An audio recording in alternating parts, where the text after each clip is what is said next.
Hayes again flatter and a little quicker. So good over so far from Kavim Hodge. 1 run off of it. Again, good variation. He's varying his length, but when he bowls short, he's bowling quicker. So it's arriving a little bit quicker. And another good over from him. 2 overs completed from him so far, 3 in all. It's 7 for 1. So as they bring up the power play here, for the bonus point, the batting team. So the Leeward Islands team at the moment would be trying to score. If they are attempting to get that bonus point, they would try to score 6 runs per over For the first 10, in the first 10 and not lose more than 2 wickets. Or at 8 runs per over, not losing more than 3 wickets. And in the first power play. That's right. So, and then for the bowling power play, the bowling team, which would be the Windward Islands Volcanoes, they would be trying to get 3 wickets in the power play. So once they get 3 wickets, they would be able to receive their first bowling point of this match. So a nice competition here. This bonus point system have the captains and coaches thinking throughout the game. And the batsmen too, they have to be aware. And here again is Martin on a pretty good line and a pretty good length. And that's why these team meetings, I'm pretty sure these bonus points would be discussed. And even while the game is going along, because sometimes you plan in a team meeting targets that you want to be by these particular overs in the first power play, you may want to be at this score, but then you lose 2 early wickets, and then you have to adjust things. So you may not be thinking about bonus points anymore. It might be a matter of consolidating. So it's adjusting as the game go along. He wants a single. They almost overcommitted there, but once again, the closing in there is kind of Demba closing in there quickly to change their minds about attempting that quick single. So you see here Sunil Ambrose coming down. He's actually switching positions. He's coming to that mid-on region, coming out of slip. So he's maybe getting himself in a better position to communicate with his fast bowler Martin.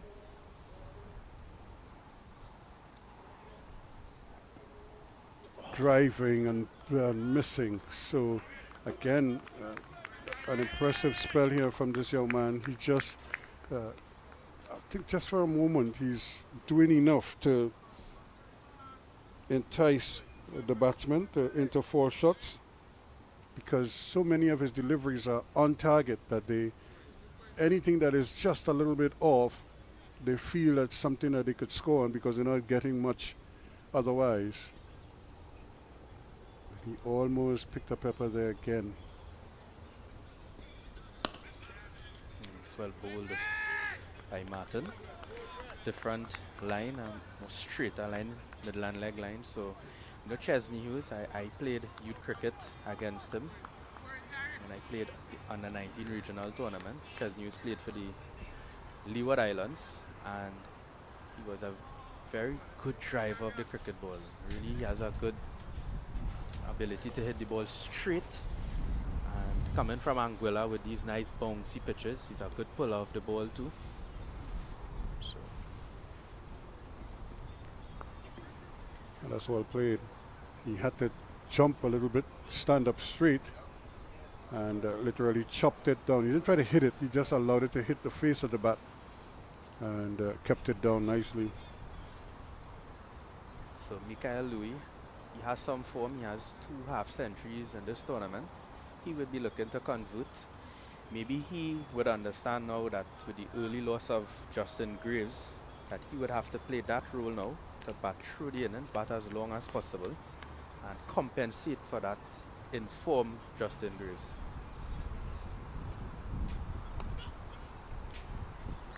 A very well judged single once again, but again a pretty good line all the same from Darius Martin to end his second over of the innings.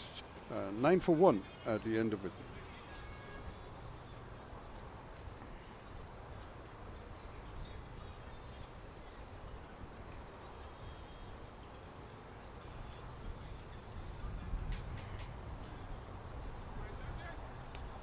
So Chesney Hughes is on 2, and Michael Louis is on 6. Nobody has really set the place on fire just yet, but certainly that early wicket. It's Wayne have another inside edge again that is going to run close to the boundary and just pull back in time, and the batsmen are going to be happy with that. Darius Martin doing the honors. Yeah, good effort there by him. It looked at one point it was going to go for 4, and after bowling that over there, still had the legs to carry him to the boundary to stop 4 runs. I hated that as a fast bowler. After you bowl it hard, you have to come and run the ball all over the place. That's why I developed the ability to catch the ball, so I used to feel and slip. Yes. So as a batsman, I if you're feeling there in that same position, I'm looking to hit the ball All the time. close to you. Yep.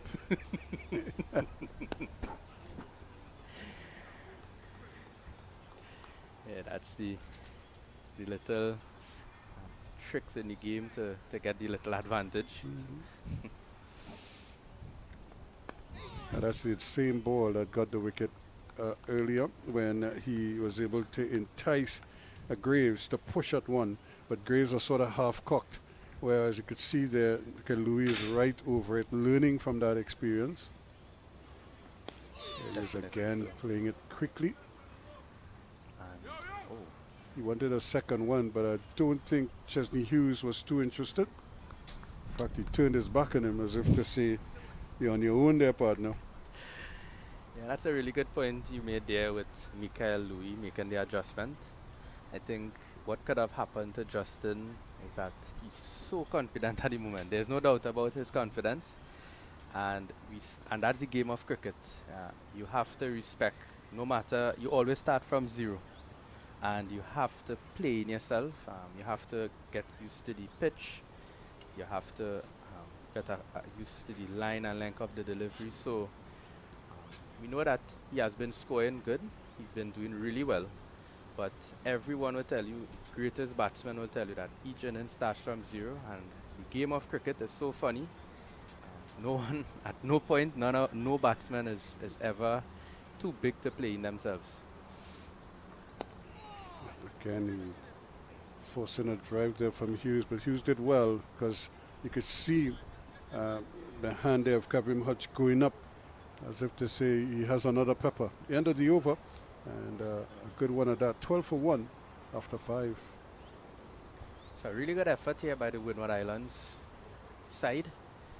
Being able to, after 5 overs, they're able to restrict them at under 3 runs in the first power play. So not at the moment, it doesn't look like the Leeward Islands are worried too much about this first batting point in the first power play. They can always catch up in the second power play, which they need 5 runs per over, and they cannot lose 5 additional wickets. So if you don't get it in the first power play, you could always make up in the second one. And it's just another dimension to the game that they have to be aware of, and always try to make sure that they're on top of proceedings. Yes, because in an ideal situation, a batting team may want to get the 3 batting points, but you don't want a situation sometimes where, in this situation, the Leeward Islands batting, they try to get that first batting point to score at probably 9 runs from now.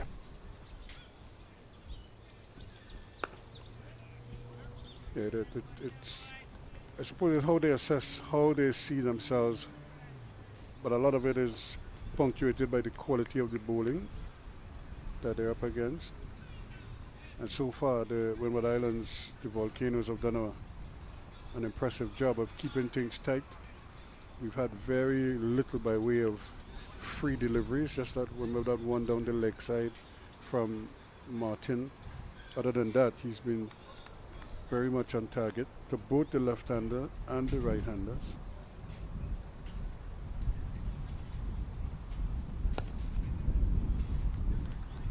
On target again, and as you mentioned, the Windward Islands team, especially Martin, bowling really well.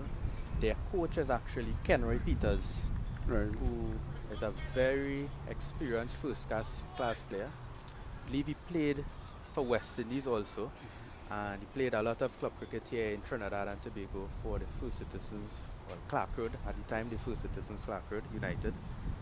And he's coaching this Windward Islands team, a bowling coach, really good bowler. And that's driven there, and that Partially stopped, but it might still have, well, it won't get to the boundary, but it was partially stopped there. Nice diving effort at point. good shot there, but this side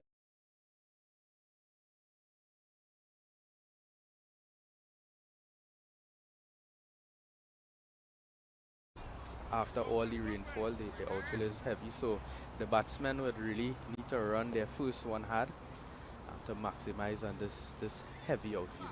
Daryl Cyrus was the man at point doing the honors there. He didn't get it cleanly, but he took a lot of the sting off of it.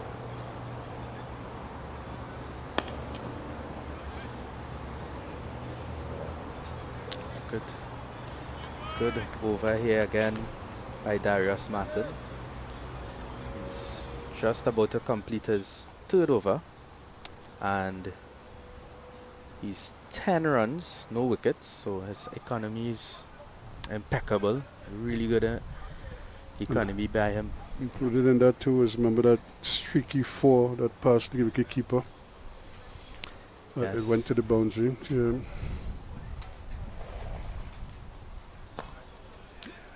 Well played again, driven nicely into the gap. They're going to get a couple. Don't think it has the legs to get to the boundary. That would be the end of the over. 5 runs off of it. It's 17 for 1 after 6.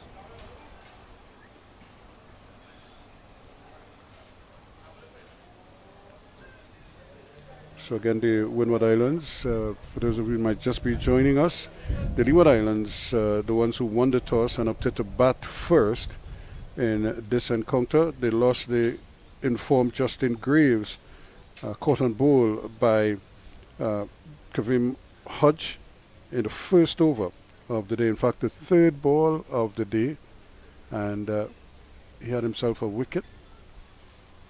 And celebration galore, understandably. And since that time, Hughes has joined Michael Louis, and they have seen it up to 70. It was 1 for 1 when he departed, and so they lost a wicket early. Now they're trying to dig themselves out of the hole. The Windward Islands again going with Ambrose, Alec Atenes, Dylan Douglas, Kavim Hodge, Shamar Springer, Jeremy Solazano, Darius Martin, Kenneth Demba, Chadrak Descott, Jonel Eugene, and Daryl Cyrus. As they wait on the side screen to be adjusted, the Leeward Islands, Raheem Cornwall, Justin Graves, Jesney Hughes, Jamal Hamilton, Hayden Walsh Jr., and then we have Michael Louis, Jeremiah Louis, Joel Andrews, the budding star, Daniel Durham, O'Shane Thomas, and Dimitri Adams. So we have a bowling change from the southern end. It's Kenneth Demba. And he's on the money right away to the tall Mikhail Louis. So very good start for the Windward Islands. Not the best of start for the Leeward Islands, but at the end of the day, they're only 1 wicket down, so still in the contest. Yeah, and it's early days yet. That you suffer a setback early, you consolidate, as you say, or you adjust, or the mindset could be, well, it's just 1 wicket. We probably bargained to lose 2 in the first 10 anyway, and you keep going. And that's hit over point, and that would be 4 runs to Mikhail Louis. Yeah, he just threw his hands at it, and deliberately so, try to get under it so he could get it over the inner ring. And well executed, 4 runs. Big flashing drive here by Louis. If it's one thing, when he sees it outside the off stump, he goes really hard. So once he gets enough bat on it, you guarantee that it's going to go for 4. Yeah, and given the type of bats that they're using these days, Big edges. yeah, they're like weapons. Adjust his length right away, Demba. Seeing the intent of Mikael Louis, there's no sweeper out on that offside boundary. There's a deep mid wicket and a long one. A little bit of bounce there, just pushing him on the back foot. Now, as you said, there's just that man forward of square, and the backward square is short. He's just in the circle. Now they're bringing the mid wicket around, so he's short at forward square. The mid wicket is a little bit straight, and then there's the man out in the deep. That's the end of the over. It's 21 for 1 after 7. Another good over. They're not leaking too many runs, although we saw that big booming drive over that slash over point, just backward of point, and for a couple from Mikael Louis. You could see himself and Hughes trying to work out a strategy, an approach, how they're going to play the bowlers. And now we see Martin getting a breather, and Kavim Hodge switching ends. So in the history of the games here, Carey Pierre, he took most of his wickets bowling left arm spin from this end because there's a lot of rough on the outside the off some of the left-hander. There's a lot of rough there, so Kavim Hodge coming from this end would really be looking to extract it. Because Carey Pierre, in his first game here against the CCC, he took 4 wickets for 8 runs, and he bowled from this end here. So a lot of rough there created by him. He would have created that rough on the other end, and now he's bowling into it. Where did he bowl from yesterday? Carey Pierre, he bowled on this end also. Yeah. Yannick Carrier bowled on this end. So most of the spinners operated from this end. The off spinners from the southern end. Oh, so he's out of part of the wicket. So that's the end there of Chesney Hughes. We see the change of bowler working here already. And this one, it seems to just be that quicker one that just goes through. Not much turn or anything, and it really caught Chesney Hughes there off guard. Actually swinging away. So there's a strong wind blowing across the left-hander there, and that one seemed to just be angling across the left-hander, as we see in the limited over format these days, where the newish ball is able to swing away from the left-hander, from the left-arm spinners, and even into the right-hander. So that's the end of Chesney Hughes, and that's the second wicket for 21 runs for the Leeward Islands. So a really good start here for the Windward Islands. Yeah, he was out for 6. And really, the Windward Islands have really done a good job early, because now we have a right-handed batsman, so the side screen is going to have to move a little bit. It's one of the vagaries of playing on a ground like this, where the side screen is not as big as some other venues. This one is both ends, they're a little bit narrow. And the ground staff, they're kept very busy with left and right hand batsmen at both ends. They're constantly being asked to move the side screens to the left or to the right, back to the left, then back to the right, what have you. So the new batsman in, Joel Andrews. So 2 right-hand batsmen, as you mentioned. And Kavim Hodge wouldn't mind this, because the left-arm spinners, they enjoy bowling at these right-handers, especially with that big wind blowing from the east, which would assist him in angling it in or drifting into the right-hander, into the pads. So interesting competition here now. Yep, right away he's targeting those pads there, and still have 4 balls in this over, so a wicket already off the first ball. So the Leeward Islands batsmen are under some pressure here, no doubt about it, and if another one falls here, it would really make things more difficult for them. Well played. Yeah, look at the youngster Joel Andrews, who is really penciled in as a future West Indies star. But that is in the future. This is the here and now. And he's going to really have to pull something out of the hat here to get his team out of this little bit of a vice And that they find themselves.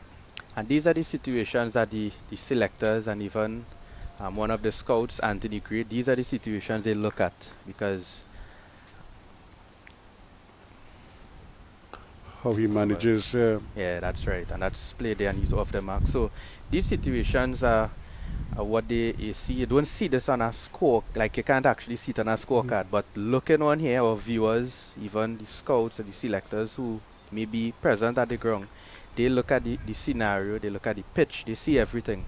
And for instance, if he gets a big score here, you know, batting 2 wickets down on a turning wicket, and he gets, let's say, a big 50 or even 100, it really puts his name up there for selection. It certainly does. And this man, Michael Louis, now has even more of a responsibility. Pinches a single there off the last ball to end the over. 8 completed. It's 23 for 2.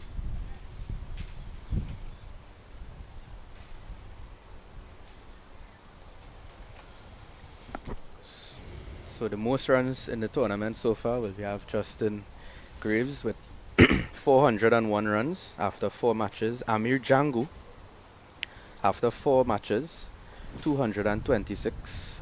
Then we have It's not Tevin even close. Imlak, 520 runs, and Nandu, after 5 games, 214.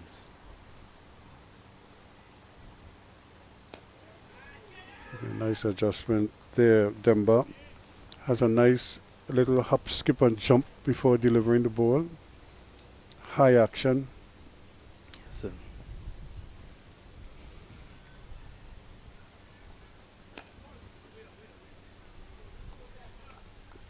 this would be Graves' 5th game, in fact. He would not add anything to that tally of 401 runs, but he's way ahead from the pack, and the 3 centuries in this tournament is really something to behold. I believe it's a record in list A cricket. But 3 on the trot. This That's one is this dangerous. Great diving effort there, and he held on to it. Well, well, well. What a fantastic catch indeed there. Springer. Well, you might know him as a bowler, but he showed you what he's capable of in the field there. And that is the end of Michael Louis. He has to go. And boy, really. Brilliant catch there by him. Really living up to his name, Springer there. Really sprang and took that one there. Great catch by Springer. It was something to look at live. And there's nothing better than seeing something like that when you go to a live cricket game. And our viewers getting a really good angle of it here. Coming straight into the living rooms there now, and he held on to it. And more problems for the Leeward Islands here now. 23 for 3 now. Yeah, brilliant work there by our cameraman. Able to get that on for our viewers there, and really helps you to understand the conditions here. Our cameraman doing a good job. So at the end of this delivery, the score is 23 for 3. Still 3 balls remaining. 8.3 overs gone. So they could safely say now the Windward Islands have their first bowling point in this match. They taken 3 wickets in the first power play. So Jamal Hamilton is the new batsman. I know that's your favorite favorite player. Mr. Busybody. Oh yes, yep. I actually played against him too in youth cricket, and he was always an entertainer. Yep. Yeah, he don't mix matters. Yeah, he reminds me a lot of somebody like a Carlisle Best. Carlisle Best was a real chatterbug. Always had something to say. He would do commentary on the batting. It was just something to behold. And then you have other batsmen who hardly said anything at all. You know, they just kind of went about their business without too much interruption. So this would be an interesting role for him to play because he really plays one way, as we know, Jamal Hamilton. So they're already adjusting that mid-wicket, deep mid-wicket fieldsman. And he plays that one comfortably. I've seen him play some very responsible innings in the past, especially in the 4-day the format. He has shown that he's quite capable of putting his head down and batting. They're going to need that today from him if they have to produce anything by way of a good score here. And that's why it's so important that the 50 overs version, the guys who play this version, they also play the longer format. And that's the end of the over. It's a wicket maiden. It's 23 for 3 after 9. So Jamal Hamilton will certainly need to play that type of innings in this game. And a lot will depend on him and Joel Andrews here. Each partnership now would be important. We are yet to see a substantial partnership in this innings. And the way cricket is, normally somewhere along the line we'll see a partnership building. So no doubt about it. Hopefully the Leeward Islands are able to get those batsmen who are able to put up their hand and bat through the innings. Hutch it is. So the game has taken on a real, it's more like a struggle right now for the Leeward Islands. They have to really dig deep here.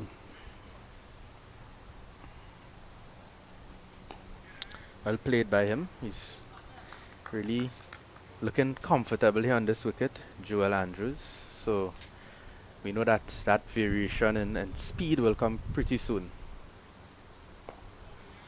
And very watchful, very correct as he comes forward there. And this young man, really since the youth days, well, he's still a youth. But I think when he first came to public's attention, you just saw it in him at a very young age. So looks like he has a really nice setup.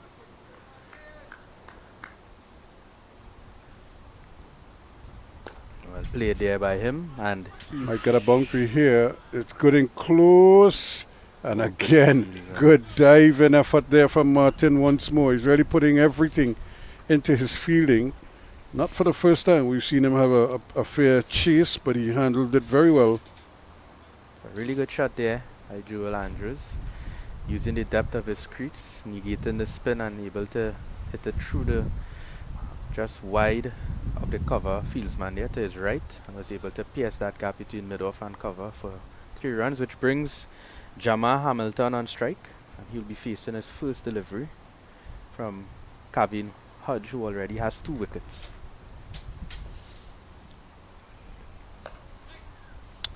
And that's the end of the over. 3 off of it, 26 for 3, and that's the end of the first batting power play. And Windward Islands Volcanoes, sorry, it's the Leeward Islands Hurricanes versus the Windward Islands Volcanoes. So these islands are rivalries. So interesting start here for them.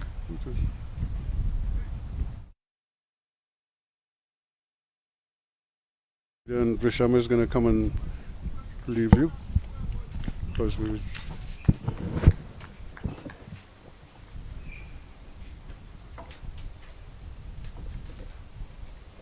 so really a tough ask for the Leeward Islands. As I say, good morning to you, Visham. And hey, good morning, Ruskin. Good morning to all the viewers. It's been a tough ask right now, as we say. They're not able to score. They won the toss and opted to bat because they're thinking more of what to come on the back end, as opposed to, I suppose the general feeling, and both captains said that this is the best that the wicket will play. So they wanted to take advantage of that.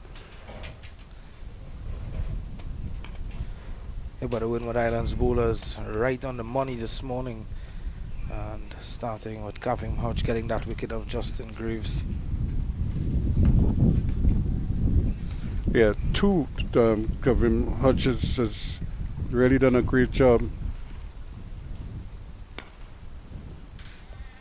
2 wickets. Good fielding to his own bowling there on the part of Demba.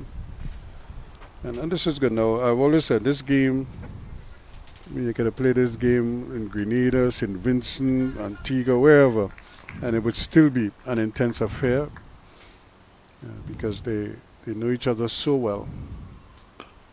And they respect them, but they also want to pull one over. Yeah, it's always a big rivalry between Leeward Islands and the Windward Islands. And of course, both teams coming off of losses in their last match. So looking to get a victory here. And this one is a little bit wide, careless in track, but they'll take it all the same. A boundary is a boundary. And Jamal Hamilton trying his best to probably get on with scoring, probably saw an opportunity there and almost got himself in trouble, even though he could celebrate a boundary here. Not overly convincing. Yeah, very wide of Ali Gatanas, who was at first slip. So it was heart and mouth situation there for Hamilton.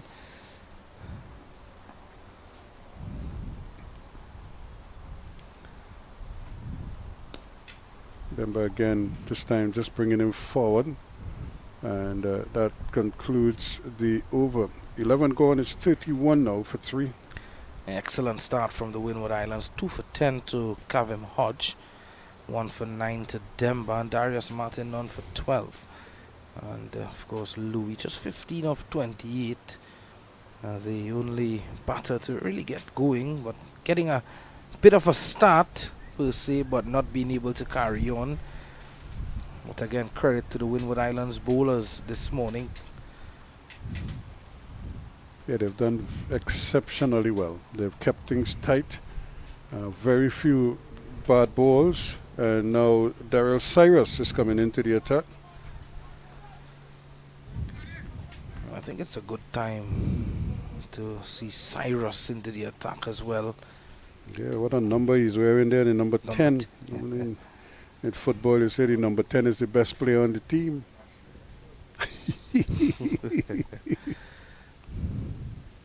Short ball, that, well, that's the thing with the leg spinners. Somehow, they find ways to get wickets with bad balls.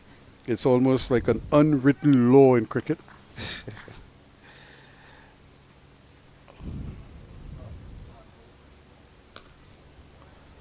And short again, and this time. I think that's the better shot there. He was looking to pull the last delivery into the onside. It was wide outside the off stump, but this time just getting onto the back foot, getting back and across and punching it through the offside nicely. But yeah, with 2 right-handers at the crease, Ruskin, it's a good time to see Cyrus come in, the leg spinner. Yep. See if he can cause some problems, because neither batsman has really settled here at all. They're still fresh at the crease.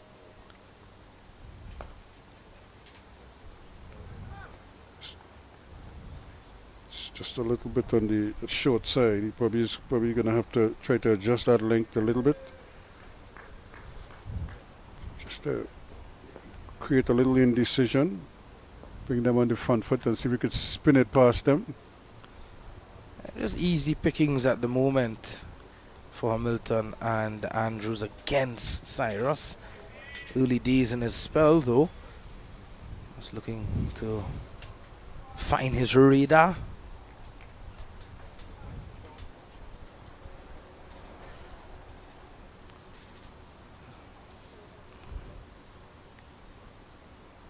That's more like it. Just pitching up there and just a little bit late, a little bit casual there. Andrews trying to drive. Didn't really push out, reach out to it. He just seemed to drive from where he was standing.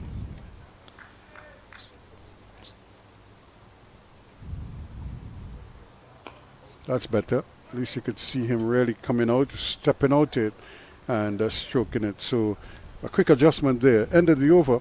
12 completed now. It's 33 for 3. All the threes. All the trees and all the trees around the ground as well, looking very healthy and green, Ruskin. Yeah, it's a nice picture. Cricket West Indies official. having a conversation, one of the members of staff around the facility. Kenneth Demba, of course, a very attacking bowler, wicket taker, has been around quite a while for the Windward Islands unit.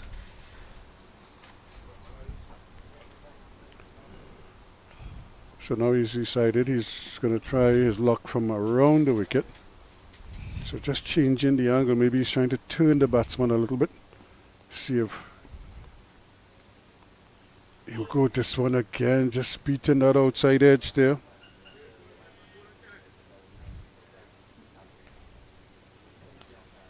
It's an excellent delivery from Demba. 9 wickets in his listy career for 16 matches. It's well, he has the experience, so he now has to use that experience, Hamilton, and guide the youngster in a healthy little partnership. But one thing they cannot afford to do is to just soak up deliveries.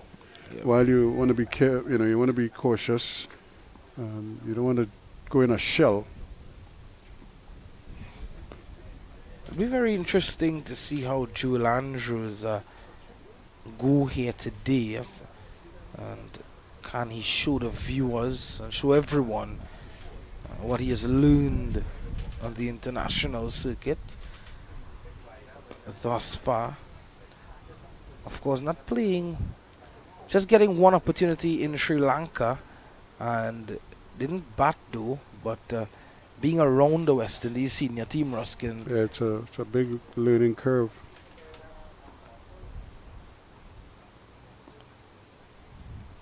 Ooh, a little bit of a bounce there as well. Jimmy Hamilton, not the tallest of candidates, but he negotiated that well enough. Mikalouis made 15, Chesney Hughes 6, Joel Andrews is on 6, but Kaveem Hodge 2 for 10. And after 13 overs, it's 33 for 3. We'll take a break as the players get a little refreshment themselves, and we'll come back as soon as play is about to resume.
As we welcome you back here, the Windward Islands, I'm sure, had a big discussion, no doubt talking about how things have gone and what they're trying to do better. And maybe it's just a situation where they have to pick up their intensity a little bit more. And Jamal Hamilton, no doubt, would love nothing better than to help his team dig themselves out of this hole here at the moment.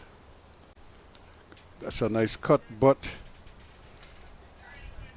can't get it through. It's just the state of the game. It's almost as if it's like an unwritten law where they just keep putting pressure on you. Yeah, the spinner's really putting a stranglehold on run scoring at the moment. Demba and now Cyrus.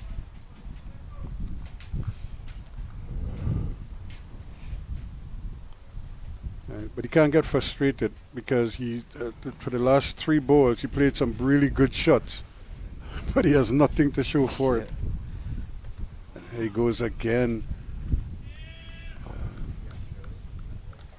So he has to be careful here. This is not the time to just fritter away a wicket. You want to make them work for any kind of success that they have. And that's brilliant work again. Kavim Hodge really buoyed by those 2 wickets, and now he's full of energy in the field. Just maybe still a bit too wide, Daryl Cyrus. He needs to get a bit closer. And he's going to get the single this time.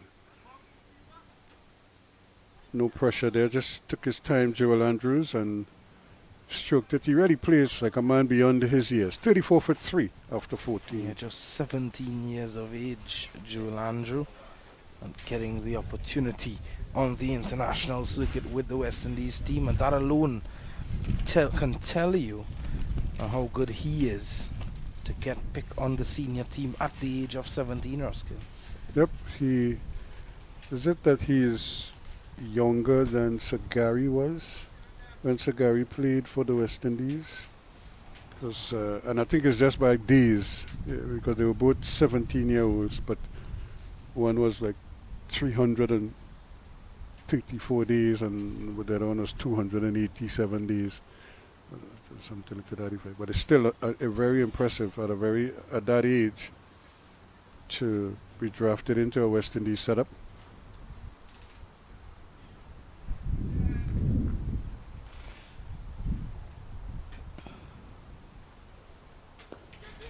Into the gap it goes. A little bit uppishly.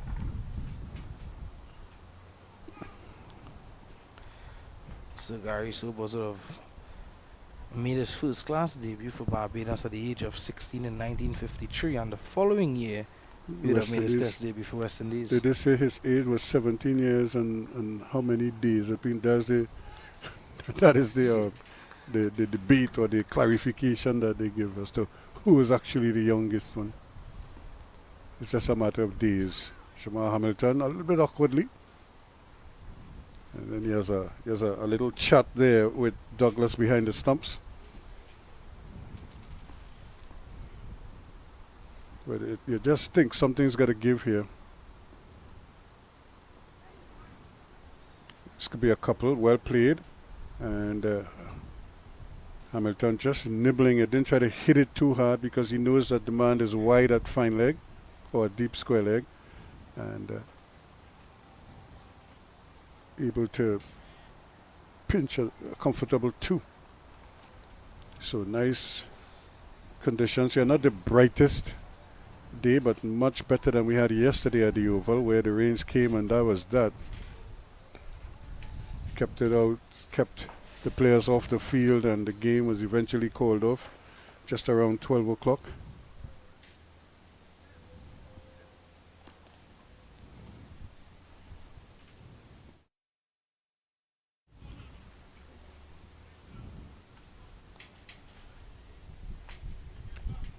So that completes the over, another fairly tight one, and 35 for 3, just a.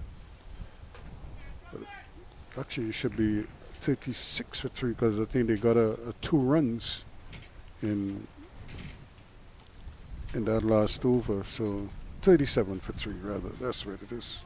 And just to confirm that age issue there with Sir Gary Sober's and Joel Andrew, just 79 days difference. Sir Gary Sobers would have made his debut 17 years and 245 days. And Andrew would have made his at 17 years and 324. Oh, so Gary is still the younger of Yep. the two when he moved on to the West Indies team. So, but I knew it was just days that separated one from the other. I think there is somebody else inside of there as well who debuted at a very young age, and but it just tells you that sometimes if you invest in that talent, you spot that talent early and you invest in it, who knows, great things may happen.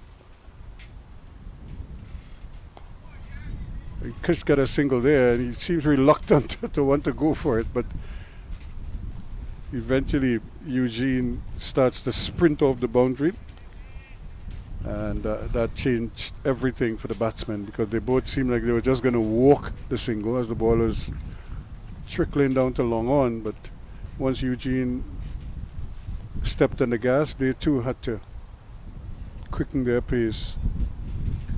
Derek Seeley was the other player. He would have made his debut at 17 years, 122 days. So he's the youngest in all. So, but was that his West Indies debut? Full West Indies debut? Yep. So I know there was a third one. So he is actually the youngest, followed by Sagari, and then Joel slots in there in position number 3. Hamilton trying. He's digging deep here now, but he wants to get at the bowling. The bowler's not cooperating. Typical bowlers. Hamilton's a no-nonsense player as well. Well bowled again. You really have to tip your hat to the Windward Islands bowlers. Another fine over completed. 16 gone. It's 38 for 3. Yeah, no doubt that this would be a vital partnership for the Leeward Islands. Jamal Milton, being a senior campaigner, would have been around first-class cricket for quite a while. And of course, coming out from Anguilla. And Joel Andrew, the youngster, he would want to learn and take a lot of advice from Hamilton from the other end. And I say it is a vital partnership because to lose 2 or 3 more wickets here, Ruskin, this could put them in a very bad position. Yeah, they're already in a tough position at 38 for 3 after 16. And this here comes the reverse shot. And I know that there are some folks who, when they see that, especially with your team in this kind of a situation, they get grey hairs quickly. And but it's the attitude of the batsmen. Especially the modern batsmen, where they don't see too much danger in that. It's like risk and reward, and if you don't take the risk, you don't get the reward. True. That's much better, the purists would say. And you get the single, you don't take any risk, and you're rewarded with a run, and plus you're still there.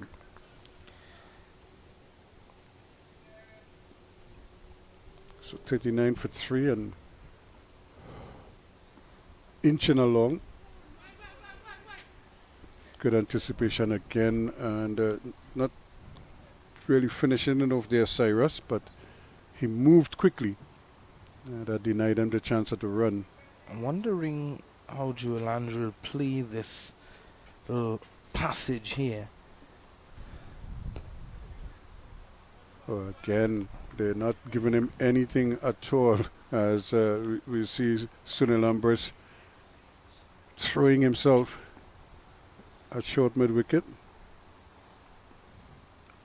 Really, they're trying to stifle run scoring here. But that's the release valve right there. Play it down to long on or to long off, and don't take too many risks, and you guaranteed a single to end the over. 17 completed. It's 40 for 3. Yeah, and I was just about to say before that delivery, it'll be interesting to see how Hamilton and more so Joel Andrew plays this passage of the innings. The wonderful shot of the sky there above the facility. But yes, for the mere fact, Ruskin, that they are playing shots and they are finding the fielders on a consistent basis. And how do they get past that? How do they react to that? Is my concern, and it'll be interesting to see how they do so. Well, the best way is not get frustrated by it, because once you do that, then it means you're going to try, maybe something rash to try to alter that quickly. You just kind of have to play through this period. Edge just missing here. That's a good delivery again. A little bit of spin there. And that's a perfect length. Yep. Bring him on the front foot and then spin it away from the edge of the bat. Have a look at that go. Oh, that spun quite a lot. It's a beauty of a delivery. And that one is coming the other way now. You could just see him just dropping the shoulder and trying to ring the googly. Probably didn't spin as much as the leg break did. But it's kept low as well. Much quicker through the air as well. He's trying to rush it onto him. Probably just lined it up too far outside the off stump. And once again, that's a gap there that they would have to use because without taking any risk at all, you could just stroke that. And there's that big gap there between the cover fieldsman and mid-off. So that's a automatic single unless the bowler could get across. So as a batsman, you kind of look for gaps where you could score. And at this stage, they need it. It's well bowled again. Yeah, that's probably a bit too straight, but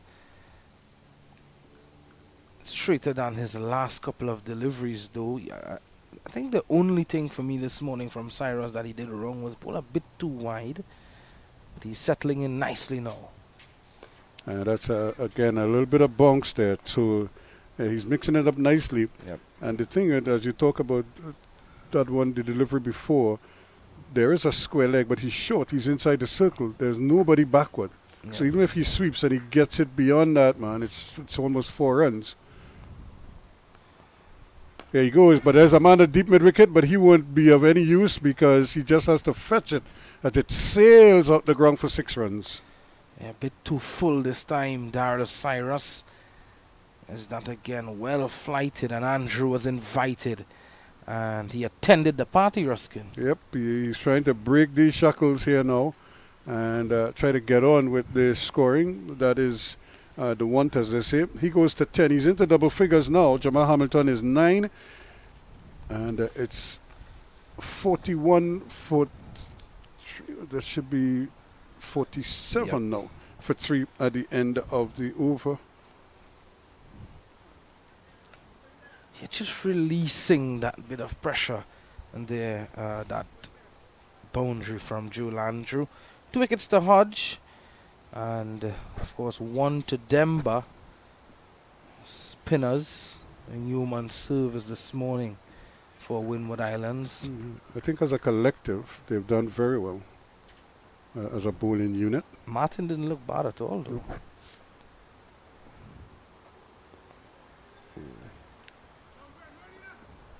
2 runs. Not much Martin could do about that. He had to come a long way to his right, had fine leg or deep square leg. The batsmen were able to complete the 2 runs. And I was saying this morning, I was looking at Pakistan dismantle Australia. And bowled them out cheaply and then made the run chase look easy.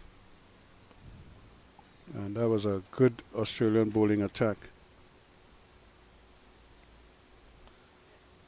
that made no impression. 1 sweep shot deserves another. Only this time Hamilton plays it all along the ground.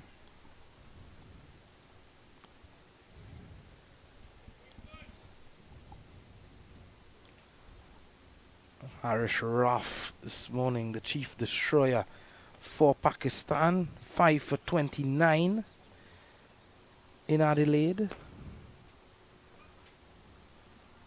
Very well played. And all of a sudden, it's like the batsmen are settling in and coming to terms with the conditions, coming to terms with the bowling.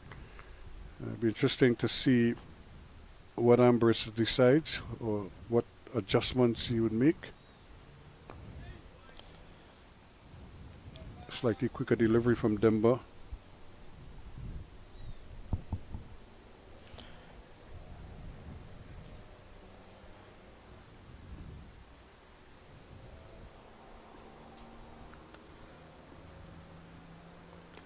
And Hamilton in two minds there. Do I go forward? Do I stay back? He opted for the latter and almost got himself in some problems there. He's playing well, Hamilton, apart from that one delivery that he edged away past Atanaz a couple overs ago. Doing the right thing, Andrew and Hamilton? Yeah, he's been very watchful. And when you get a gift, you take it. And that's going to speed away down the hill for 4 runs. Cracked away nicely. Yeah, well, with Christmas coming up soon, Demba may not see Hamilton, so he's saying, let him give his gift to Hamilton early, Ruskin. And hence taking full advantage of that. Too short from Demba.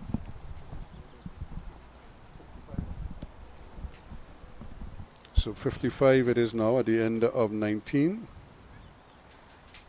I think very soon we will be seeing a change from that end, Ruskin, that Demba is operating from. Yeah, I think he has to, Haj has a decision to make here. What he's going to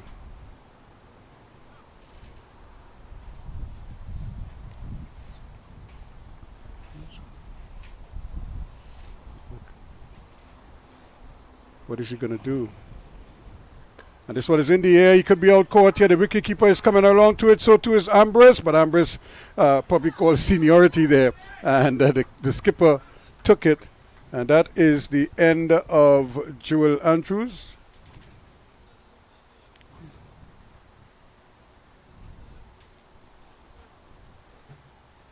Yeah, throwing his hand away at Joel Andrew. It was well flighted again, much like the last delivery of the previous over at Cyrus Bowl. That one, though, would have been struck for 6 by Andrew. A similar shot attempted this time around, and he couldn't cash in. All he could have done was burst the sky, as they say locally and regionally, Ruskin, and find the hands of Ambrose. Yep, it was a good catch by Ambrose. Now, the wicketkeeper was calling for the ball, and Douglas was coming for it. He probably would have gotten there too, but Ambrose, of course, being the skipper and being the one of the senior men out there, pulled rank on him and he said, listen, youngster, I have this. Yeah. And he just calmly, but he took it well. That's the most important thing here, is that he took it well. Now, here's the catch-22 with Andrew, is the sense that he knew that he had to try to get runs. He had a 6 playing that same shot. Yep. The over before, and so he went for a repeat. Unfortunately, he skied this one, and I suppose you could look at it, both ways, in the sense that was it a responsible shot to play? But the other option was, do you just ring away with dot balls? I think the pressure got to him a bit. Or maybe just having that rush of blood, Ruskin, seeing that he struck Cyrus in the last over for 6. Just maybe thinking that he could do it again. Yeah, and that's the thing, you have to be in the situation to understand the situation and then to learn from the situation, because not everybody, would assess the things the way. And as far as he's concerned, as a quote-unquote 17-year-old, he's probably only seeing success. He isn't thinking about failure at all, because he hasn't had much in his young career. It's a stifled appeal, and but they will get nothing and like it, as they say. Umpire unmoved. Our two umpires today, of course, is Nigel Dugan and Chris Wright.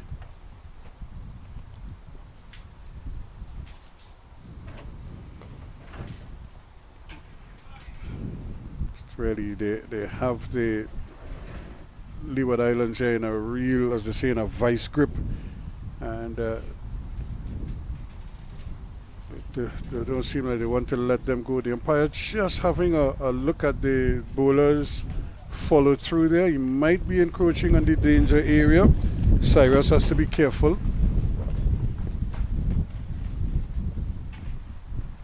It's one, it's bowled him. Well. Just as we were talking about that here, and without really troubling the scorers on this occasion, they really, Dimitri Adams. Adams opening the cookie jar, and Cyrus running past him and biting into it. And tell you what, toppling the bails over. A perfect delivery there from the leg spinner, right around the bat of Adams, and Adams has to go without scoring, Ruskin. Yeah, it's going from bad to worse here now for the Leeward Islands, and they've lost wicket number 5. Just now was 33 for 3, now it's 55 for 5. So they're really having a tough time of it, trying to get runs on the board, and I cannot help but remark that they won the toss and opted to bat first. And when he made the decision, I was saying to myself, boy, I would really like to bowl on this wicket first, because Trinidad and Tobago really just ran through their opponents yesterday, and their spinners had a field day. So if I was a captain, I'm coming today, I'm thinking, I'm going, let me get a bowl first and see if I could limit, bowl them out under 100, 150 or thereabouts, and see if we can make those runs as quickly as possible. It looks as if both captains said they would have batted first, and so here we are. But the Windward Islands have really put their hands up here and making life very difficult indeed. So the skipper, Rakeem Cornwall, the man who probably now trying to justify the decision to bat first to himself and to his teammates.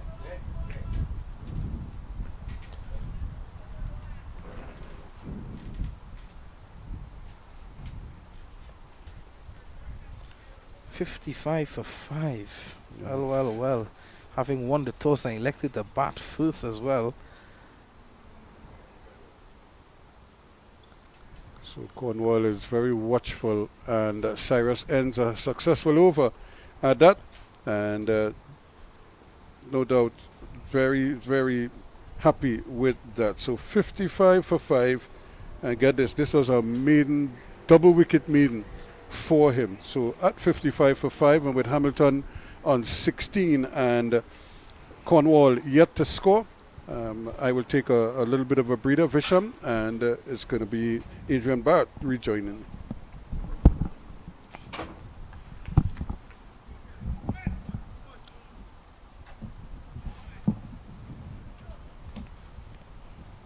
Yeah, so it's 55 for 5 after 20, as Ruskin said, as Hamilton and Rakeem Cornwall, two of the senior statesmen for the Leeward Islands, they have a job on their hands now. And Demba continues.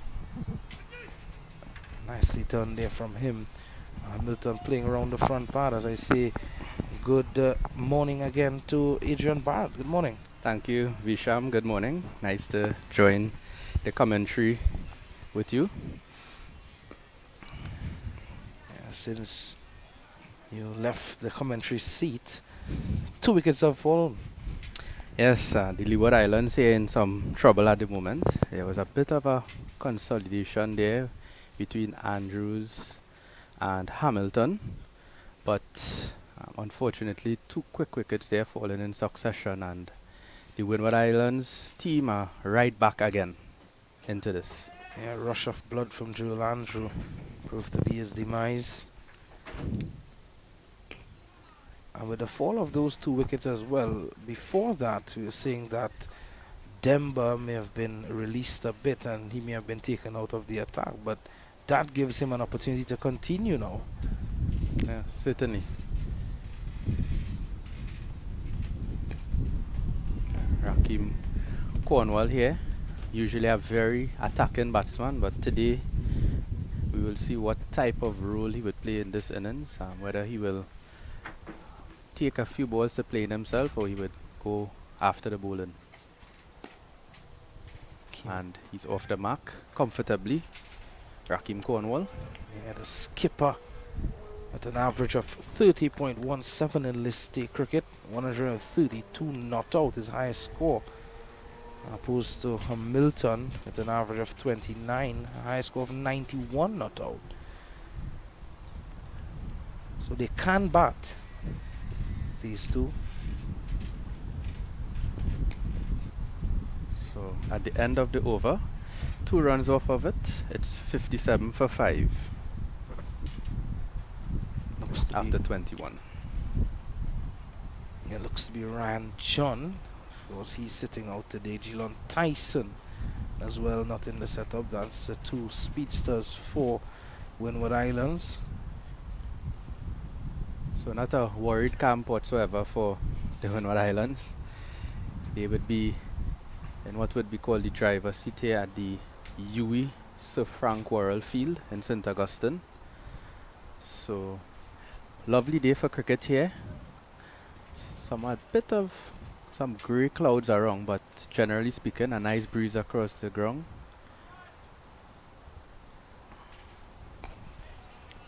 So Rakim Cornwall just taking a few deliveries to get himself in. He's 1 from 5 deliveries. A lot of responsibilities here on the captain, Rakim Cornwall. Oh, and that's sticked out there. And we'll work it down to 3rd man. And that's 4 runs. A really good shot there by Rakim Cornwall. A very difficult shot. Wasn't an easy shot whatsoever. It was really low down and he was able to get the bat down in time and hit it down to that backward point region for 4. A brave shot as well, playing on the back foot, delivery keeping low. You never know what can happen there. And all of the 5 wickets falling to spin already, Adrian. 2 wickets to Cyrus, 2 to Hodge, 1 to Demba. Yes, no surprise here at this UE spec ground.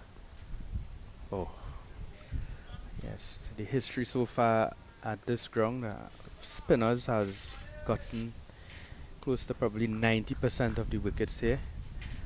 So I'm not surprised what I'm seeing at the moment. So it would really take some work for the Leeward Islands batting here now to get them out of this hole.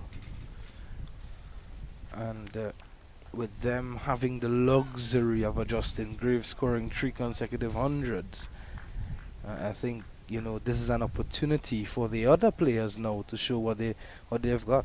That's right. Cornwall there had sat down for 1. It would only be 1. And yeah, as you mentioned, it's an opportunity for the Leeward Islands batting to put up their hands because majority of their runs came from the opening partnership. Yeah. Mikael Louis and Justin Graves. And it's an opportunity for them here so far. Jama Hamilton, 17 off 35. We know he's a very destructive batsman. If he gets going, he could really change the game here.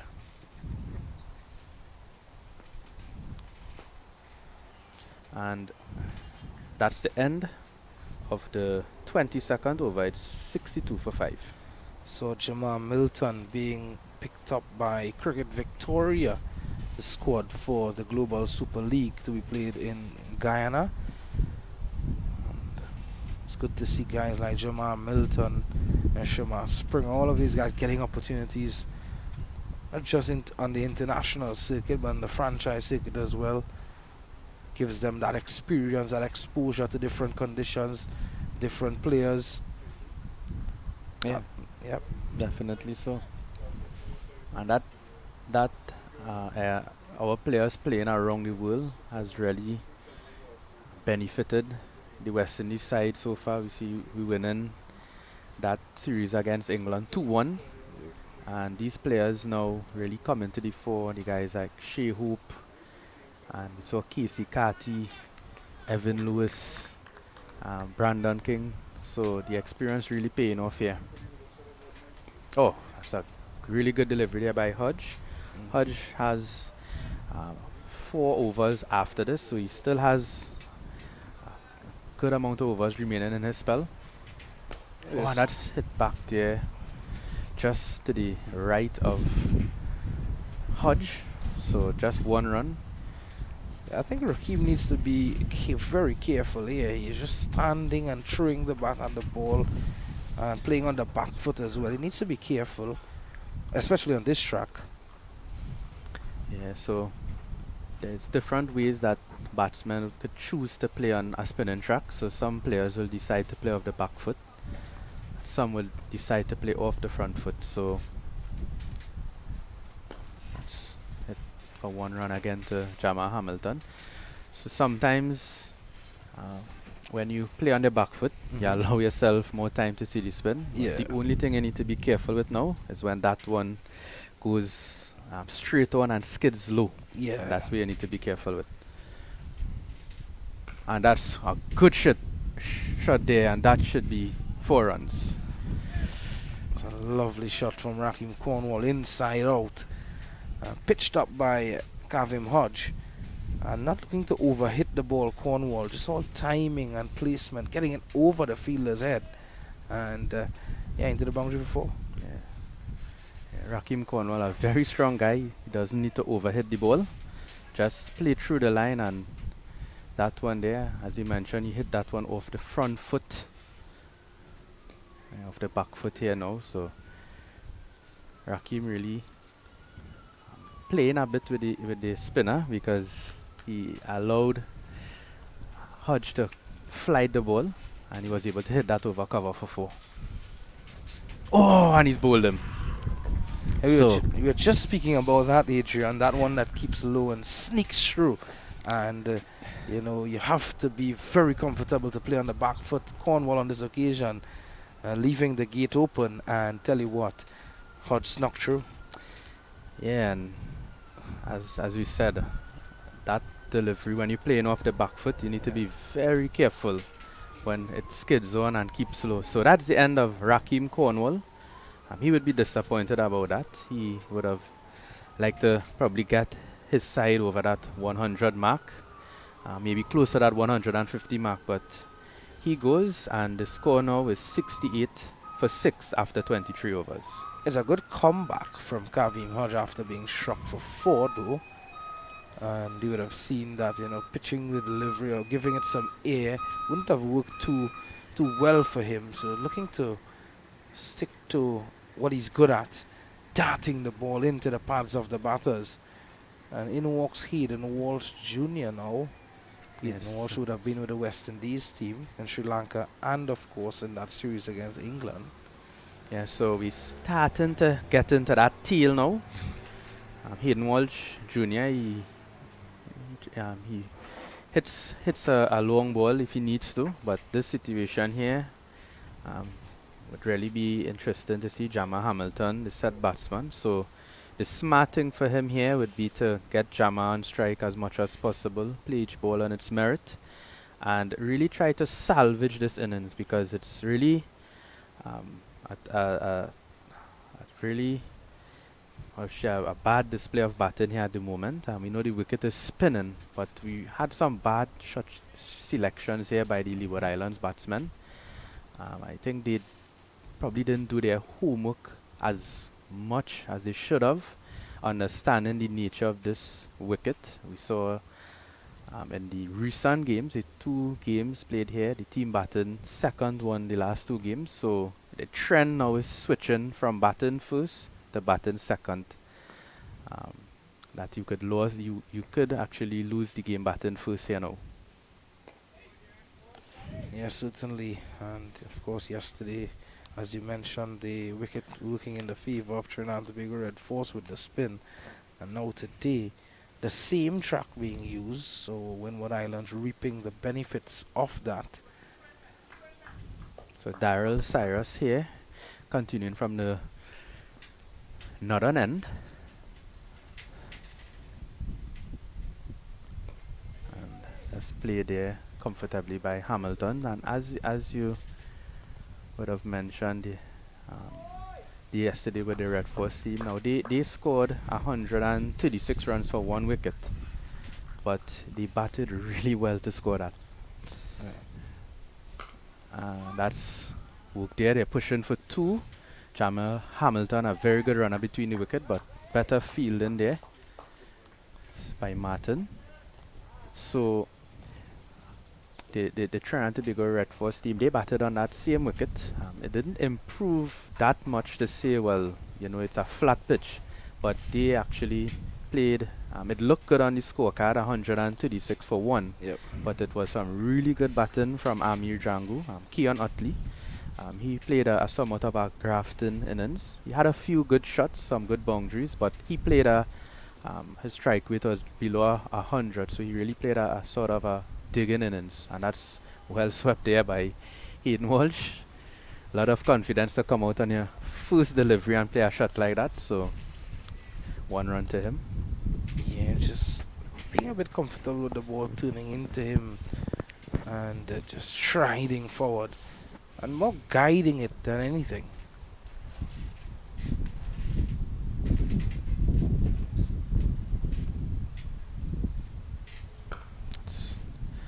Hit for another run there to the total. So Hamilton playing a very responsible inning so far. We saw that big 6 over mid wicket. Was it Hamilton who hit that 6 or Jewel it Andrew? was Jewel Andrew? So Hamilton really playing a interesting innings here, and that's wide. 1 delivery remaining in the over, so we will have to wait for another delivery. Cyrus appealing, just maybe to take the umpire's attention away from the extra.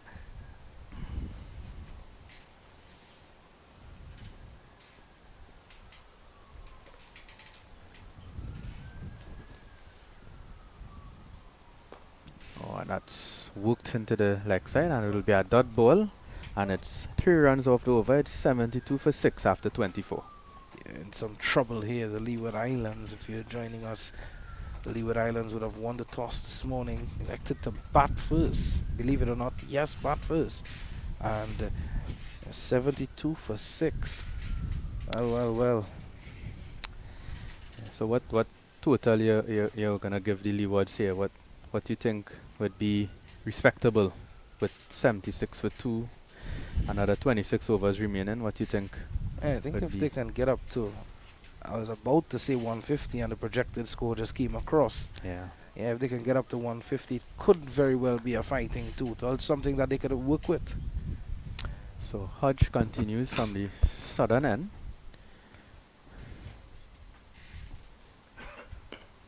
And he works that there. Hamilton to the long off boundary. Brings Hayden Walsh Jr. So now Hayden Walsh, ball will be turning into him. Strong breeze blowing from the eastern part of the ground. So if Hayden Walsh Jr. is thinking about hitting to the leg side, as we see the field now is changing up. So deep mid wicket, deep backward square, and we have a short fine leg, short, somewhat shortish mid wicket, and a deep long one. So Hayden Walsh Jr. he favours that shot over mid wicket, a sweep shot, a pull shot, and he's hitting with the wind. So he's asking there for the side screen to move. His left hand, right hand combination.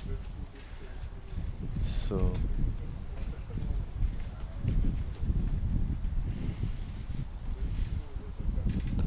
and he decides to hit it beautifully down the ground. Hayden Walsh.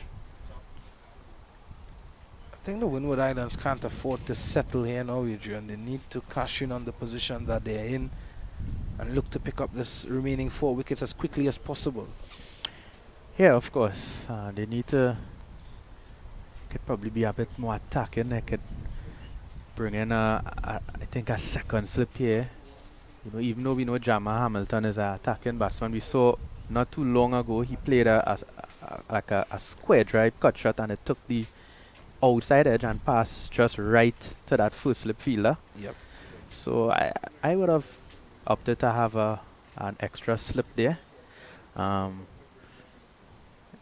Even where Sunil Ambrose is there, I would have had a straightish mid wicket to cut off that easy single there. Yeah. And even the cover have it a bit straighter too. So you have to make them open the face of the bat to get. If they want a single, let them open the face of the bat. Don't let them just hit straight down the ground. I totally agree with that, because at times during the overs, Hamilton just taps the ball down to long on, turns the strike over just to ease the pressure. Yeah, so those little singles there, they need to cut that out. Yeah. So they can actually straighten the field a bit, bring the cover more to extra cover, and that mid wicket, especially to Hamilton, and even for Hayden Walsh Jr., because he's looking to play, you know, that supporting role for the time. If he sees this to hit, he will go at it. There's no doubt about it. Yep. He's very instinctive when he sees it there to hit. Hayden Walsh Jr. So yeah, the Windward Islands team, they are just waiting for something to happen at the moment. So yeah, that's 1 run. So not any big worry for the Windward Islands team at the moment, but yeah, on top here, 76 for 6. So 1 delivery remaining in Kavim Hodge over. He will have 3 overs after this one. So we see this side screen having to move every single delivery now, because it's pretty small. Yeah, and that's what tend to happen with a right-hand, left-hand combination. When you're a fielding team as well, you have to continuously move around, just like they're moving around the side screen of every ball. Yeah, so we have a extra man on the field side screen. Well, 2 extra on both ends. So there's 13 fieldsmen. And that's driven there, and they would be looking for 2, and they decide to just stick with 1 and will keep Hamilton on strike. And at the end of the over, 5 off of it. It's 71. 77 for 6 after 25. Yeah, the halfway stage, 77 for 6. I don't think that's anywhere where the Leeward Islands would want to be at the moment. But tell you what, they're in that position and they need to get out of it if they are to make something out of this contest. And it's left in the hands of the teal, and the teal needs to wag here, Adrian. Yes, of course. And just to mention here about the bonus points. So the Windward Islands, they would need to get another 2 wickets here in this power play to be able to get a batting point. So they would be looking to get these 2 wickets here before the 40th over, and that's well fielded there. Probably saved an extra run there by that dive and cover, which brings Hayden Walsh Jr. on strike. So the Windward Islands have the opportunity to get another bowling point. They already received one in the first power play. They got 3 wickets in the first power play, and now they need another 2 wickets. Additional 5 wickets the second power play, the bowling team, if you are to get a bonus point.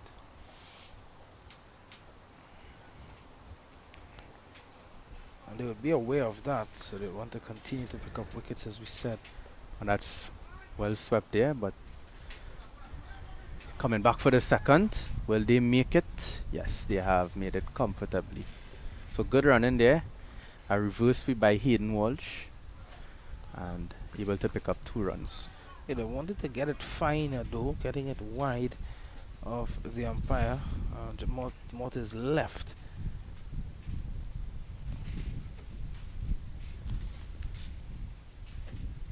Oh, and that one just looks like it kept low.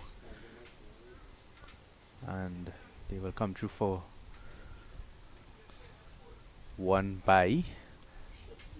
On a couple occasions, the wicket keeper, would have had some concerns in collecting the ball that was delivered by Cyrus. I'm not too sure if he's reading the Cyrus or if he's having trouble with the up and down bounce as well, Adrian.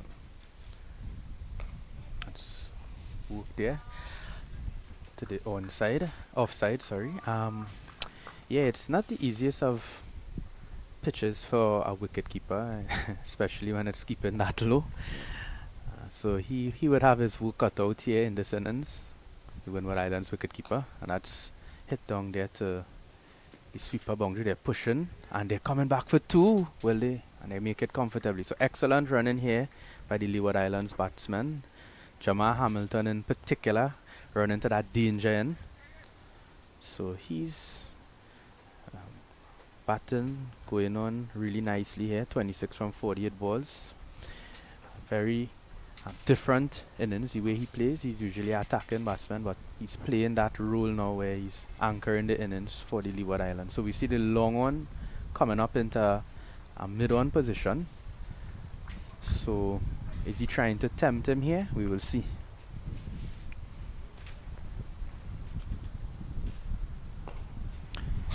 And Jamal Hamilton decides to go the safest route along the ground. So that's the end of the over. It's 84 for 6. Yeah, the important partnership here for the Leeward Islands, and it seems as though we're gonna have a drinks break here at UE Spec. We'll take a short break and be right back with more action after the drinks.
Well, welcome back to the action here. Leeward Islands Hurricanes coming up against Windward Islands Volcanoes. 84 for 6. Leeward Islands Hurricanes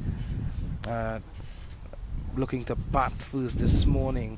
As I welcome back Adrian Barrett. Good morning, Adrian, once more. Yeah, a lot has happened between 9 a.m. and 10:46 here in Trinidad and Tobago.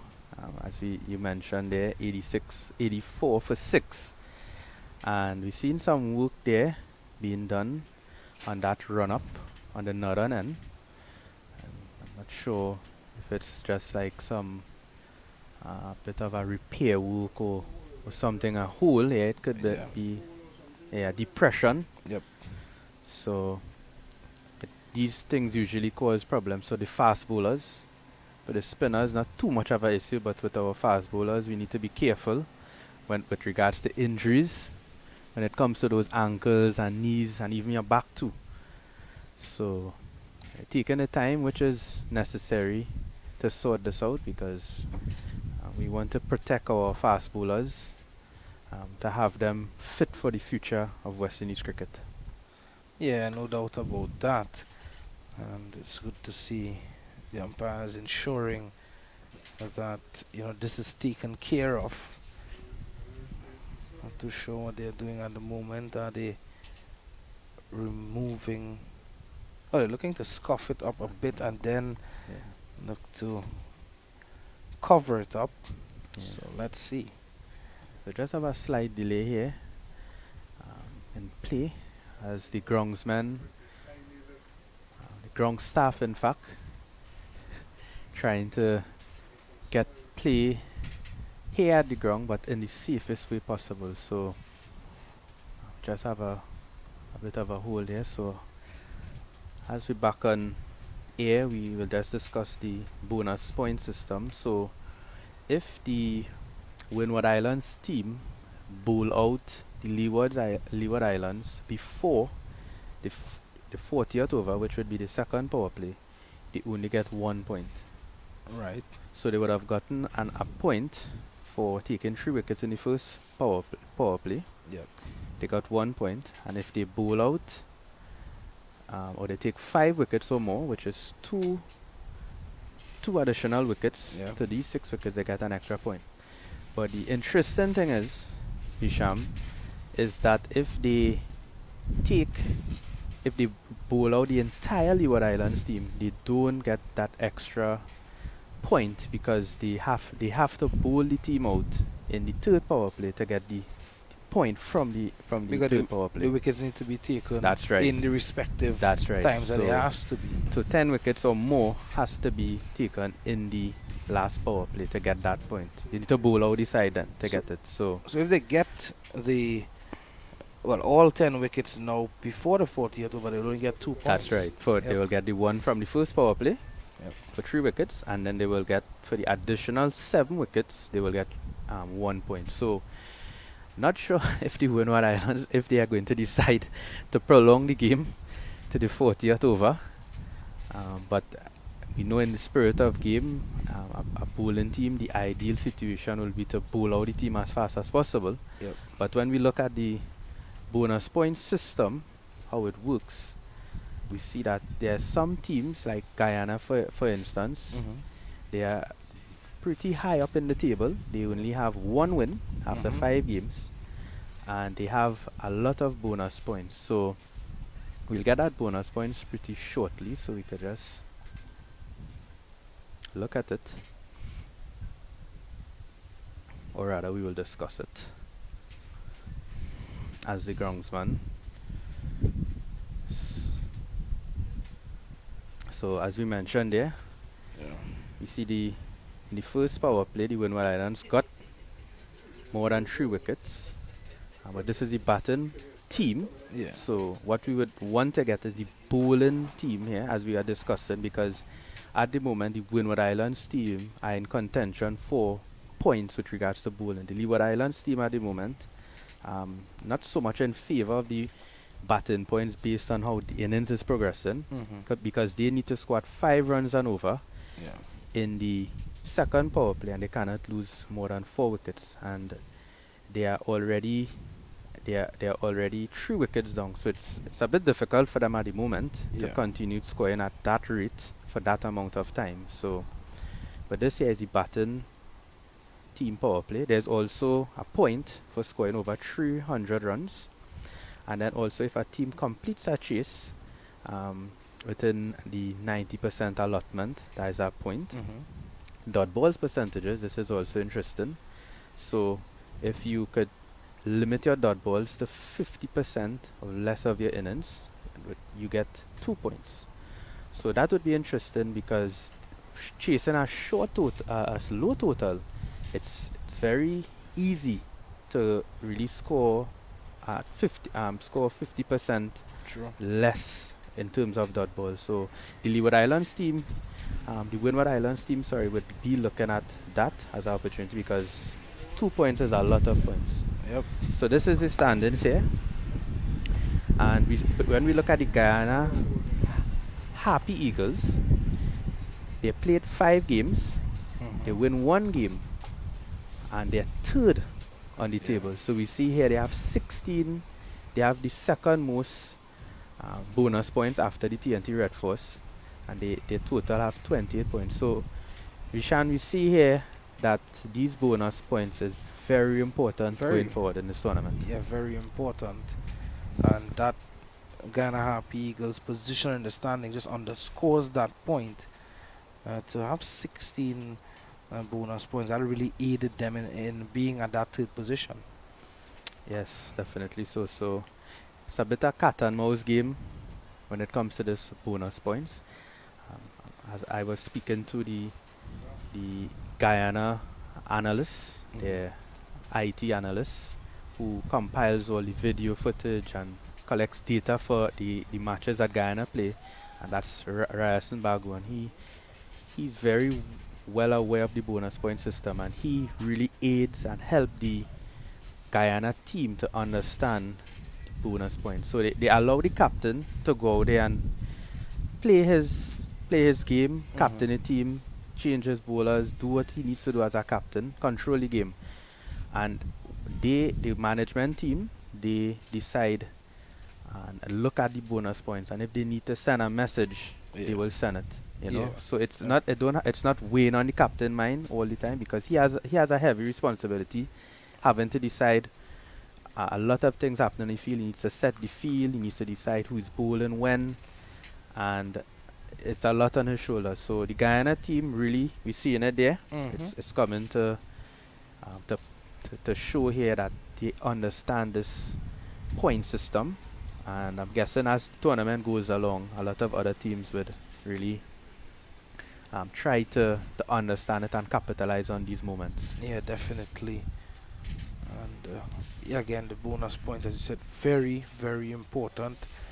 But again, in this situation, if the Windward Islands bowl with the Leeward Islands team up before the 40th over, they would be a point short than they would have gotten if they did in the 50. Well, in the final 10, if they got 2 in the final 10.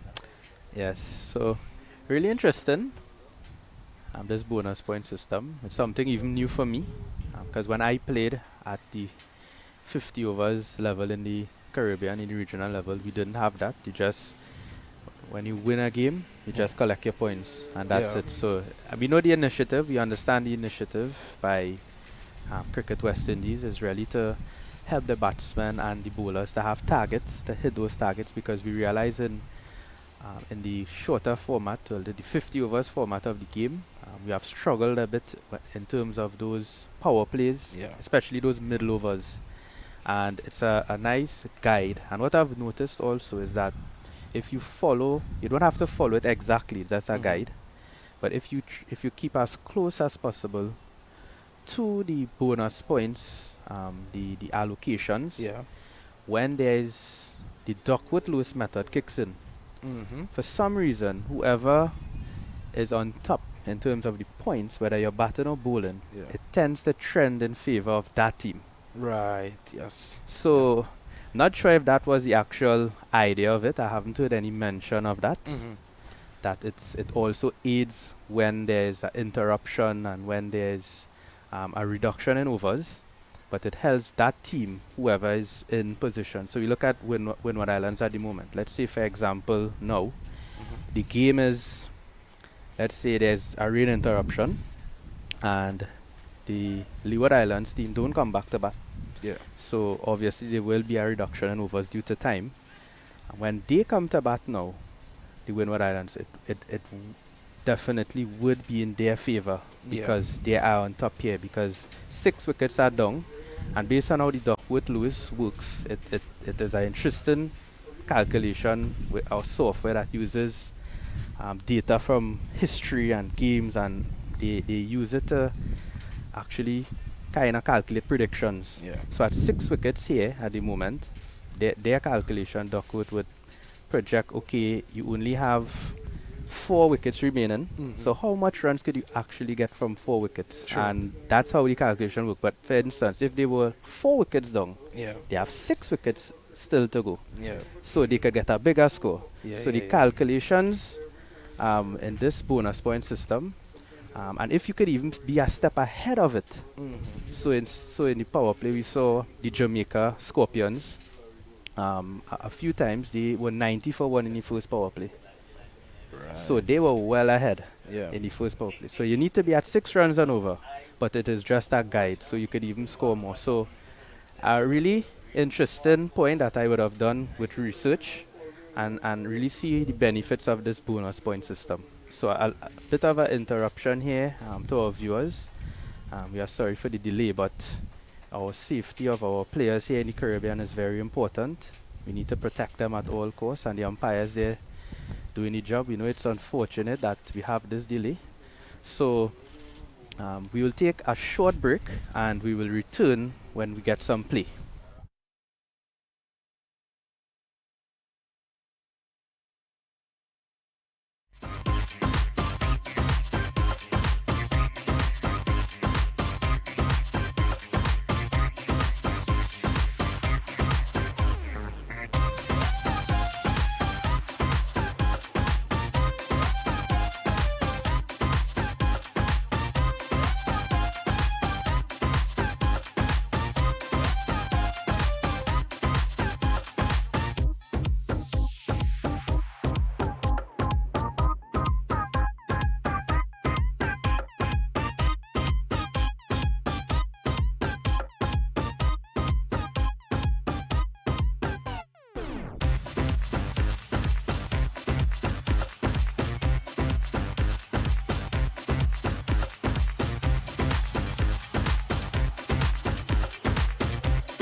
Well, action is ready to be resumed here at the Respect the Sir Frank World Memorial Ground in St. Augustine.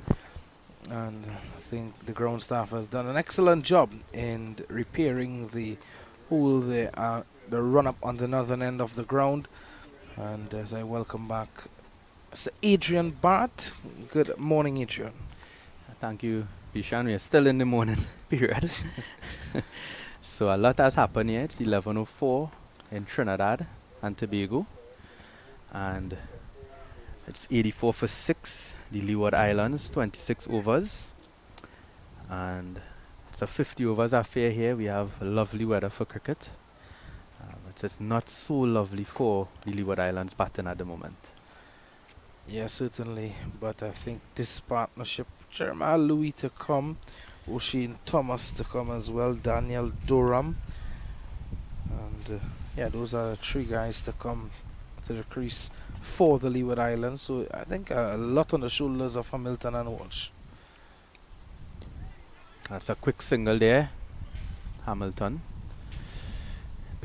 picking up where he left off. And yeah, it's always nice in these situations where you have all-rounders. No? Yep. You know, sometimes when you're picking a team, you want to have a balanced team where you have batsmen, you have, you know, a couple all-rounders in this format of the game.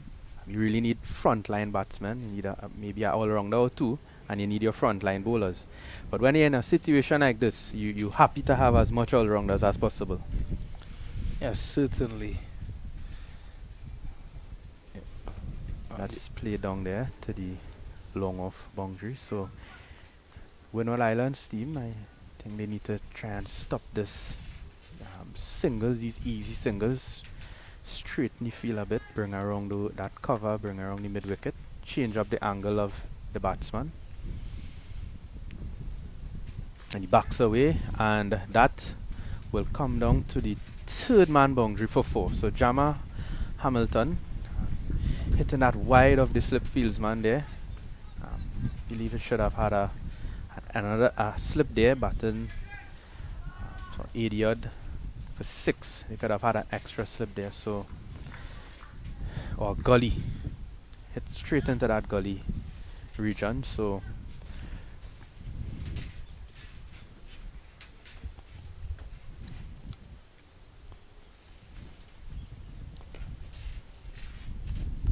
Demba hasn't bowled badly, 1 for 30 in 8.4. I think that has been a wonderful display of bowling from the off spinner.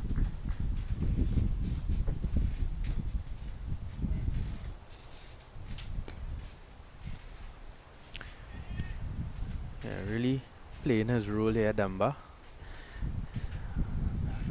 It's been a spin friendly pitch since the tournament have started, the UE spec. And he cuts away, and will it run to the boundary? No, it slows up a bit, and they will come back for 3. So good run in there by the Leeward Islands batsman Jama Hamilton. Yeah, absolutely brilliant running from both batsmen as we come to the end of the 27th. It's 93 for 6, Hamilton on 35 and Walsh on 6. So a partnership would need to be developed here by the Leeward Islands team.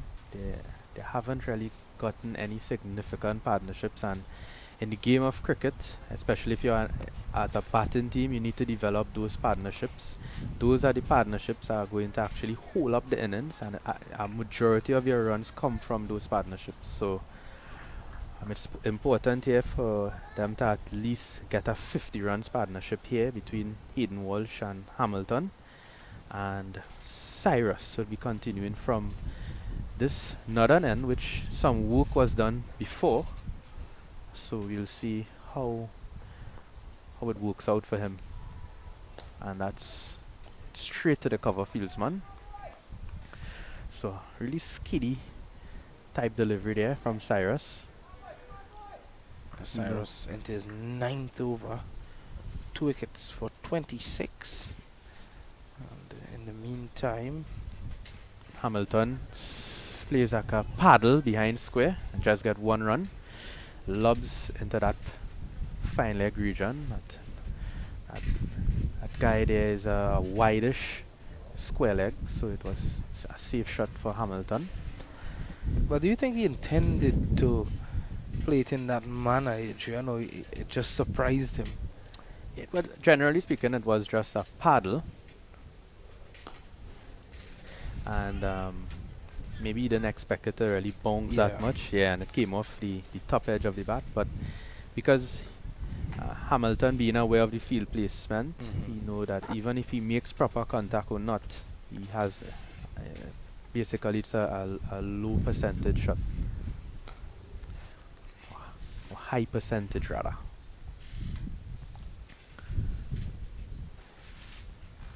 I was saying earlier, in the meantime, the West Indies would have announced the T20 squad for the first two T20s against England. And in between overs, we'll have a chat about that. Good news in that Andrew Russell is back. Oh, that one bounce and turn there by Cyrus. Good signs here for him, not too much of a good sign for Hamilton because he's long forward. We've seen a lot of rough there. If you look closely there, outside the off stump of the right-hander. So Cyrus really looking to pitch the ball up into that rough. And he pitches it there again, but squeezed out to long one by Hamilton. Taking so much of a thick inside edge down to the ground. So it's 96 for 6 after 28. Yeah, getting into that West Indies T20 team, Rovman Powell, the skipper, Ruston Chase, Matthew Ford, Shimron Hetmyer, Terrence Hines, Shai Hope, Akhil Hussain, Shamar Joseph, Brandon King, Evan Lewis, Gurukesh Moti, Nicholas Puran, Andrew Russell, Shafin Rutherford, and Romario Shepherd. So that's the team for the first two T20s. Of course, it's a 5-match series, but this is just for the first two. Thoughts on the team, Adrian? It looks like a really strong team. As you mentioned, good to see Russell back. And Nicholas Puran, any team Nicholas Puran is in is a good team these days. Akhil Hussain, we have Hetmyer, Ford. Yes, it's a good team. Moti, Romario Shepherd. Shafin Rutherford is in extreme form at the moment. Him and Evan Lewis. So will be a really good series to look at if you are a spectator. Maybe a lot of high scoring games in this tournament. Yeah, we'll have to have a look at that. So a bowling change, Eugene from the southern end. It's cut away by Hamilton, who moves on to 38.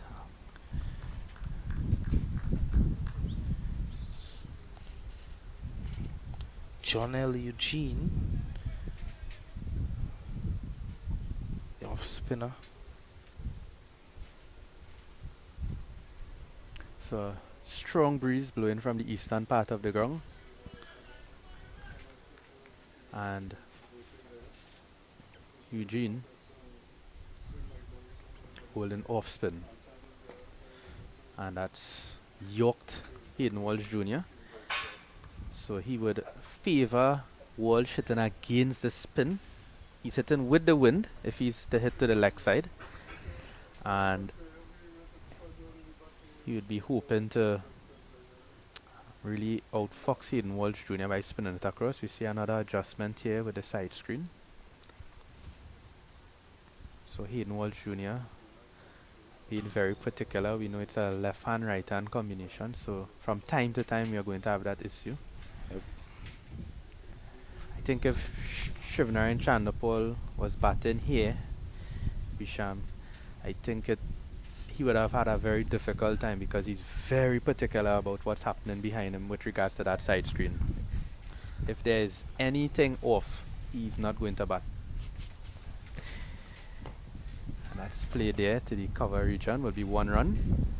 And some persons tend to say that, it's batsmen asking for too much and it's batsmen being too cocky about themselves, and this is asking for too much. I don't see it as that. You, as a batsman, you want to be as comfortable as possible, and that's what the side screen is there for. Of course. So why not make use of it? And of course, and if you look to the background of the side screen, there's a lot of white buildings, and we're playing with a white cricket ball. Very true. So I could understand why there's an issue here for the batsman, because I mean there's two white buildings behind. Even the UE dressing room, the spec facility is white. So we have to really understand our the batsmen here, the Leeward Islands batsmen, as they try to salvage this innings. They would want any little advantage right now.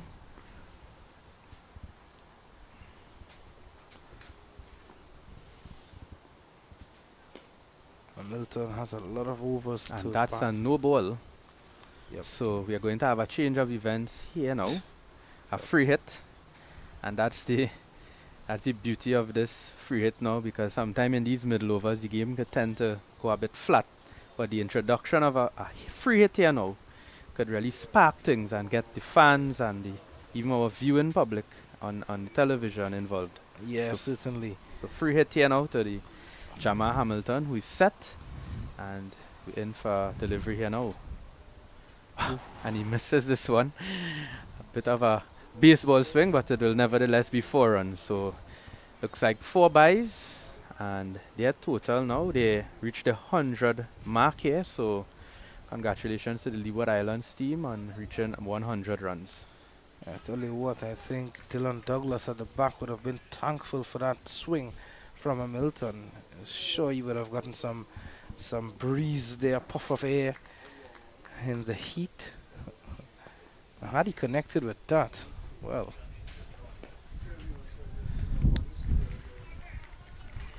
I would have maybe struck one of those white buildings you're speaking about, Adrian.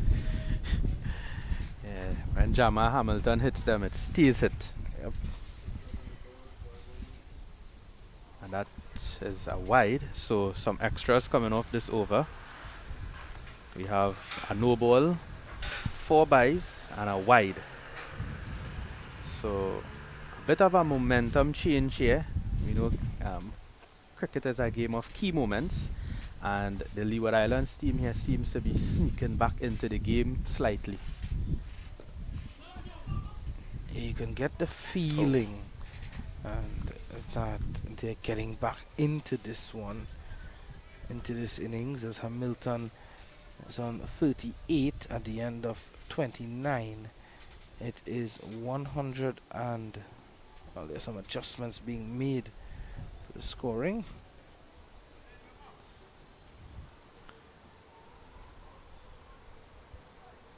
But for sure they've gone past 100, the Leeward Islands. So Eugene, or rather Cyrus, will be bowling from the northern end, and he'll be bowling literally into Hayden Walsh Jr., turning into the left-hander. He has that ball to skid, and he also would be looking to angle it across the left-hander.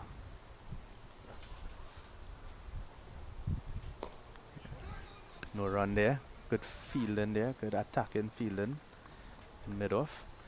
And what I've noticed with our leg spinner, Risham, is that our leg spinners are not turning the ball as big as they used to. What do you think could be the reason for that? Quick single there, and they get there safely. Well, it could very well be a technical issue in terms of, you know, how they approach the crease, so the manner in which they deliver the ball. It could be a lot of factors that can contribute to that. I don't think it's the pitches. Because have a look at today, we saw some deliveries turn outrageously on this UE spec surface. Yeah, definitely so. And we'll get back to that point there after this delivery. Swoop the cover, no run. And you have to remember too that our bowlers now are bowling in the shorter format of the game. Yep. And the main focus when you're playing in T20 or even limited overs is to contain And that's driven there, and they're pushing hard for 2. Will they come back? Yes, they come back, and will it be a good throw?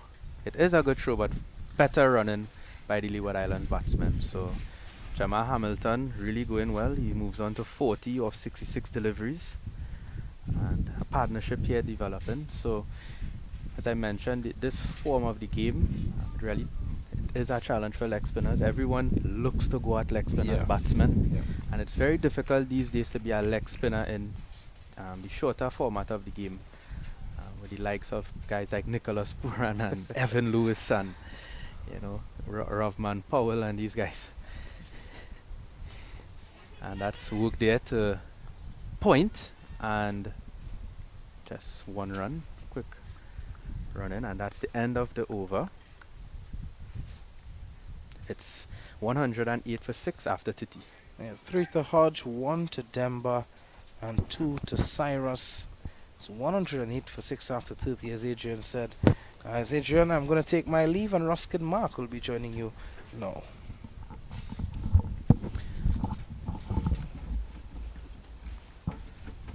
So the Leeward Islands are 108 for 6. And Eugene would be continuing from the southern end. As I mentioned, there's a strong breeze blowing from the eastern side of this ground in UE spec.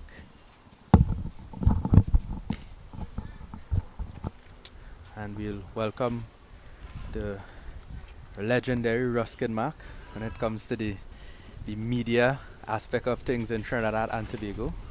Ruskin is very popular in this aspect of things, other than a former national fast bowler, but he's also known as a very experienced broadcaster here. Thank you. It's a good thing we have plenty of room around here. Well, my head might get swollen. I can't come in the place here.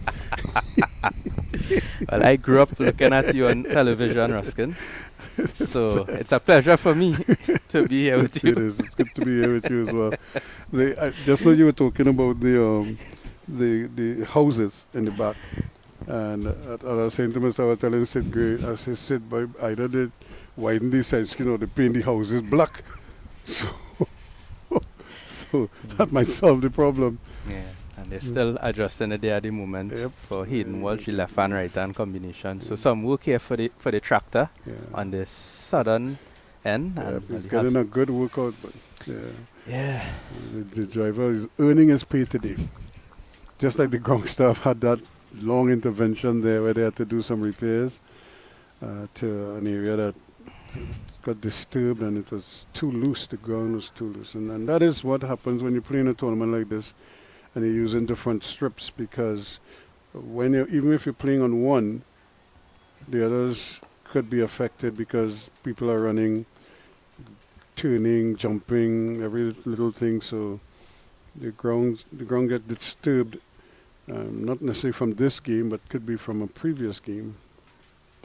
So that's worked down to the sweeper region there. Hayden Walsh looking really comfortable here at the moment, playing that anchor role. It's really good to see yesterday when the academy played against the Trinidad and Tobago Red Force. They tend to just keep losing wickets throughout the innings. It didn't really seem to consolidate at any point. And I think there were some key moments that if some of the batsmen had decided to stay along with the set batsman, they could have gotten a better score. And on this pitch, a score over 150 is competitive, Ruskin. Yeah. Well, these two have added 42 now. Since they came together at 68 for 6, it's now 110. So they've done a pretty decent job.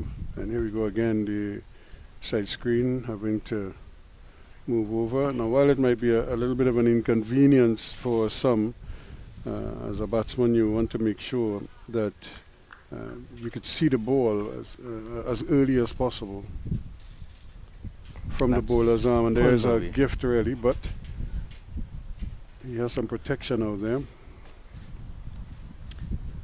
Yeah, that side screen is really important for batsmen playing with a wide ball, and most of the buildings behind there is wide, so it's already an advantage for the fielding team with a wicket that is spinning. And you have the left arm, right hand. Yeah, so might be a change again. for the side screen. Yeah, umpire is looking down at that end, pretty regular. So,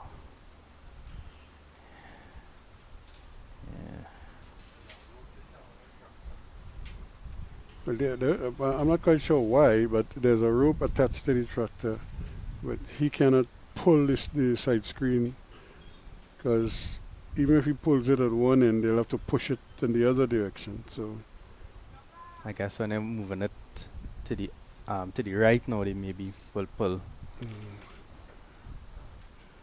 but the rope itself isn't tied to the side screen, so it's tied to the tractor. Easy single there, misfield.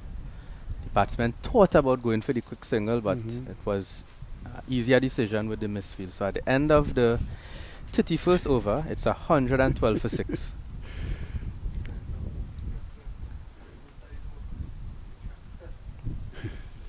So 112 for 6, which represents a bit of a recovery. And so they must be thinking now in terms of 150, maybe 175, and then when you get there, you see where you are. And if you could get it to 200, you're happy.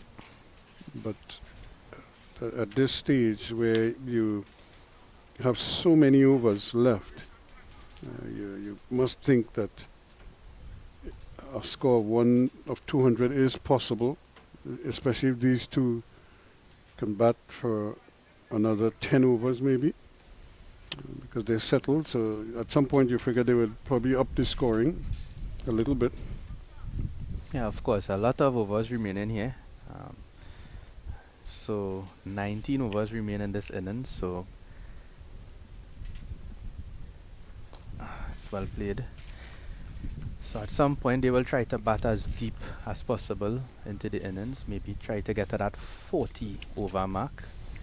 Hopefully get as much as they can in the same form and fashion, and that's hope there to short mid wicket, no run added to the total. So nice to see a partnership developing here. We haven't seen much today. Hodge, the danger man, is back. Bit of a shimmy there by Hayden Walsh Jr. Backing away to the leg side. So I know he's a guy, he don't stay quiet for too long. These both batsmen, in fact, and Jama Hamilton has really impressed me, because from the inception of time since I knew Jama, he has always been an attacking batsman, and it's nice to see him develop now into a player. 43 runs off of 70 deliveries, and really play in this situation. Spent some time at the wicket. Well, he's read the situation very well, and I think what he needed, as I say, was somebody to stay with him and try to build partnerships. In fact, the rest of the way, that has to be the theme. Oh, Into the gap it goes. It was in the air. The hands went up, but there was nobody there. In fact, the closest man to it was the umpire. so Hamilton moves on to 44. So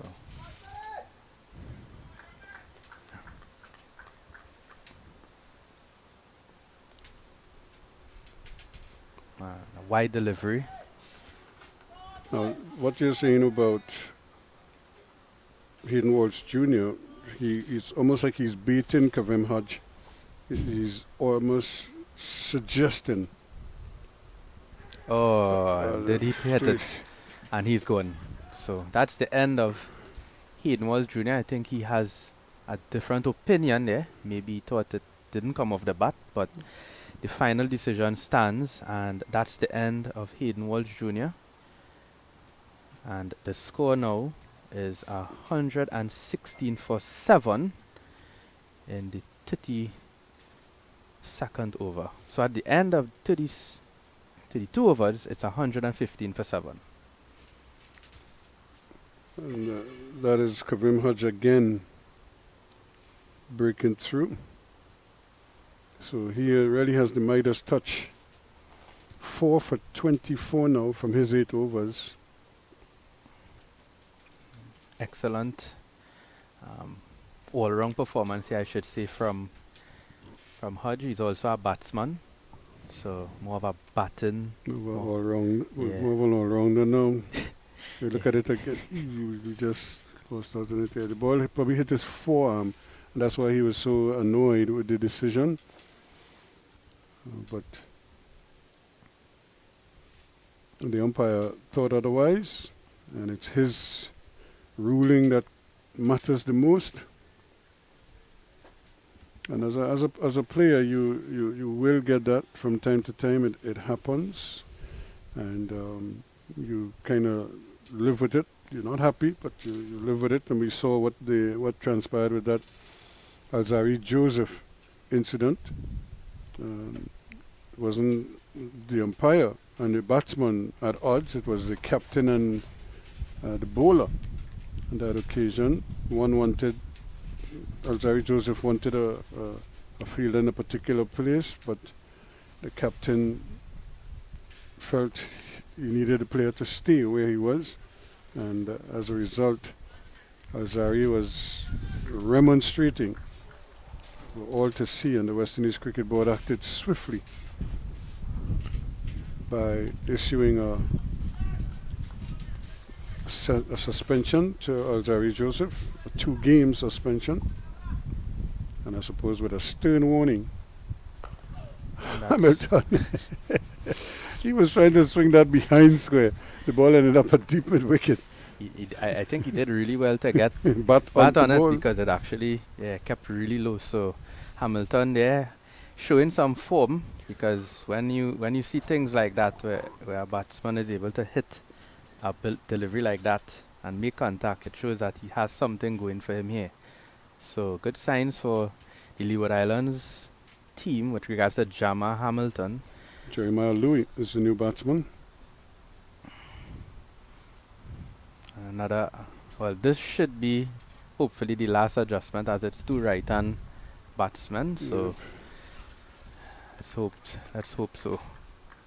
Unless the spinner has other ideas and decides to come from around the wicket. We may have another adjustment again.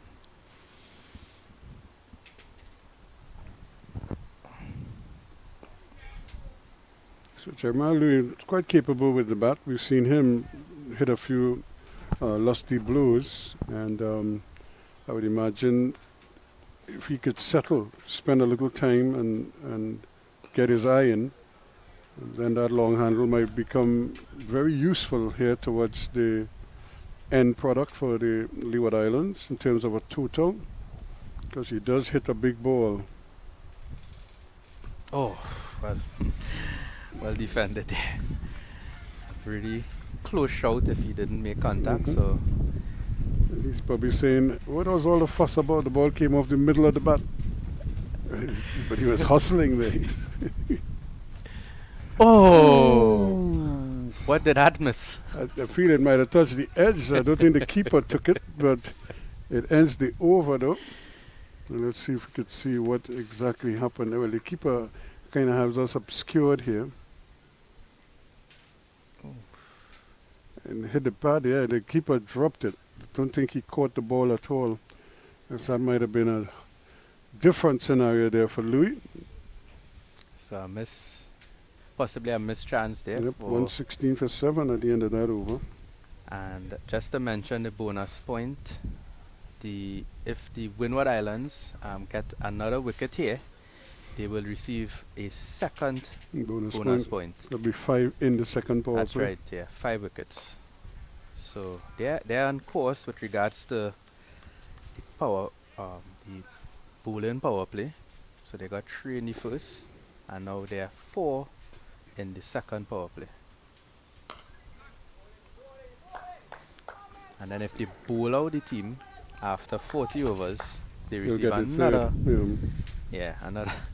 another bonus point. It's in their interest to take another 2 wickets here in this second. Oh.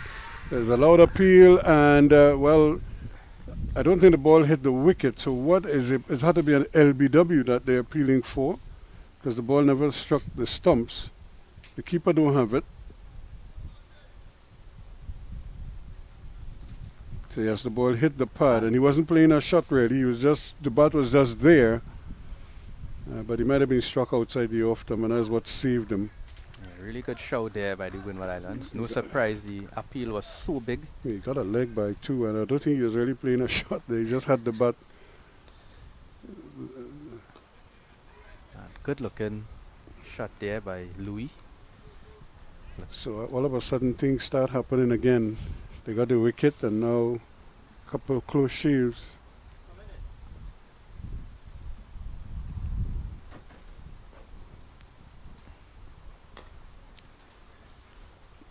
So no run to Louis here, who would really understand his role. There's one delivery left. I would believe that Jama is just telling him, play this one out. No need to do anything outrageous. And keep Hamilton on strike at the other end. Well played by him there. So at the end of the over, it's 117 for 7. Yeah, another tight one. Just the one run coming from it. And 34 overs completed now. And 46 to Jamal Hamilton. Easily the top scorer in this innings so far. The next best was 15. And 2 of the batsmen getting into double figures. Well, 3, 12, 11, 13. To small totals. And then you have this one big 46. Can he get to a half century? Oh, that one plays back there to a somewhat flighted delivery. So that I think it surprised him a bit. Wasn't probably expecting that amount of flight because there's a mid-off. So an easy single there to Hamilton, who moves on to 47.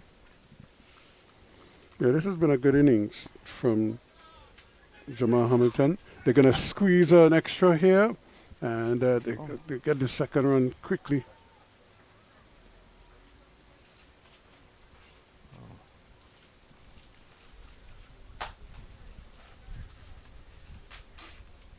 Louis is back on strike here now.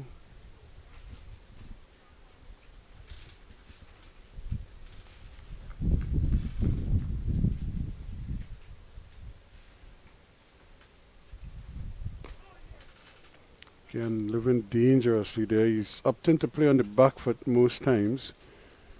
And, not trusting himself coming onto that front foot just yet. And just as I say so, he proves me wrong with a big leap forward. So 120 on the board.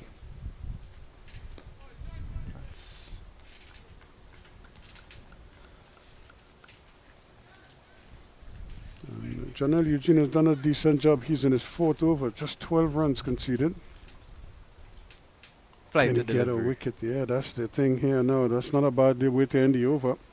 120 for 4 after 35. 120 for 7 rather after 35. So Jamal Hamilton on 49 not out.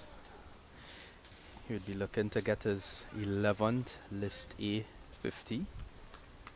He's in his 72nd List A match, so he's played 1 ODI for the West Indies international cricket, 2 test matches, 190 first class games, and 72 List A matches.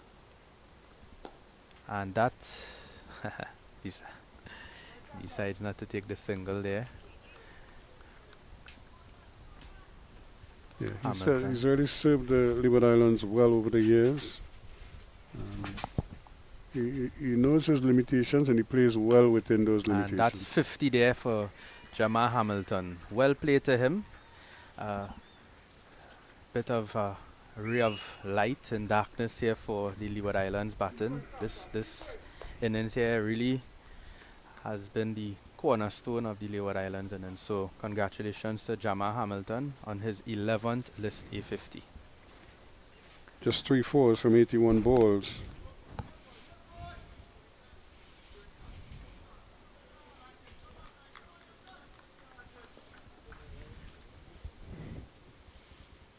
Oh, he gets some bat on it. Yep, I thought he might have gotten some bat on it, but the appeal was a strong one.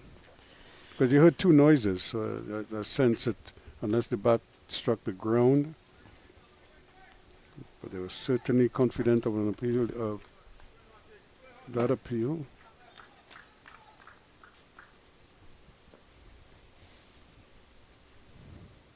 So Hodges in his 10th and final over.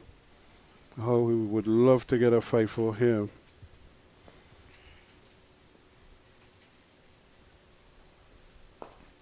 Oh, well fielded there by Hodge. Bit of a tangle there with the non-striker. And look who it is. Hamilton. No other than Jama Hamilton. Yeah. Always in the game. Good to see some smiles there too.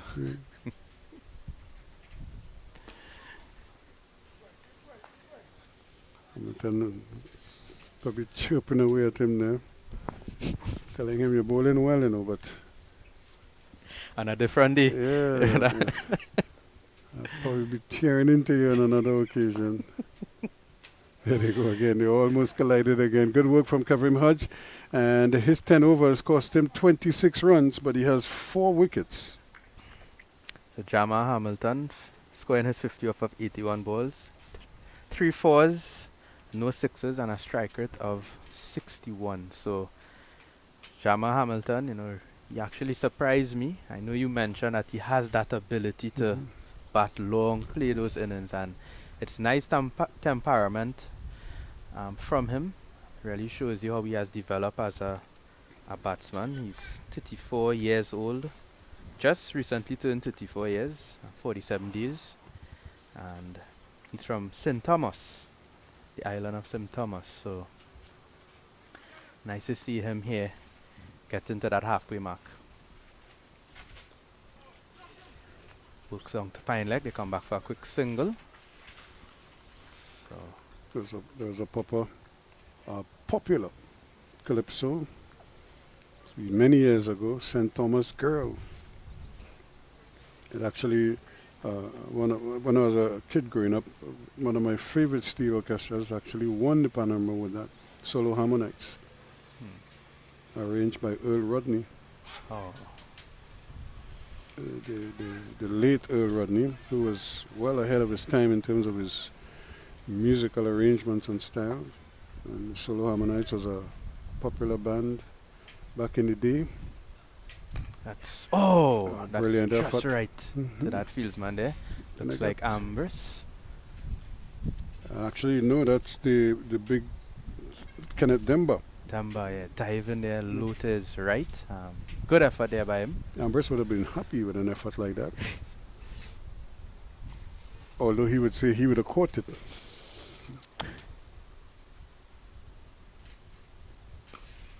Better turn there. Louis here playing a very vital role in this innings. Just holding it together at the other end. And played by him there down the ground. Playing with the tide here, not trying to go across it, but playing, just taking what they... You know, there's a familiar face. Where we know that guy from?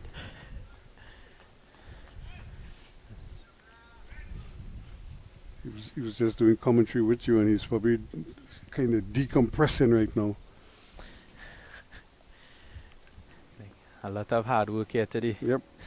Bishop Lalman. So works that one to square leg region. So a bit of some clouds here building on the eastern side of the ground, and that's the end of the over. It's 126 for 7 after 37. So the batsmen there taking a bit of a drinks break. They probably are aware that if they don't concede another wicket, the Leeward Islands team To deny them will that deny extra them point. that point. Yeah. Look at the cloud covers in the distance. You can see how some of the dark clouds are rolling in wherever. They're not threatening at the moment, I would have to say. So there's no immediate threat of rain, but we're in the rainy season, so this is par for the course, you know. What the big change normally comes, say, after lunch or just around lunchtime, when It just seems as if the weather patterns favor rain at that time. And we saw that yesterday at the Oval, just about 12 o'clock, about a minute or two after 12, the rains came, and we were not able to get a ball after that, a ball bowled after that. And interestingly, in our part here at UESpec, as soon as the Red Force team scored their winning run, that was like around minutes to 2 in the afternoon, the rain came down really, really hard here at the UESpec. So, bit of a fortunate situation there for them. Now that was the thing, because I hear Shamar Springer first up, for the first time for the day we seen him bowling, that is. And the first ball, a little bit of a lifter there that caused a little discomfort to Hamilton. Played it with one hand in the end. See Shamar Springer there, still trying to get warm, because he would have been out there. He hadn't bowled a delivery No, he hasn't for bowled the before. entire match. Yep. So But he did have that amazing diving catch down at long on. So he has played a part in this game already. Now he's looking for a wicket or two.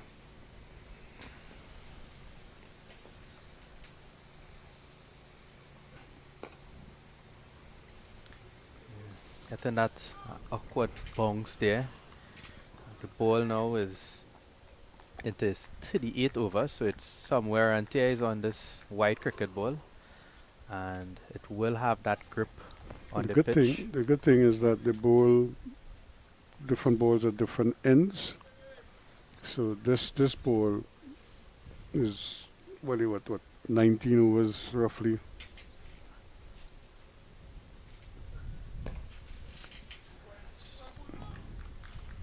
And it's a really dry square here also. So when they're throwing in the ball, usually Scuffing up fieldsmen, them. the throw it in based on what you're really trying to achieve with the ball. Yeah, the umpires always ask the players to throw the ball up, throw it to hand, don't let it hit the ground, especially in the square. Yeah. Because it's very abrasive. Yes. And they don't want to be changing balls too often.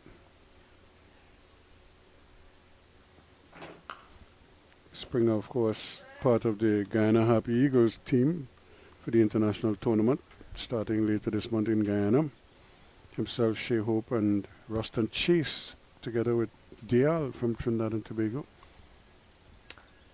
So we see a field change here. He brings up the third man and he pushes back the deep mid wicket here.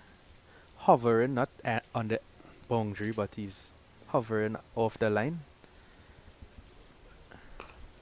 Well, look, they're going to have to hurry here, but this time Ambrose not interested in trying to run him out.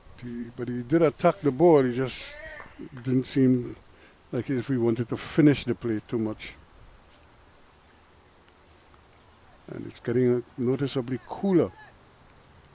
The sun has gone in. It's a nice cool. What I like about Springer is immediately on him coming on, he just seemed to know what he wants to do. There's like no guessing with him. He's aware of what the state of the game is, and he's ready. Of course, he would like to get a wicket. That's the important thing. But other than that, try to keep down the runs. 129 for 7 after 38. And with regards to the bonus point here now, so the Windward Islands, they have 2 overs to get 1 wicket before the third power play starts. So if they get 1 wicket here, they have the opportunity of another bowling point, and then when in this third power play, if they get the other 2 wickets, they will get another bowling point. So I'm yet to see that. I'm not sure if it happened before where a team was able to get all 3 bowling points. So, and that's hit down there to That's 4 runs. backward square, and that's 4 runs to Jamal Hamilton. That's a good shot. He got well inside of his wicket, and he knew exactly where the field at backward square was, a deep backward square was. He pulled it away from him, got it fine, and they got the boundary for it. Yeah. Now the other thing is that the batting team, they have a long way to go to get anywhere near a bonus point. They're certainly well behind the 8 ball here. They were 26 for 3 after 10, and they haven't really increased that rate much since. Yes, that's worked on into the Hamilton leg wants side 2. boundary. I think he's going to come back for it. No. Hodge doing very well. And he was scampering off the boundary. So the Leeward Islands, just to mention that, Ruskin, that if they are to get a bonus point in this second power play, they didn't get any from the first one, they would need to be at 176. So they need to score Without 150 runs in those 30 overs. That's right. Yeah, without losing 5 wickets. It's a good shot, but it might only net him 1. Yeah, and it's not complicated. You just have to know what you're looking for. And but they haven't been able to come anywhere near that. They needed to score 150 runs within the next 30 overs after they got to 26. And they're well short of that. But Hamilton is trying to up the stakes here, trying to increase tempo a little bit. Trying to cut, you know that there's that vacant space between to the right and the left of the backward point, especially to his left. So that's the end of the over. 6 runs off of it. It's 135 for 7.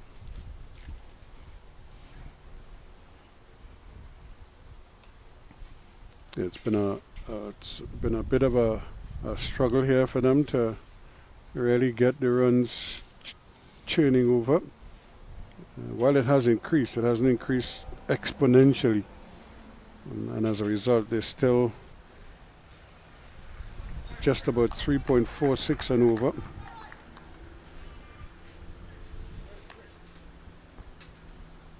So 135 for 7. Swoop down there. Good single to bring Hamilton on strike. Yeah, he's the mainstay here. How he goes is the way the Leewards will go the rest of the way here. Although, like I said, Louis is not a rabbit with the bat per se. He can actually bat, but he can also hit the ball. He can hit it a long way, but I think he would like to wait until maybe the last 5 or 6 overs before really pulling the choke here. Now they're going to have to hurry. Yeah, I think that has to be the thinking. Let's see how deep we could take this. And if we still have, a few wickets in hand, maybe I'll have a dip later on, the last 5. I think that's where Karen Pollard made his name. He used to change the game in the last 5 overs or so. Yeah, that's the important things about those dead batters. And that's work there by Louis. Should only be 1 run. They come back for a second. Will they make it? Yes, they make it comfortably. Not the best of throws. So yeah, it was a little bit toward a deliberate. Solazano was coming off the boundary. He didn't have he had a lot of work to do to get there. The ball was dying. It really didn't have that much on it. And it was Eugene who was the one running back. And by the time he picked it up and turned and fired, all that time resulted in the batsman completing 2 good running between the wickets by those 2. It means that Louis now is up to 8 from 26 deliveries. Hamilton is up to 60. He used up 91 balls. So they've had their problems. Rotating strike.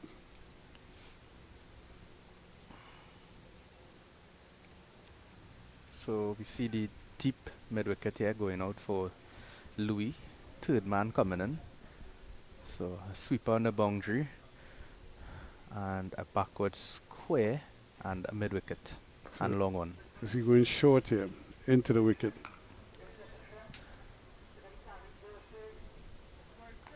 So another 2 deliveries here remaining for the Leeward Islands to prevent the Windward Islands from getting this extra or this bonus point in the second power play if they don't allow themselves to lose a wicket in the next 2 balls. What is interesting about this move with Shamar to bring him on this late is that it's unlikely he'll bowl out 10 overs. And that's hit down there to the fine leg region. Will it go for 4? No. Save there, and they will come back for 3. No. Decide not to go. A good throw there by the fieldsman. And that boundary there. So Hamilton moves on now to 62 with 1 delivery remaining in this over. Yeah, he's done an amazing job here for his team. You can't overemphasize that enough.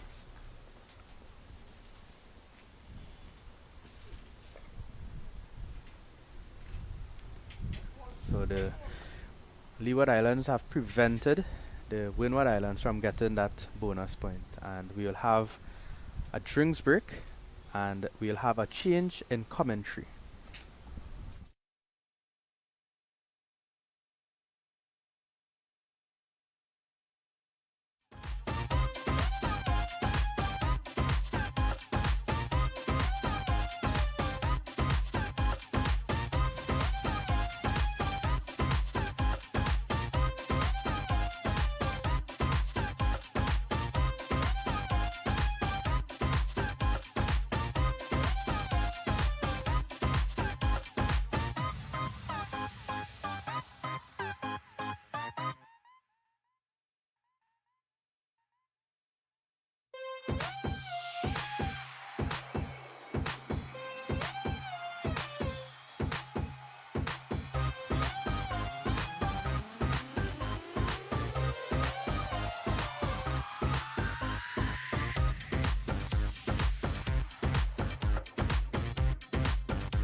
Thank you very much as we welcome you back here. It's 142 for 7, and we're into over number 41 here. The Leeward Islands doing a good job trying to stay alive here, stay afloat.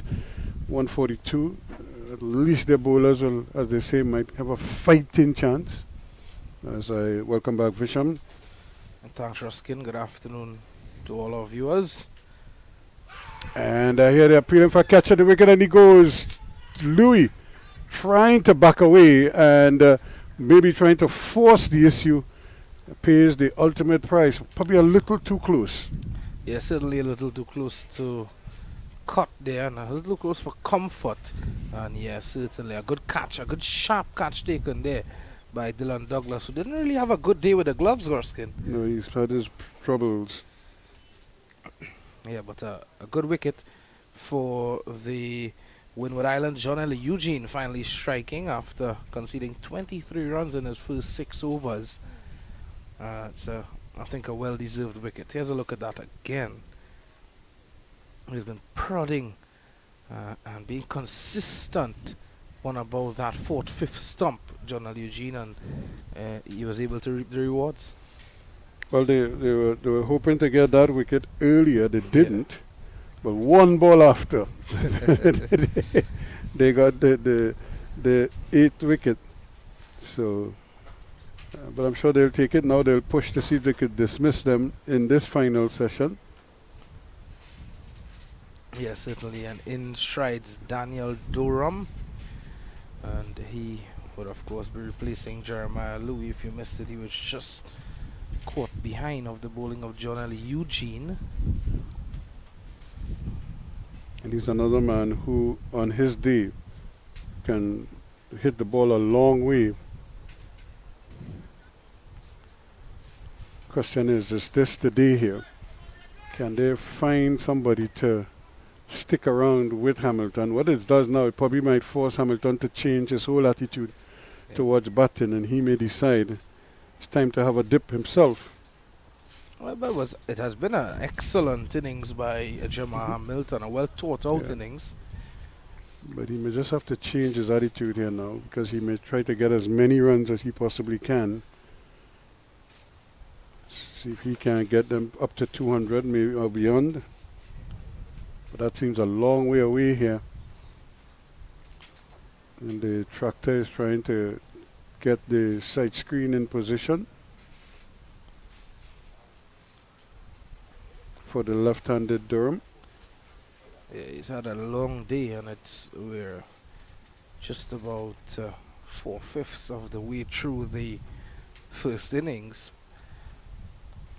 So a lot of work to do with the groundsmen on both ends, northern and southern end of the ground. Well, the tractor, that was my fear, that something might have gone wrong, so they're going to have to manually move the side screen here.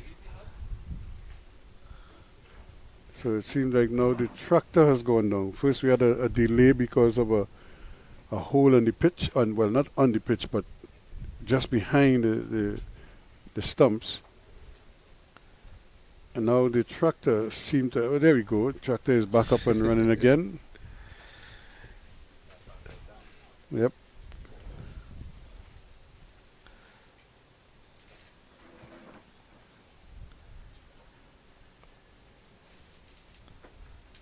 Oh, it's going a long way. Durham's view is different to all the other left-handers because that side screen has gone a long way over, so maybe he takes a different angle. Yeah, he's probably left eye dominant, so that one went right through the gate there, and Durham is lucky to be alive. Yeah, very lucky there. Let's have a look at that again.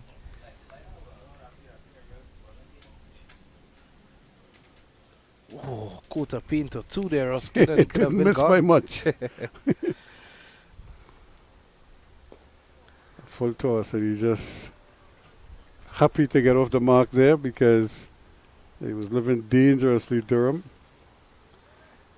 Interestingly, Durham would have been picked up by Netherlands to play the T20 World Cup before cupping an injury, and he wasn't able to take part in that tournament again earlier in the year, Ruskin. Has a world of experience, Daniel Durham, only 27 years of age. He's a. Remember what it was last year, or even the year before, when he first burst onto the scene. He was taking wickets almost at will. Yep. Every innings, it seems he got 5 or at least 4 wickets. And I think batsmen have kind of gotten a little more familiar with him now, so he's not as prolific as he was when he first arrived on the scene, but he's still a decent bowler. I think when you look at him, you say, a fast bowler. Yeah. You know, has all the physical tools. But having the height as well still adds benefit to your spin bowling. Yep. Remember Suleiman Ben, who was Yep. tall and rangy. Clyde Butts, who was fairly tall as well, run-off spinner. We've had a few tall, fairly tall spinners who've done well. What about Anil Kumble from India? Yep. Very, very tall, rangy. And here we go again. So we have to make sure that the batsmen are comfortable. I think we need to have Diesel on standby for the tractor. Yes. I was curious why it had that and why it took so long to move just now. And I was saying that to myself earlier. I said, I'm just hoping nothing happens to this tractor.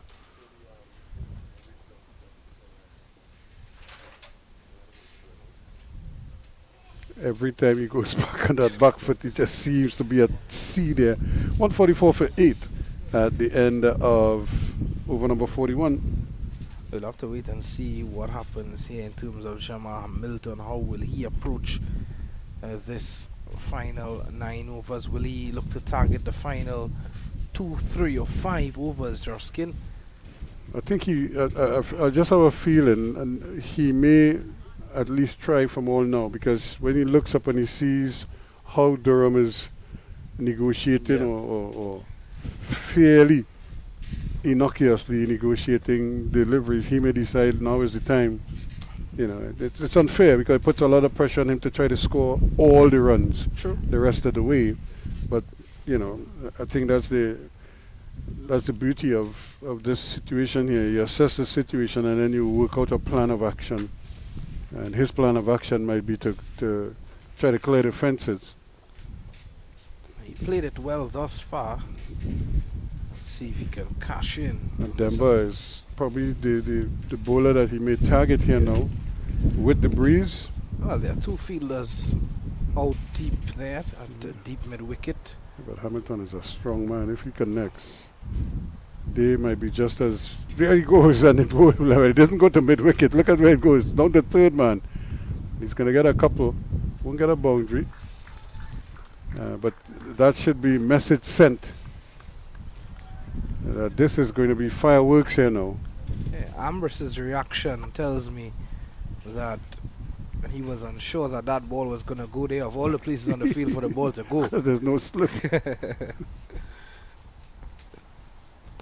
That's the ball. It's in the air. It's also in the gap. It's well played. And 4 more. Yeah, good looking shot. Not looking to overhit the ball, Hamilton. Just going with the angle. It was on the line of the leg stump and it was flicked away beautifully for 4. Well, Shama Hamilton made his intentions known. What does Demba do now? And what does Ambrose do? He's just brought the man at deep mid-wicket a little straighter. And Hamilton has decided he's going to go. He will take the single. He's not going to turn it down. They all count. And now he's going to go into that period of indigestion here where he holds his breath to see if the batsman could negotiate. Yeah, interestingly, Demba went round the wicket to Hamilton for that last delivery. Looking to angle the ball away and take it out of his hitting arc.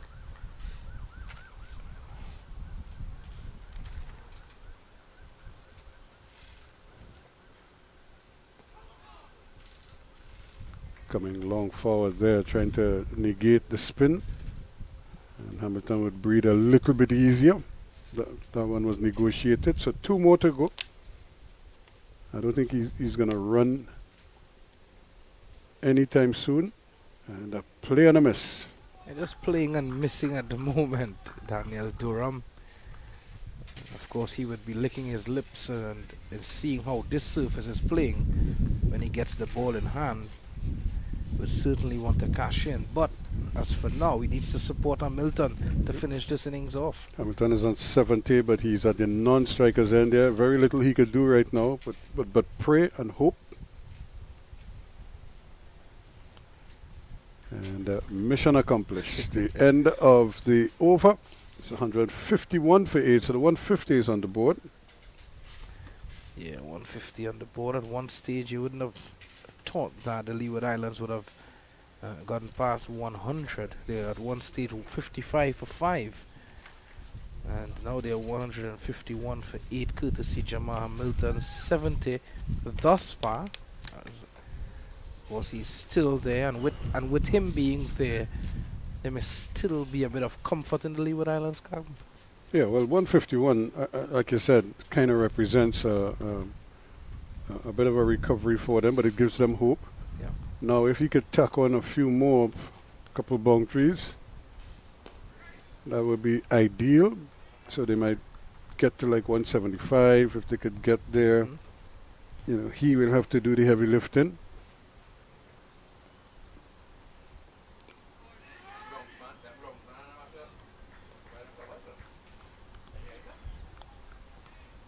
Certainly, there was some dark clouds around earlier. Not too sure if the rain will be joining us. Let's hope not.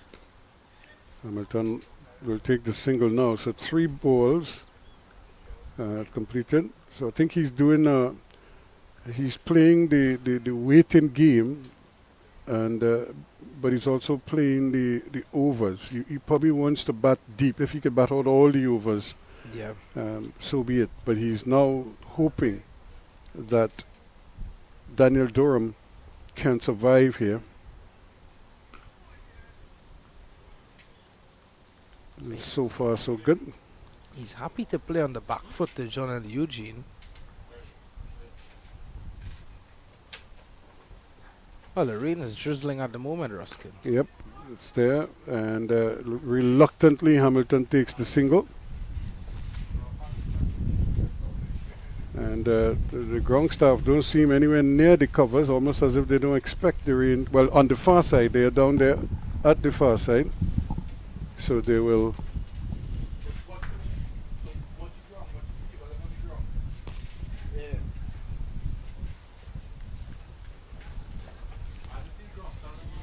So Hamilton returns the favor, so he will pinch the strike. So 154 for 8 now after 43.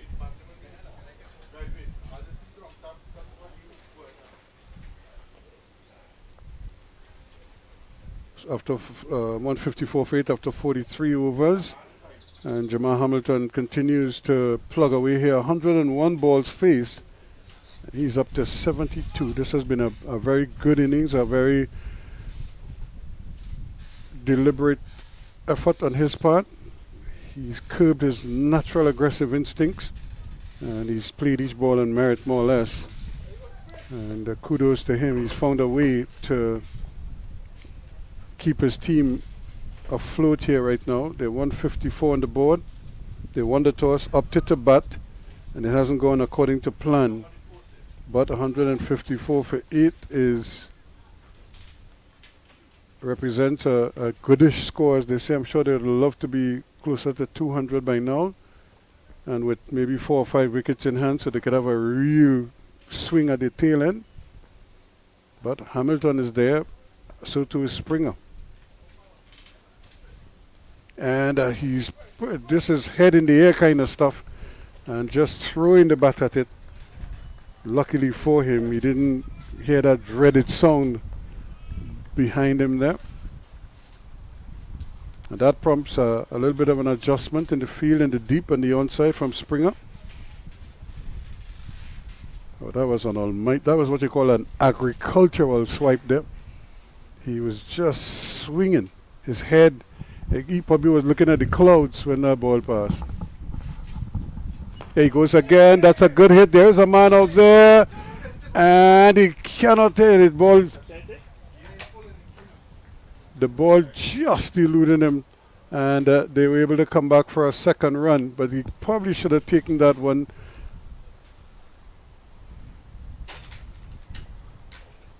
Springer not happy, but he doesn't seem too put off by it.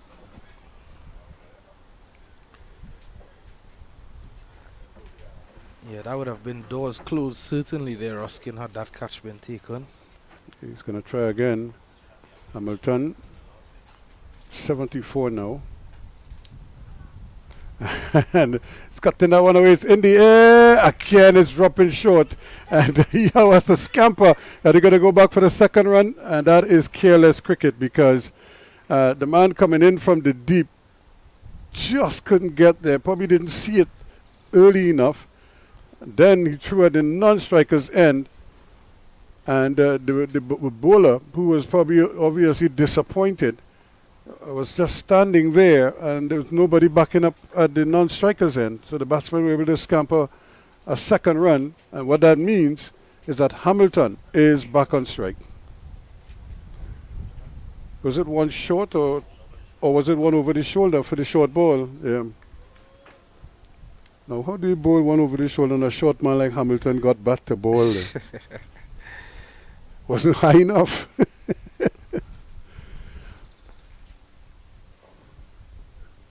And that's a great ball because Hamilton was looking to attack there and then realized that was veering in at that middle and leg stump. I always thought that catch could have been taken out that deep extra cover. A few start and stops from the field. That was always difficult as well with a white ball. Yep, so you have to be on your P's and Q's because you know he's trying to attack every ball. So as a fielding team, this is your period of anxiety here. You have to be always aware of what is happening. So he will take the single after the fifth ball. So he is hoping that Durham could survive here. And so far, so good for Durham. He's negotiated 9 deliveries, just as the 2 runs. But more importantly, he's sticking around here with Hamilton. 159 for 8. These two have added, 8 runs so far? And they'll take the single. No, Hamilton will turn it down. And Durham is turning his back. If he's just Durham jogged 3/4 of the pitch and just kind of stood there and just wandering back into his crease. Luckily, the return wasn't in time, but it will remain 159 for 8 after 44. Yeah, I think there were no chance there for Durham going down to the other end because Hamilton, there was no way that Hamilton was going to go back up. Hamilton didn't want the single. I'm sure he communicated that to Durham. Now imagine Durham gotten run out there. That would have been sacrilegious because I think everybody in the ground knows that Hamilton was keen on a single. Yeah, definitely wanted the strike. Jamal Hamilton, he wants the bulk of the amount of balls that they have remaining. 36 balls remaining in the innings. If they can get at least 20 or 30 runs out of that, I think they would be somewhere around about 190, 195, Ruskin. That could be a run a ball. If they can get a run a ball from here, that would be ideal. Yep. And I'm sure Hamilton would, that's probably what he's thinking. If they could get a run a ball, or more, better yet, if they can get, there he goes, and that is more like it. There's no chance of the man in the deep catching that one. And well clear of the mid-wicket fence. That's a huge hit from Jamal Milton in the arc, out of the park indeed. And the thing with that is he hit that against the breeze. If he hit that with the breeze, well, it's a good thing too because all our vehicles are parked on this side. So you could continue to hit them over on that side. We wouldn't be annoyed at all.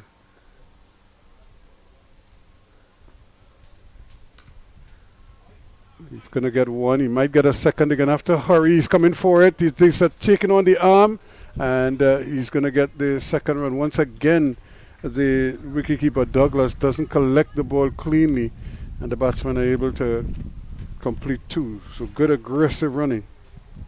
And what makes those efforts so special and that extra run so special, Ruskin, is the amount of time he spent at the crease already in this immense heat. And he's still able to push and push hard. He's having to reach for that one there. Looked at the umpire as if to say, help me out here, umps. The umpire not obliging him. If you notice, he's quickly on to 85 now. Yep.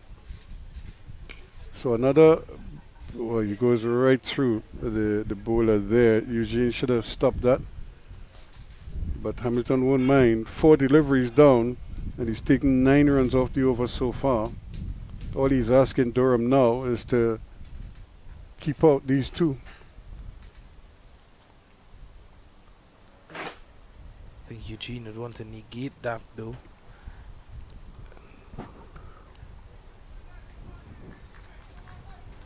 .91 not out, the highest list day score for Jamal Milton. And Eugene wants Durham wants a single again.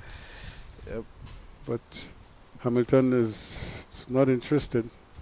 He's leaning on his bat at the non-striker's end. And I don't think he's going to move from that again. Not interested. 2 good-looking shots there to get a single, but not interested as Hamilton. So 168 for 8 now after 45. Durham, just as he made that movement down the pitch, he was going with the movement, Ruskin, to run down to the other end. Yeah, we do whatever you touch down and go back. Hamilton was saying, I'm not stopping you from running down, but you have to get back. So there they are in the middle of the pitch, the long and the short of it, as they say. 2 batsmen having an intense discussion. And Durham is probably saying him, try and clear the fence, man. You could do that. Problem is, the bowler who he's facing is very capable. So, and this is what I'm thinking. Shamar Springer is only in his 4th over now. He's not going to get anywhere near his full quota. And that's a good hit. That's going for 6. And this is the scary part because all our vehicles are on this side now and he's starting to aim for this side. And well, Hamilton with that 6 goes past his highest list day score. He now moves on to 92. And that was a very good shot there. They've added 32 runs from 30 balls, 2 of them to Durham.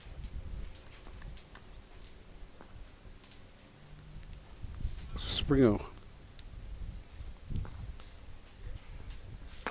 And right up in the block hole there. That's good, sensible bowling on his part. Talk about a comeback there from Shamar Springer. Why don't we see more of those deliveries at the back end anymore, Ruskin? Those Yorker deliveries. Because remember, bowlers now practice a whole host of variations. They practice slower bouncer. Yep. They practice wide Yorkers. They practice into the pitch. You know, so there are a number of other things going through their minds. Sometimes the Yorker is the last thing on that list of options. There's also that challenge as well of hitting or missing the Yorker, whether or not it turns out to be a low full toss and it's smashed away. Yeah, there are a number of things that go. But the thing is, as a bowler, you must be confident in your ability to execute. Yeah. under pressure.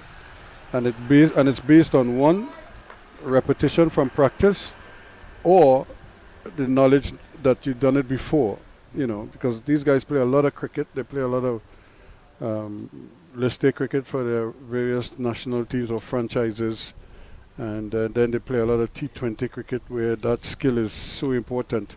And Durham is going to get another run. So he's up to 3 now, doing his part. Ruskin can say he only contributed 2 to the partnership. He could say I've played 3, and I would have had more if Hamilton was cooperating with the run in between the wickets. He's on 93 now, so he too is eyeing 100. What would be a maiden list 100 for him. He's gone past his highest score, as you heard from Visham. 91 it was. He's up to 93 now. Can he make it? More. He's going to get 1 more. I don't think he wants another run. He's going to settle for the single. And the reason why I like this innings as well from Hamilton is someone other than Justin Graves standing up for the Leeward Islands and showing, that they're not depending on Graves. There's still someone like a Jamal Hamilton who can stand up and bat through an innings for the Leeward Islands and put up a big score. Yeah, so it will be. I think everybody's rooting for him to get to 100, but this is where it becomes tricky. When Thuram is bowled all over the shop here, and so he goes for 3. It's 177 now for 9. Yeah, the tall man, Daniel Durham, that one snuck under his bat there. And it was a quick, pacey delivery, but keeping a bit low. And Springer already a skiddy bowler. And destroying the stumps of Daniel Durham.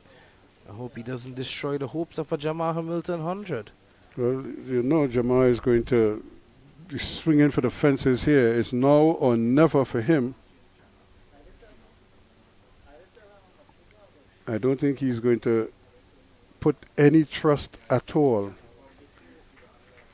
in O'Shane Thomas sticking around for any considerable period of time.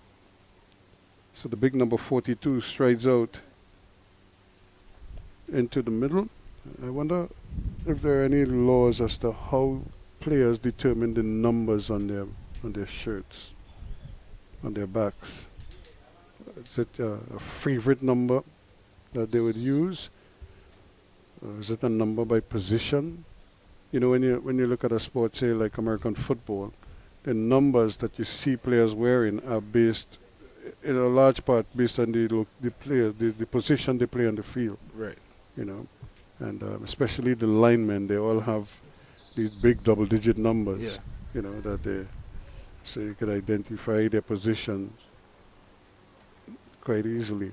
Most of the quarterbacks tend to have single digits or 0, 0, 1, 2, 3, 4, 5, the low numbers.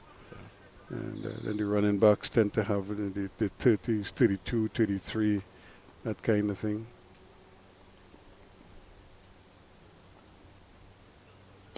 And that's a good hit, but will he get 2? He's only going to get 1, and he's not going to take it. So he sends O'Shane Thomas back. And in the process, Shadrach Decat has come in to bowl. Yep. I remember speaking to him in Jamaica. And we were speaking about the pronunciation of that last name, and he said it's pronounced as Decat. Mm-hmm. Yep.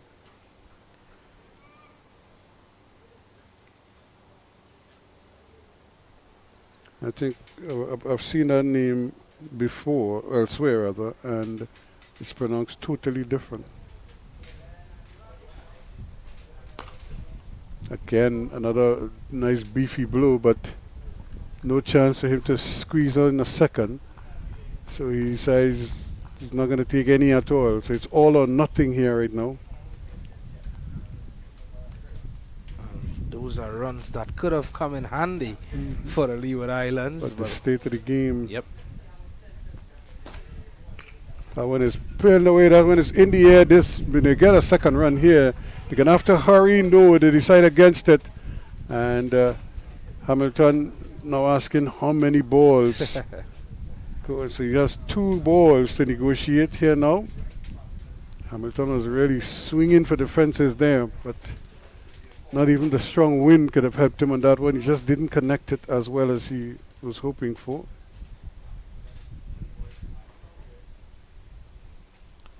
Big O'Shane Thomas. I don't think you'd fancy his capabilities with the bat too much. O'Shane is like a microwave and you don't need much to warm up. He could just swing now because... and knowing Hamilton would feel better if he was to swing and maybe get caught on the fence as opposed to playing a forward defensive and getting bowled down. You know. But let's see what mood O'Shane is in. Descat. And Thomas looking like a true number 11 allows it to go through.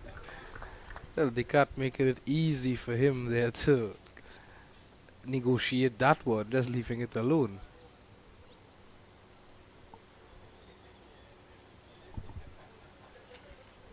So, over number 47. Will we have a number 48? This is the last ball. And very well played in the end there by the big fellow O'Shane Thomas. He survives. And Hamilton is on 95 now. It's 178 for 9 after 47. Yeah, Milton with a broad smile on his face as that last delivery was guided out to a backward point. Yeah, those conversations are very interesting conversations, you know, because O'Shane Thomas is probably telling him, don't worry, I have everything under control here. Yeah. You know, and Hamilton must be sweating bullets there now every time he exposes him. And but Thomas is probably the calming influence out there, telling him, "Don't worry, son, I got you. You do your part, and I'll do mine." And Hamilton has a great opportunity here to get a maiden list day 100, but he's getting some treatment at the moment.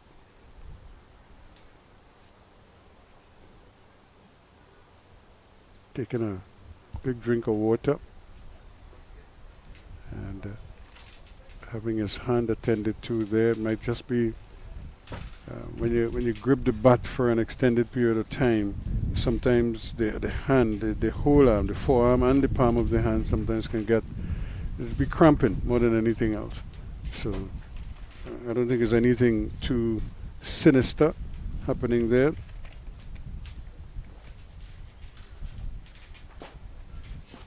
So Tony and Grant Green, a very popular figure, rendering assistance out there in the middle, herself and Dark Brown, the trainer. So they obviously have a message for him as well, and the message is, don't get out until you get 100. And now he has renewed his battle with Shamar Springer. Springer has the 1 wicket for 24 runs from his 4 overs. Can he break the heart here of Jamal Hamilton? Or will Hamilton get the 5 runs required in this over?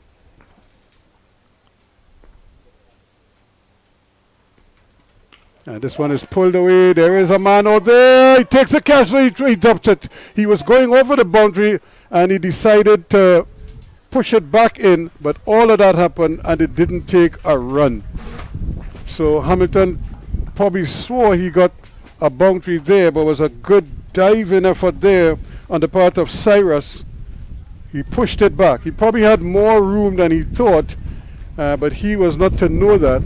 And he decided to release the ball just as he was falling, but he probably felt he was falling over the boundary.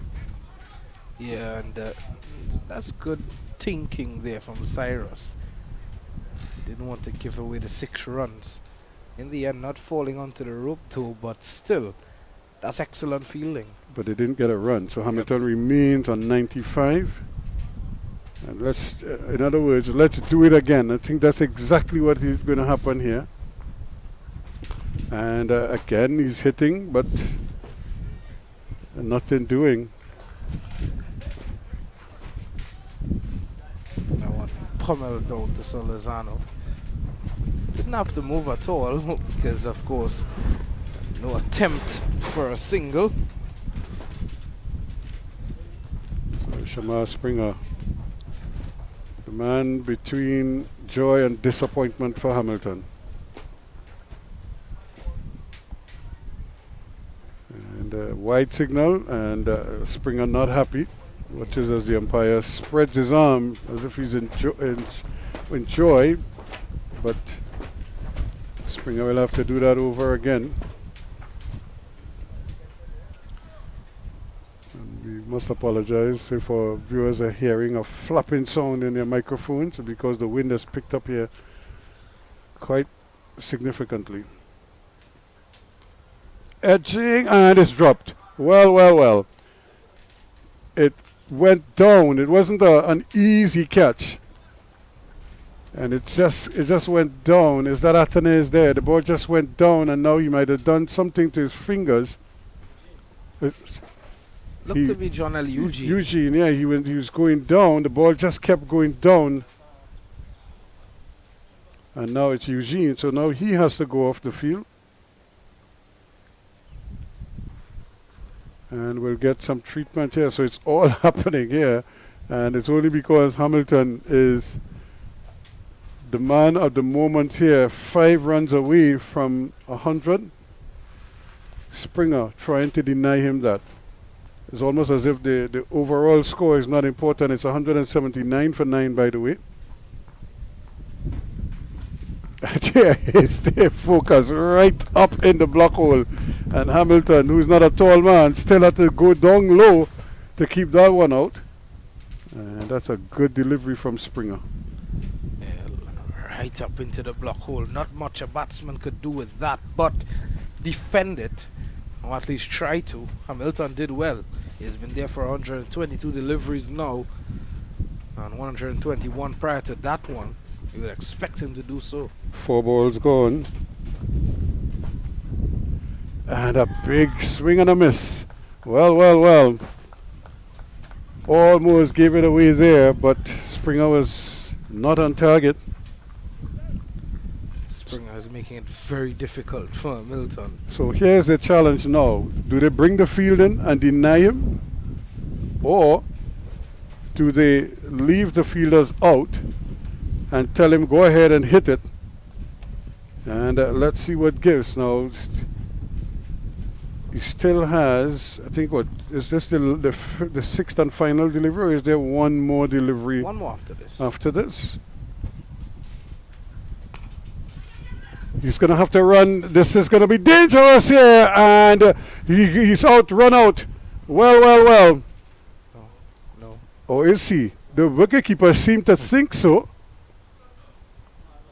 But no, he's made it. So they eventually got through. I thought for a moment there that the wicketkeeper Douglas seemed as if he's gotten him, but they eventually got the run. So it's 180 now for 9, and Hamilton lives to fight another day. He's up to 96. Yeah, well, the stump wasn't broken at all. Oh, so he missed it. Missed the stumps. Well, the speed at which he was running with, I thought he was going to knock the entirety of the stumps down, but.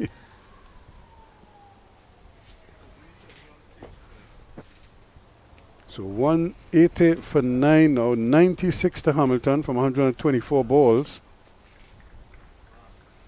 Can he do it 48 overs? He has 2 overs to get the 4 runs. More importantly, he has to stay on strike as much as possible. Here's this one is pulled away again, and he's not interested. Well. So the cat doing his part here. Hamilton has a big gap there to aim at, though. He has a deep mid-wicket, and he has a long one wide. So he could pierce that field. Another Yorker. seared in at that stump, at the stumps there. And Hamilton, who is looking to free his arms, had to check. I think it's excellent from the Windward Islands. Doing very well. Yeah, they're making life difficult for Hamilton. They're not giving him this 100 easily. You're going to have to earn it, son. There it goes again, and he cannot put it away. So, he's looking for power, but he's getting none. Yeah, low full toss Yeah. from the cat. Difficult to put away a low full toss.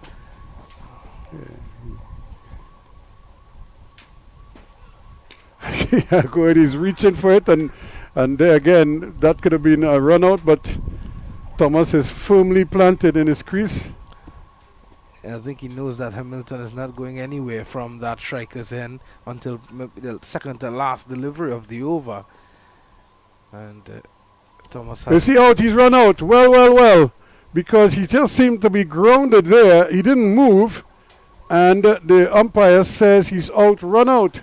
We'll have to see that again.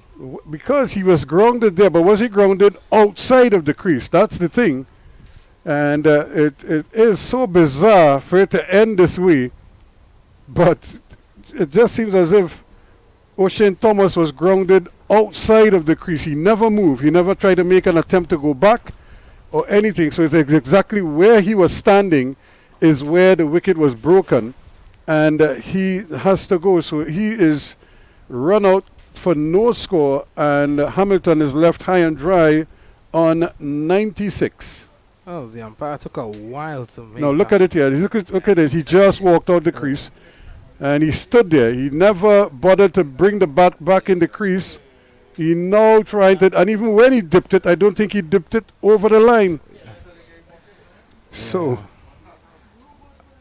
Well, I don't want to be at the lunch table with O'Shane Thomas and Jamal Hamilton there, Ruskin. I don't know what's going to happen inside that room. So was it 180 was the score? So yeah, it was 180 all out. That's careless cricket though, in terms of getting back. But you have to also consider that, you know, when the ball is struck back, that straight, you don't expect that to happen. But again, you need to be wary. So it was the 3 balls into the 49th over to 48.3. And it was sadness. You just feel it for Hamilton because he was so deserving of 100. But he was left high and dry on 96 from 128 balls.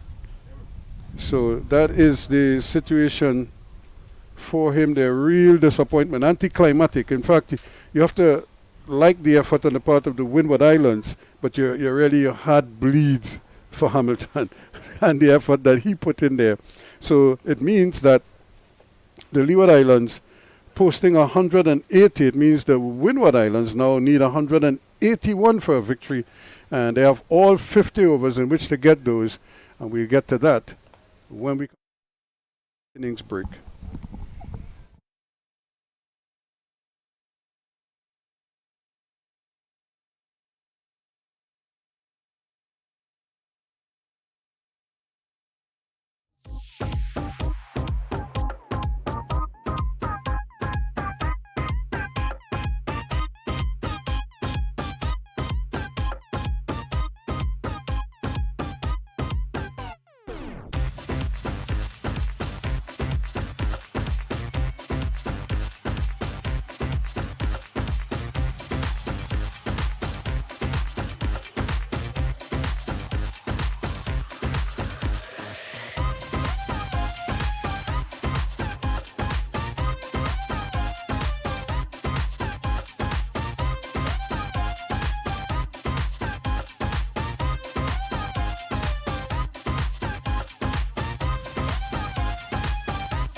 Well, welcome back to the UE Spec here in St. Augustine. It's a Frank Worrell Memorial Ground.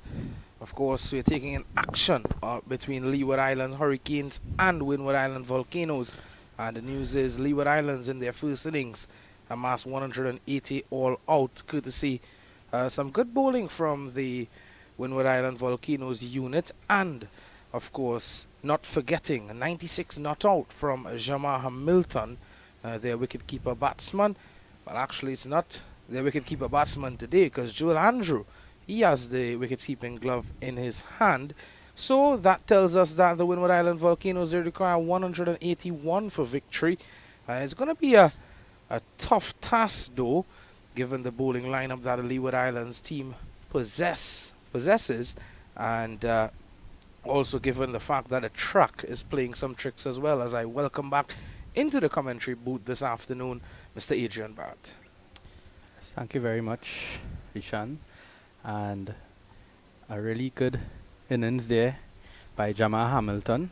It was really impressive by him, having to really consolidate the innings, bring the Leeward's batting back to some sort of decency after their bad start in the power play and even the second power play, and playing a brilliant innings there, missing out on a 100.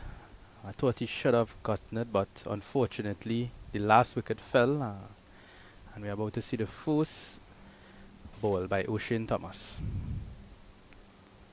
And that's wide, first ball there by O'Shane Thomas, bowling from the northern end, and he's bowling to the West Indies batsman, now the Windward Islands opening batsman Alec Artenes, who lets that one sort of go, but he's very strong in that backward point region. He loves to cut the ball. Strong play on the offside. We see that there's a deep point, like backward point, and there's a deep backward square on the boundary. So short third man and a short fine leg.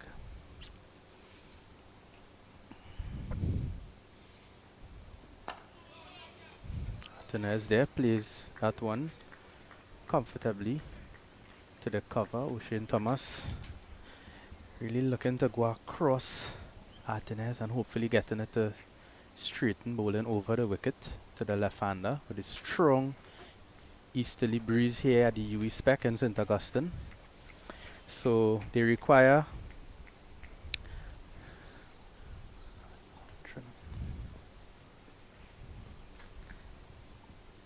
180 from their 300 deliveries. Something different today from the Windward Island Volcanoes, though. Jeremy Solazano not opening the batting. It's Shadrach the Cat and Alec Athanaz opening the batting this afternoon. Not sure if it's a move to get these runs quickly, Adrian. That's an interesting point you brought up there. Jeremy Solazano is usually the opener for the Windward Islands. So batting at number 3 here in this match. And that's driven there, no runs. Hopefully, we're not sure if he's even coming out at number 3 yet. Yep, exactly. So we'll have to wait and see, because Descat usually bats around like the number 6 position. Yep. So we would expect Solazano to maybe bat at that number 3 position, being a opening batsman, a out and out opener. So we'll see how that goes as the innings progress. Let's work down to that backward square on the boundary. Will be 1 run. First runs off the bat for the Windward Islands team. And also, even more interesting, it's 2 left-handers opening the batting for the Windward Islands team today. Yes. So O'Shane Thomas bowling here. This mentioned a strong breeze, so he'd be looking to take advantage of the conditions here early. This new ball bowling from this northern end. He's running up a bit of a hill here. That's tick inside edge down to that backward square region. 1 run, and still 1 ball remaining in this over. There were a wide delivery at the beginning of the over, so an extra delivery here. Yeah, Shadrach the Cat. I think the bit of the more aggressive batter or batsman of the 2 batsmen out there. There's someone who's going to stroke the ball around.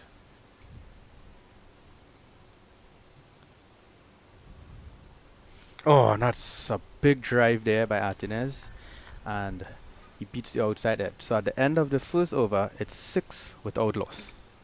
Yeah, a good start there for the Windward Islands team. Not looking to do too much at the start, just looking to rotate the strike for now and just see what O'Shane Thomas is doing with the ball. We will expect spin very early, and I think we are going to see it immediately from the Leeward Islands. Yeah, you seen that last over there, Alec Martinez playing that big booming drive outside off stump. He sees it there, probably around the 6 stump line, and he throws everything at it. But I believe he wasn't to the pitch of the delivery, so he really just looked to play through the line and make contact. So the intent here for the Windward Islands is obvious. They are looking to get as much as they can, because as the innings progress and the ball gets a bit older, the conditions will change. The ball will grip a bit more, and they will be looking to capitalize on this new ball.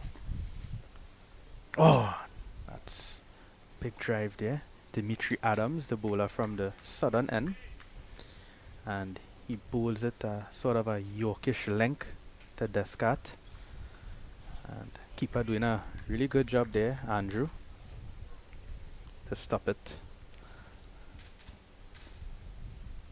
A reverse sweep, and he hits him in front. Not out by the umpire. Yeah, so there's no one behind square on the boundary on the offside. So anything past that backward point fielder or short third man fielder who's quite wide will run away. And plays this one, and it over the top of the longer fieldsman, and it goes all the way for 6. Yep. So a big hit here by Descartes, really taking the attack here to Adams. It was a full delivery and outside the off stump. It invited the cat to go for it, and that he did. Definitely was there to hit. As you mentioned, there's no one on the boundary on the offside field, so once it's there to hit, I don't see why he shouldn't go at it. So 6 runs there added to the total. Descartes on 7. Plays back there to a good delivery, good reply by Adams. 3 deliveries remaining. Works out there to the backward square region. They will be really looking to get 2 runs, and they get it easily. O'Shane Thomas, the fielder in that region. Yeah, laboring towards that one there, O'Shane Thomas. In the end, allowing for 2. This is a good start by the Windward Islands.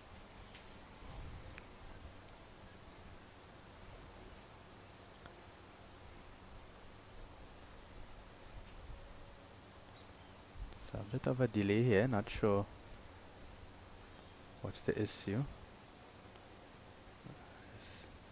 Is it how many deliveries remaining? Not sure. Okay, yeah, 1 ball remaining over. Plays that one there, fielded, and that's the end of the over. It's 11 without loss. You're looking to play positive, both Descartes and Alec Atanaz. And Atanaz, we saw him against O'Shane Thomas in the very first over, as you mentioned, some booming drives outside the off stump. He was flashing at the very first delivery. That was a wide as well, chasing at it. I mean, you really don't want to be chasing those wide deliveries.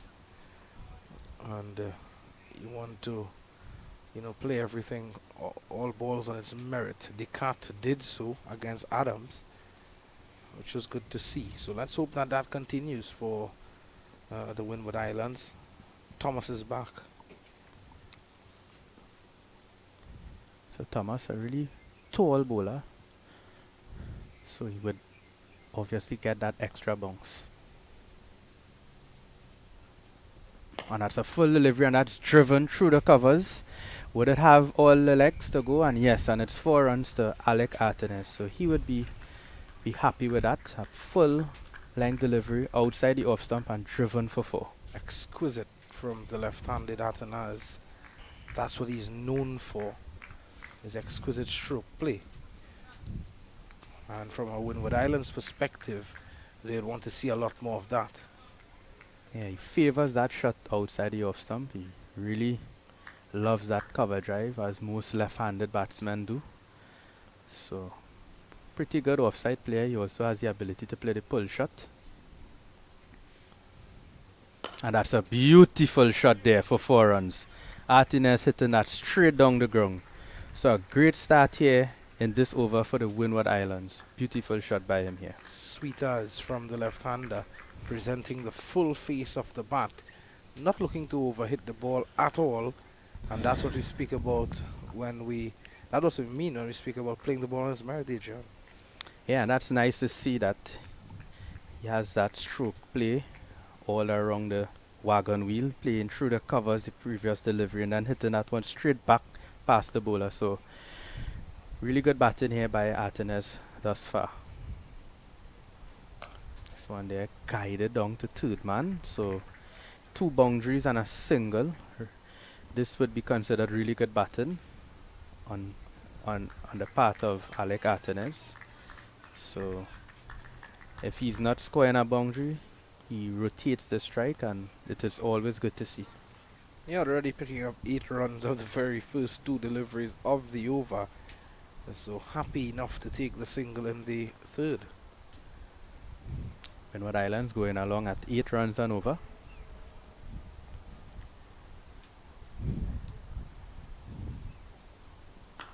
That's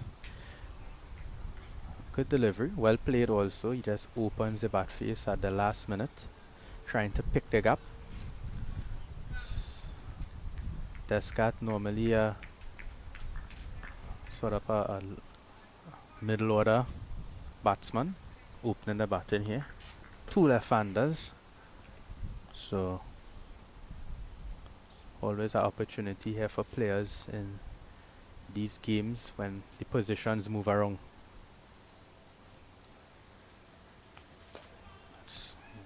Will be 1 run down to backward square. They're looking for a second. They thought about it, but a very good throw in the end. And 1 delivery is remaining in this over. So good over so far for the Windward Islands. 10 runs off of it. It was a very healthy over. Thomas with extra pace as well. And both Descartes and Artenes would take a liking to that.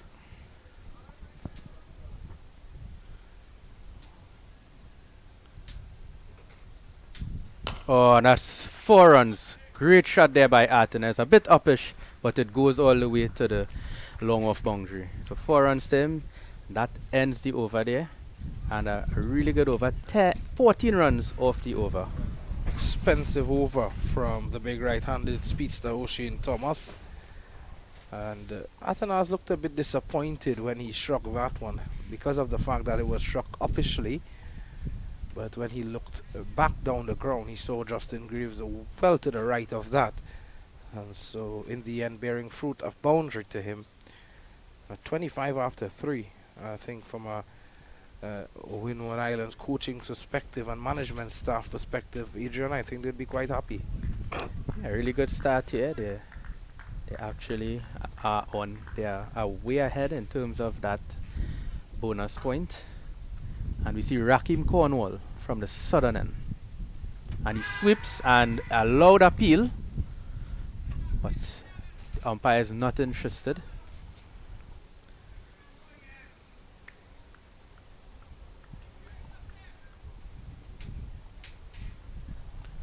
Cornwall right away. That one going down the leg side.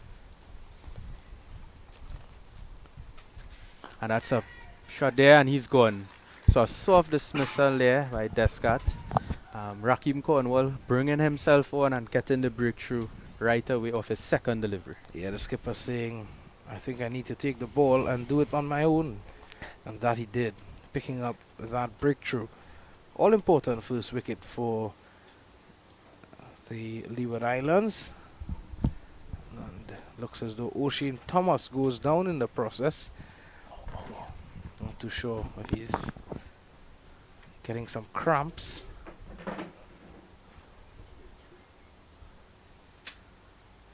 But the cat has to go after looking promising, Adrian, but in the end, looking to be a bit over ambitious.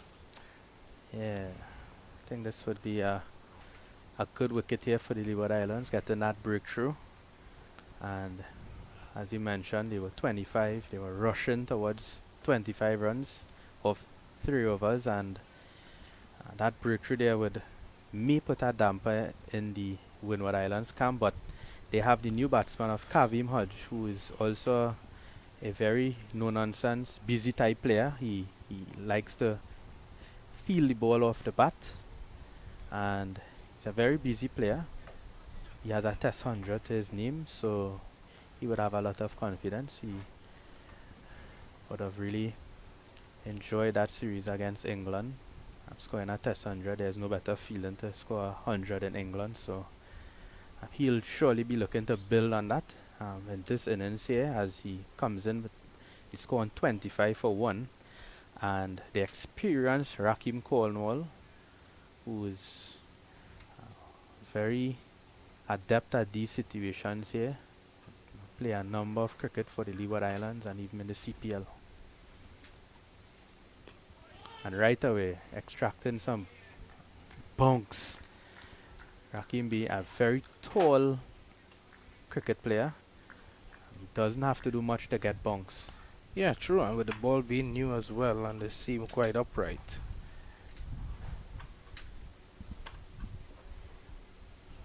Oh, that's a slower one. So, very intelligent cricketer, Raheem Cornwall. He understands the game. He's very articulate in this limited overs format. Has done well at the limited overs format, so he's even a test cricketer too for the West Indies. So, captain here for the Leeward Islands and taking up the attack from the southern end.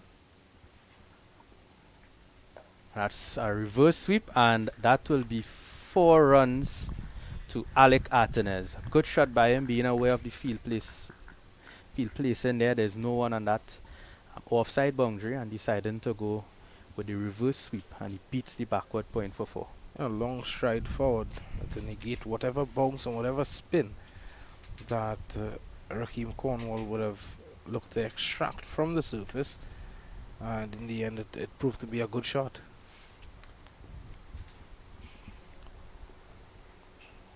Slow delivery, easy single there to O'Shane Thomas. We saw just after that first wicket, we saw O'Shane was receiving some treatment. We're not sure what happened, but at the end of the over, it's 31 for 1 after 4. I'd like to see O'Shane Thomas back into the attack here to unleash on the Kavim Hodge, or at least someone with a bit of pace, because Kavim Hodge in the last couple of matches would have been dismissed at deep backward square leg and deep forward square leg, looking to play the pull shot, which he played proficiently and efficiently in England in that 100 innings. He was pulling and driving at will, and very, very good at that as well. But surprisingly, he got out in this tournament on 2 or 3 occasions pulling.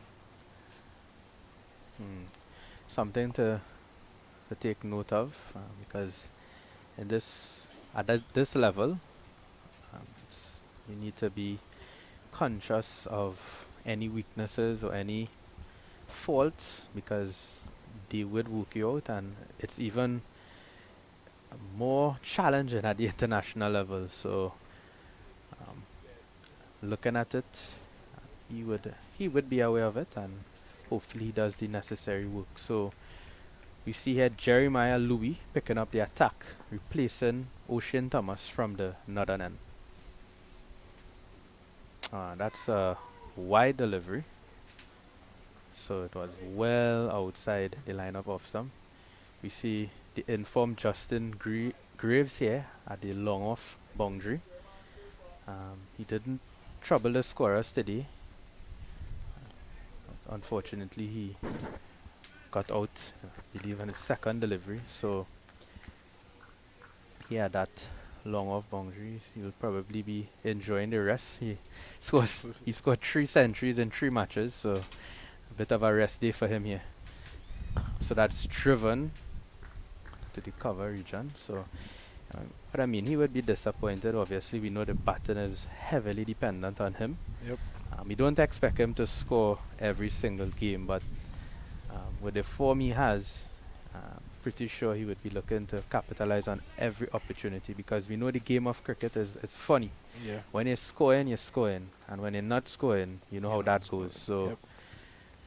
Graves would know that, experienced campaigner in the first class level.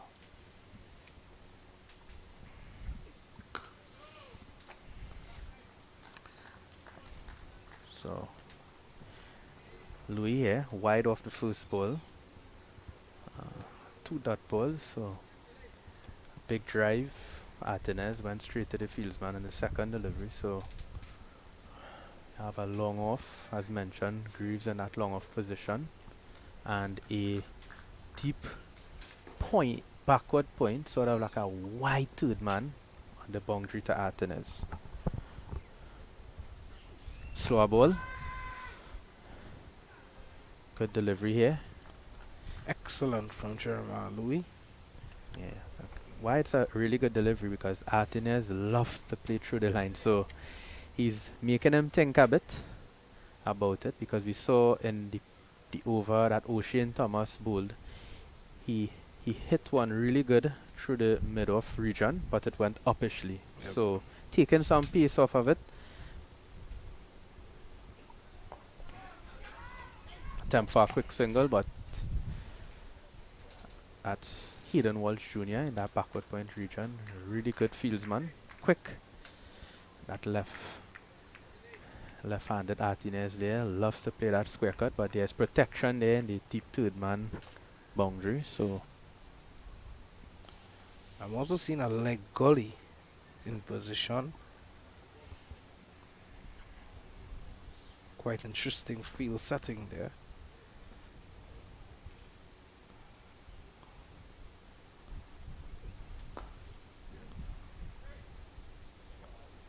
So it's turning out to be a good over so far. 1 delivery remaining in the over, just a wide at the beginning. And some good weather here at the Sir Frank Worrell Field in St. Augustine. At one point we thought we were gonna get some rain, but it looks good for a while. Pushes there and stopped by Adams in the cover region, and at the end of the over, 1 run, a wide off of it. It's 32 for 1 after 5. Yeah, it's a good position to be in for Windward Islands. Looking to get 181 for victory. And after 5 overs, scoring at 6.4 runs per over, well above the required run rate. So nothing to worry about, no pressure on the batting team. All the pressure is on the Leeward Islands unit, and I think if they are to be victorious here today with that 180 that they have set, Adrian, I think they need to pick up wickets and wickets and wickets. Certainly so. They can't allow any significant partnerships to start to build here, because it's not like you have the most runs in the world to play with. And that's a slow turn and delivery there by Cornwall. He would be happy with that turn that he extracted there, and bouncing also.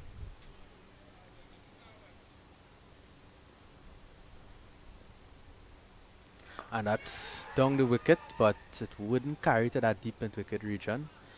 He didn't time it well, and it's probably a good thing he didn't time it, because if he timed it, he probably would have held out at that deep mid wicket region. He's hitting against the breeze, so the breeze probably helped him a bit in this particular instance where it dropped short from the deep mid wicket fielder. So Kavim Hodge moves on to 2 or 4 deliveries. That's a set position as well. He was dismissed on. Oh, and that's a loud shout for LBW. And the umpire decides to go with not out.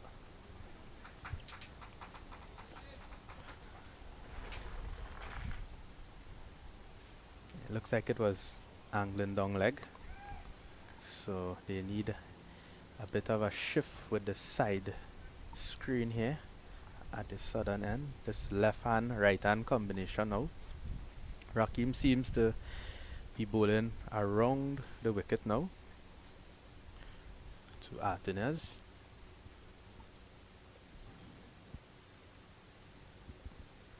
So bringing that side screen now would help him a bit. So lovely day for cricket here at the UE Spec. And we hope to get a full day's play. And that's well flighted again by Cornwall. Artinez hits it straight to the cover fieldsman. Veering his pace nicely, Raheem Cornwall. Slowing up some of his deliveries. He's also pushing some through as well. Makes it difficult when you're that tall. Of course, there's still Daniel Durham and Hayden Walsh Jr. to come. Oh, slow delivery by Rakim Cornwall. So he has that ability to really bowl a quicker delivery, and he also has the ability to slow it up. So strong man, so he can change it up a bit.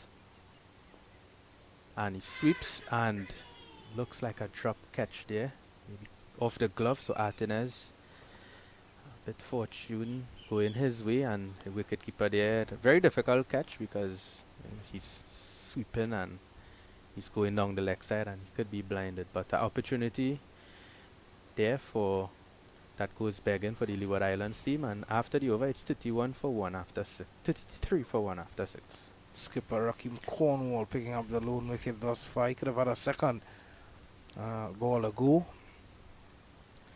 Joel Andrew not being able to hold on, and sometimes when the ball takes the glove, when you're sweeping, it goes down and makes the catch even more difficult for the wicket keeper. Definitely, and he got some glove on it. We saw that he fumbled, but didn't seem to go in the middle of the gloves. And yeah, so when Leeward Islands would have really looked for that opportunity there. Alec Artinez, the batsman there, who is already 19 off of 21. He's had a quick start to him.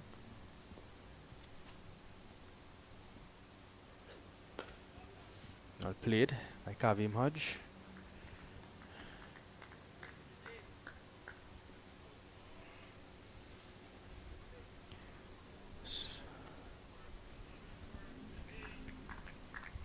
So Mikel Louis into his second over. Just trying to hit that 5th stump line and length. And he pulls, and that will go for 6. So Kavim Hodge there onto it quickly. Picks up the length really good. It wasn't a really short delivery, but he was onto it really quick. Well, I think he answers the question as to how he's going to deal with that problem of getting out playing the pull shot. I think he's just going to continue practicing and continue playing the pull shot in the way he knows best. And, well, rain has joined us. Interestingly. Doesn't look like, as we would say locally here, a passing cloud. Yeah, just a passing cloud. Yeah, so it's already gone. It's probably hung around for like 10 seconds and it's gone already. So pretty good. weather here for cricket. So we are in November, we are in the rainy season in Trinidad and Tobago, but we are having some good weather. Oh, and that's squeezed out there for 1 run. Quick single. So 141 required now from 261 balls. Required rate 3.24, and the current rate is just over 6. So they are well ahead. The Windward Islands will be looking at their first batting point, which if they continue to score at 6 runs and over, and they don't lose more than 2 wickets, they will have their third bonus point of the game. Oh, and that's inside edge. Not a confident looking shot there by Martinez, looking to hit through the covers. Held up a bit on the pitch, maybe had a bit of inward shape into him. And as I mentioned, they have 3 bowling points. Sorry. Oh, that's a no ball. So a no ball here and a free hit. So Martinez will enjoy this opportunity. That's already 41 for 1 and 6.3, and you have a free hit now. Just adds more salt to the wound. And they can't change the field. There's not much you could do in any case because you only allowed 2 fieldsmen out the 30-yard circle in the first power play. So Greaves on the long off boundary. Greaves and at deep point. And that's 6 runs there to Martinez. A big shot over mid-wicket. And really, really impressive shot there by Martinez. It was a free hit. It was there to hit. And he played through the line of delivery. Hello and goodbye to that ball. And that was dropped short by Louis. I don't think that was what he was intending to do. That was served up on a silver platter on a Friday evening. Yeah. Nothing better than that. And it looked also like a forearm shot in tennis. Just slapped it over mid-wicket. And the timing was superb. He was hitting against the breeze. The breeze didn't stand a chance with that shot. So he moves on quickly to 25. They score now 47 for 1. Making full use of the free hit. 47, they're approaching 50 in quick time.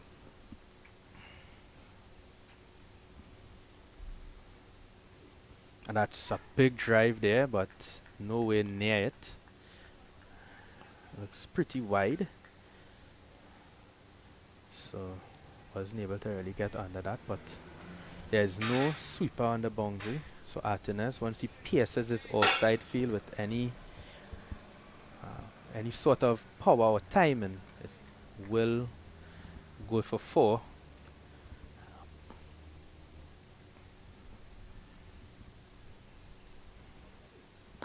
It's driven there, and it will be cut off there by Adams and cover. And at the end of the over, it's 47 for 1. 47 for 1 after 7. Just looking at how things went down in the first innings, 4 for 26 to Kavim Hodge. He dismissed Justin Graves without scoring. Daryl Cyrus 2 for 33. Kenneth Demba 1 for 40. And Leeward Islands, well, 55 for 5 at one stage, still being able to get 180. I think it was a good effort nonetheless. But their bowlers with a job to do here, Adrian. Yeah, they're still 9 wickets short of bowling out the Windward Islands, so a lot of work here. Raheem Cornwall into his 3rd over, and he's bowling with a deep mid-wicket and a long one. 2 fielders allowed outside the 30-yard circle for this first power play. It's driven back to Raheem Cornwall with a very short run-up. It's almost a walk-up to the crease. Oh, and that's swept, sort of like a paddle sweep shot. And will it go for 4? Yes, and he actually sort of at the last moment, his foot there would have kind of got into a tangle with it, and Hayden Walsh Jr. with the chase, but it goes for 4. So 4 runs to Kavim Hodge. It's 13 now off of 9, so 51 for 1. They're well on their way for this baton point. Oh, and off the back foot. Yeah, if Hayden Walsh can't get to a ball that's running down to the boundary, I don't think anyone else can on the field. He uses his feet. Oh. And Certainly sounded like bat onto pad. that one spent a long time in the air. Cornwall flighting it. Flights again, and a wide delivery here now. Hodge So- missed out. Yeah, definitely. There's no one in that backward square region. You could actually see he's trying to hit it late because there's a deep mid wicket, so he's trying to hit it behind square on the onside. And that's a wide again. So Rakim Cornwall really extracting a lot of turn. That's another wide in the over. So it's turning out to be an expensive one for him so far. 6 runs off of it. There's still 2 deliveries left. Oh, and he's bowled him. So a better line from Rakim Cornwall. And he's outdone Kavim Hodge, who plays off the back foot. But it seems that it went in between that bat and pad there. Yeah. Yeah, excellent delivery from the rack attack. And it's proving to give the Windward Islands some trouble here early on in the innings, despite them getting off to a flyer. Ali Katanaz still there. Yeah, and a bit big too turn. close for Yeah. comfort there for Kavim Hodge. Yeah, it's not a good shot by him because, the off spinner is turning the ball pretty big, as we saw in the previous deliveries, and trying to cut that one there, probably off the middle stump, and he was outdone there by Cornwall. So the new batsman in will be the captain, Sunil Ambrose, in at 4, and he will have some work to do. And Rakim still has 1 in the over. So a pretty long over so far, 7 deliveries, still another one remaining. Legal, 1 legal delivery is available in the over, so a bit of a fight back here for the Leeward Islands. Yeah, definitely. And that's good to see. You don't ever want to see a one-sided sporting match, whatever sport it is. And it's good to see the Leeward Islands fighting back in the form of their skipper, Rakim Cornwall. But I think it's safe to say he could have had 3 wickets already. It could have been a different story. Yeah, that caught behind chance that went begging off of Atenes. So first delivery here, mid wicket, short mid wicket, and a short backward square. And he plays that one out. So at the end of the over, 1 wicket off of it. It's 53 for 2 after 8. Yeah, so as we're saying here, it's a good fight back by the Leeward Islands. 1 more wicket to get in this first 10 overs in order to get the first bowling point, Adrian. Yeah, they need 1 more wicket, and on the opposite side of things, the Windward Islands now, they would try to preserve not losing another wicket, and also continue scoring at 6 runs and over, or get over that mark there where they bat through the first power play and get over 60 runs, 60 over or over.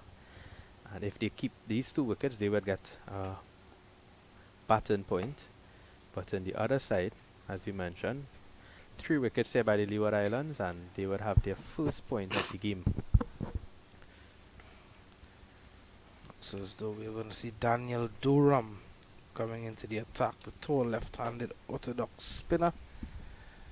Would have played for the Netherlands under 15, under 19. He would have also been picked up by Netherlands senior team for the T20 World Cup earlier in the year before, unfortunately, Captain injury, wasn't able to participate. It's good to see him back for the Leeward Islands in this tourney. That's flighted there. Look on about leg stump line. Artenez looking for that sweep shot. There's a big gap behind square on the leg side. There's a short fine leg, a shortish backward square at deep mid wicket.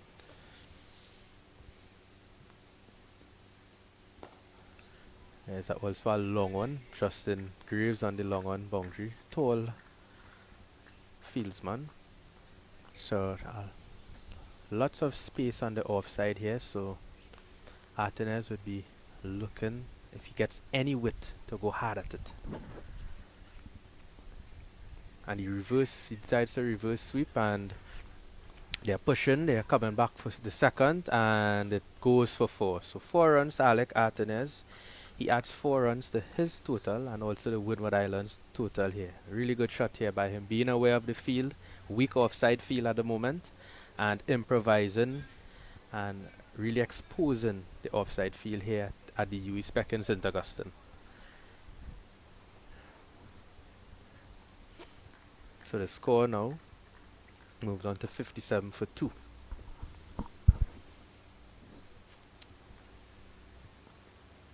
And he sweeps now, and that will be 4 runs. So a good shot here by Artenez, and he moves on now to comfortable total here at the moment. He's a small man and you wouldn't expect him to be playing like this. But tell you what, he's a smart cricketer, Alec Artenez, and he's already raced on to 33. Yeah, really, really good batsman. As we know, cricket is not a big opportunity here for him. He's had a really good start, 33 of 29 deliveries, and he looks like the informed set batsman here at the moment. And he reverses again, but no run. Wicketkeeper there looks like he's in a bit of discomfort. Looked like it hit him a bit awkward on the hand, so he would be receiving some treatment. So Alec Artenez really continuing to score here despite second wicket to fall. If they don't lose a wicket here, the Windward Islands, they will get that batting point.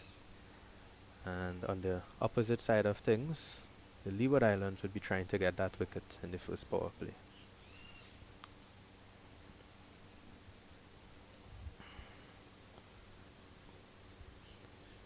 Seven more deliveries remaining in the first 10. As you see, Joel Andrew getting some treatment. And cupping one on the hand. So towels out there as well. For Rakim Cornwall, it's a hot day. It's a really humid day here.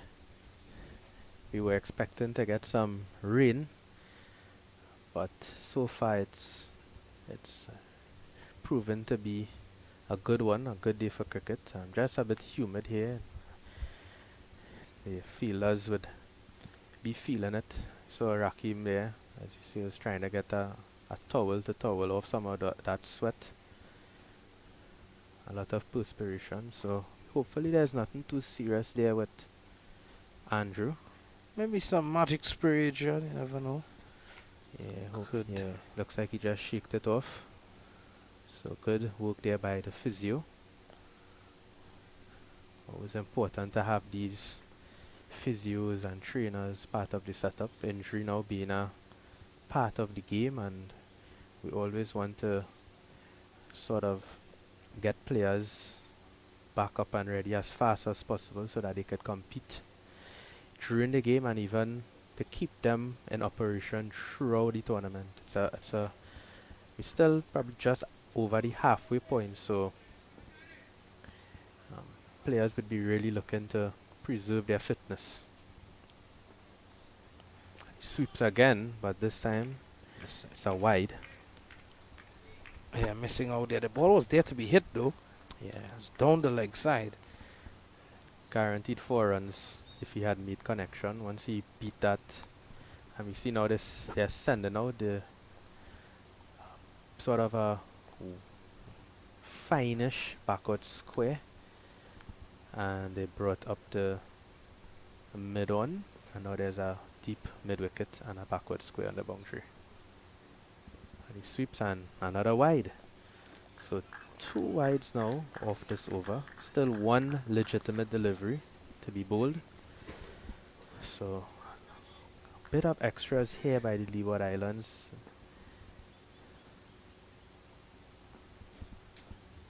That's the end of the over, and that's 63 for 2 after 9.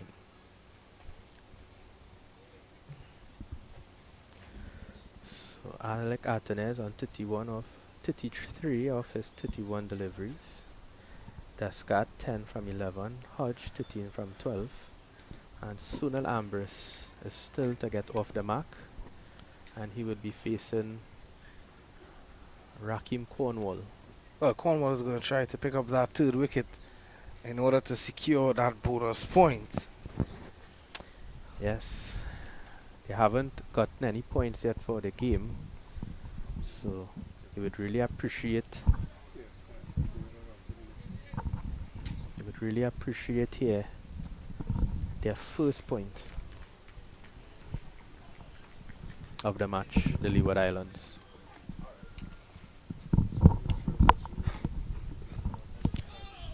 One has played fine leg.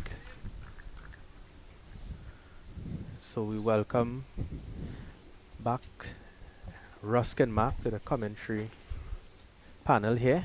Thank you very much. Cornwall has done a good Oh, job. and he's struck in front and it's not out right away.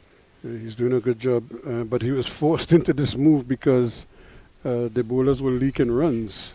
His opening bowlers, O'Shane Thomas and Dimitri Adams. So he was in a way forced into bringing himself on this early, but it has worked. Big long stride forward defense there by Ambrose. Cornwall, as you mentioned, he has 2 wickets already. The only 2 wickets that is taken. He has both of them. So Cornwall a very short run up. You see Ambrose there just turning away a bit because Cornwall, as he turns, he's ready to bowl. So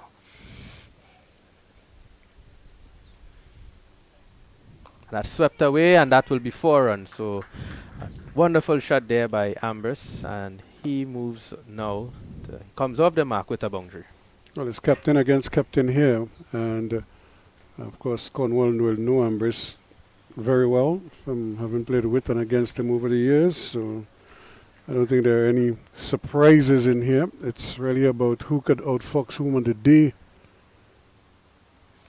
And Cornwall is off to a good start, but Ambrose trying to restore the scenario. They're scoring at a good clip, just that they've lost those 2 wickets and they don't want to get into that habit, losing wickets at critical times, even though you're well on your way. That's well flighted there by Cornwall. So there's 1 delivery left in this over, and if the Windward Islands don't lose a wicket, they will get a batting point. And that's cut away, and that should be a couple of runs there, maybe even 3 runs. Adams a fielder, and deep, very big boundary there on the offside, the western part of the field, and at the end of the over, the score now moves to 70 for 2 after 10. So that's a batting bonus point for the Windward Islands. So they will be happy with that, and that's the end of the first power play, and we're into the second power play, and it seems that we're going to have Hayden Walsh Jr. picking up the attack from the northern end. So that is another positive sign here for the Windward Islands, because they got the 2 bonus points with the ball, and they picked up 1 already here now with the bat. So they are picking up points along the way, which is all part and parcel of a competition like this. You kind of have to try and get as many points as you possibly can. Yeah, definitely. We saw Guyana, who played 5 games. They have 1 win, and they are third on the table. That's because of 16 power play bonus points. Yeah. You know, so even though they had 3 rain-affected games inside of there, so they've really found life a little bit difficult. Thankfully for the bonus points, they were able. Because if it wasn't for those bonus points, they probably would have been hovering to the bottom of the table at the moment. Yeah. They're really benefiting from taking wickets at critical times. And that's swept away, and that will be 4 runs to Amber. So Hayden Walsh Jr. under pressure right away. He pitches that one around the leg stump line, and 4 runs to Amber's. Well, you're flirting with danger if you're going to bowl outside his legs. And Ambrose, as you would have seen from the over before, is not averse to employing the sweep shot. And it's a shot that he can play very well, as you noticed the one against Cornwall, and now this one. So I don't think Hayden Walsh wants to test fate too much. He still doesn't have a deep backward square, which is a real risk when you're a leg spinner. Oh, and he's bowled him. Good reply there by Hayden Walsh Jr. Looks to be a googly or a straight one, and just goes straight into the stumps there of Sudal Amber. So the breakthrough here again, Hayden Walsh Jr. Yeah, that's an inside edge. We played it on, yep. Yeah. So Careless batting there, because that ball was so close to him that he could have probably even pushed out and driven that through the outside, but he's so intent on scoring that he was just opening up the offside of the field. Unfortunately for him, he got a thick inside edge, and he has to go for 11, and it's now 74 for 3 now in over number 11, and the players will get their refreshments at this stage, so we take a break and come back.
So the new batsman in, Jeremy Salazano from Arima in Trinidad and Tobago, and he's somewhat the overseas player here, contracted player for the Windward Islands. So he's in at 5. He's usually an opening batsman, as cricket fans would know, in the Caribbean. So he will have some work to do, some consolidating, as the informed Alec Artenes, 33 from 21 deliveries. So he would be facing up to Hayden Walsh Jr., who just got a wicket.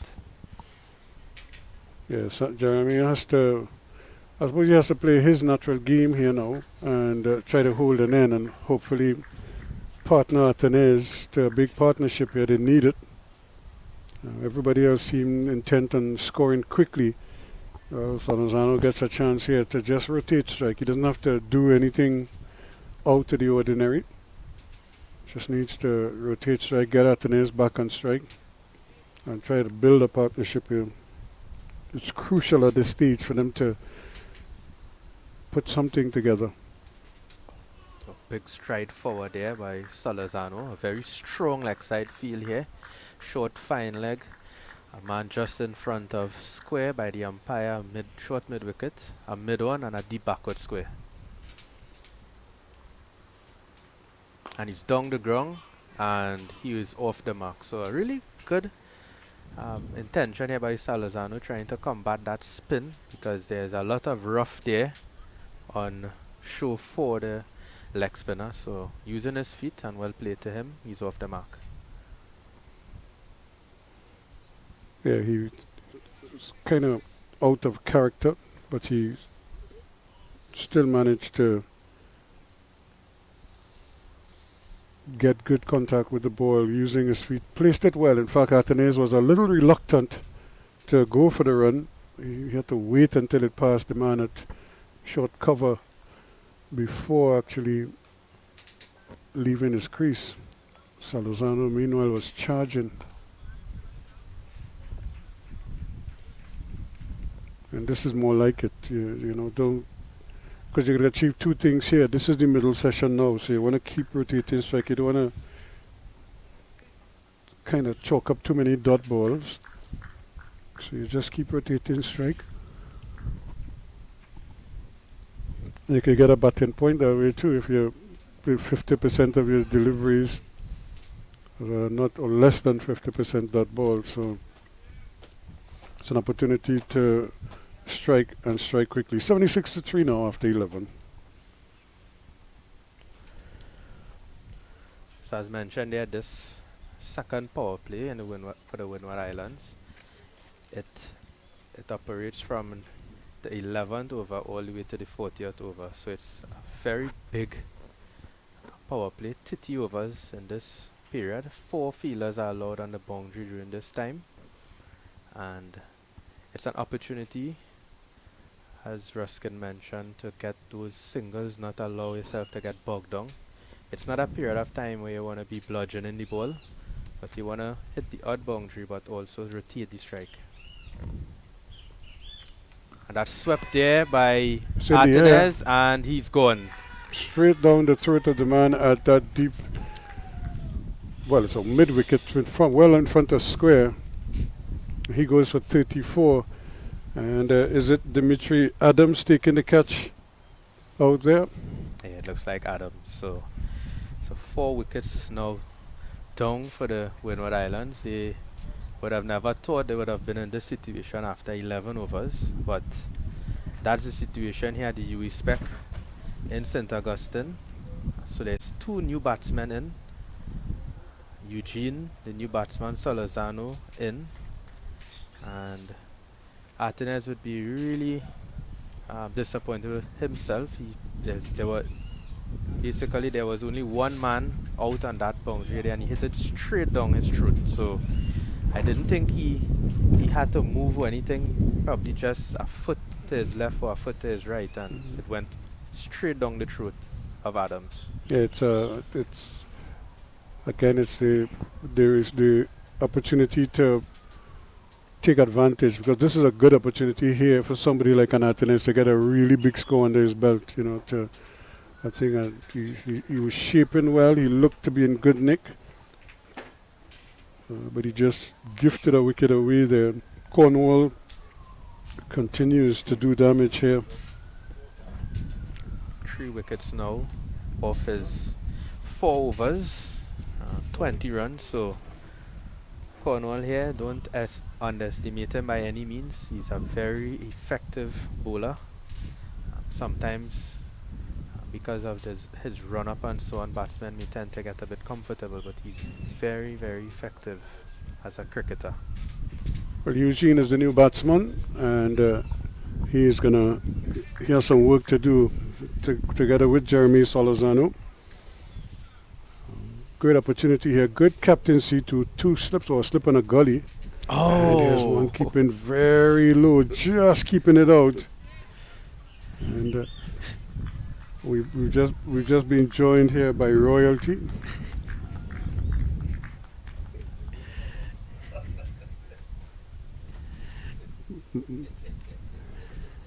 Oh, and he's bowled him. Well. So a turn of events here, Ruskin. Raheem Cornwall now picking up his 4th wicket, and the Windward Islands are in trouble here at 76 for 5 at the UE Spec in St. Augustine. Well, as we say in local parlance, the upper gum tree right now. They've dug themselves a deep hole here, and it's going to take a Herculean effort for them to get out of it. They started so positively, but that positivity is proven to be a bit of their undoing here now, because it's like nobody's prepared to wait anymore. Everybody seems busy to want to score runs quickly, and it's proven to be a big downfall of theirs at the moment. Yeah, Cornwall there bowling wrong the wicket. The batsman there probably expecting some turn. Dylan Douglas is the new batsman. And that one they're just continuing straight with the angle from Cornwall, and the batsmen, for some reason, they are not picking up the line properly, and the length, sorry.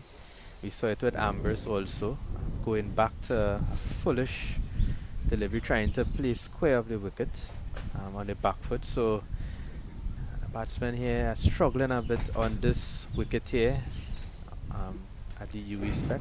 No, this is what Cornwall had suggested when he opted to bat first, that he feels the wicket will give him a little extra, bowling last. So hence the reason why he must have been all along thinking, I'll take what I could get with the bat, because I feel with the ball, he has a good chance of limiting the Windward Islands under whatever score they posted. Now they posted 180. That looks like 280 now, given the position in which the Windwards find themselves. So we see our short leg now in play. Yes, this is a 50-over match with a short leg. And look at who they put in a short leg. Is that my good friend Hamilton? Yes, and he will definitely be having a word under the bat. Or two. Certainly. So Jamal Hamilton, a very chirpy player, played against him at the youth level, at the regional under 19 level. Cornwall, they are continuing 2 wickets off this over so far. He's 4 wickets now off in his 5th over, so he's doing his job. I don't think there's any complaints about his bowling at the moment.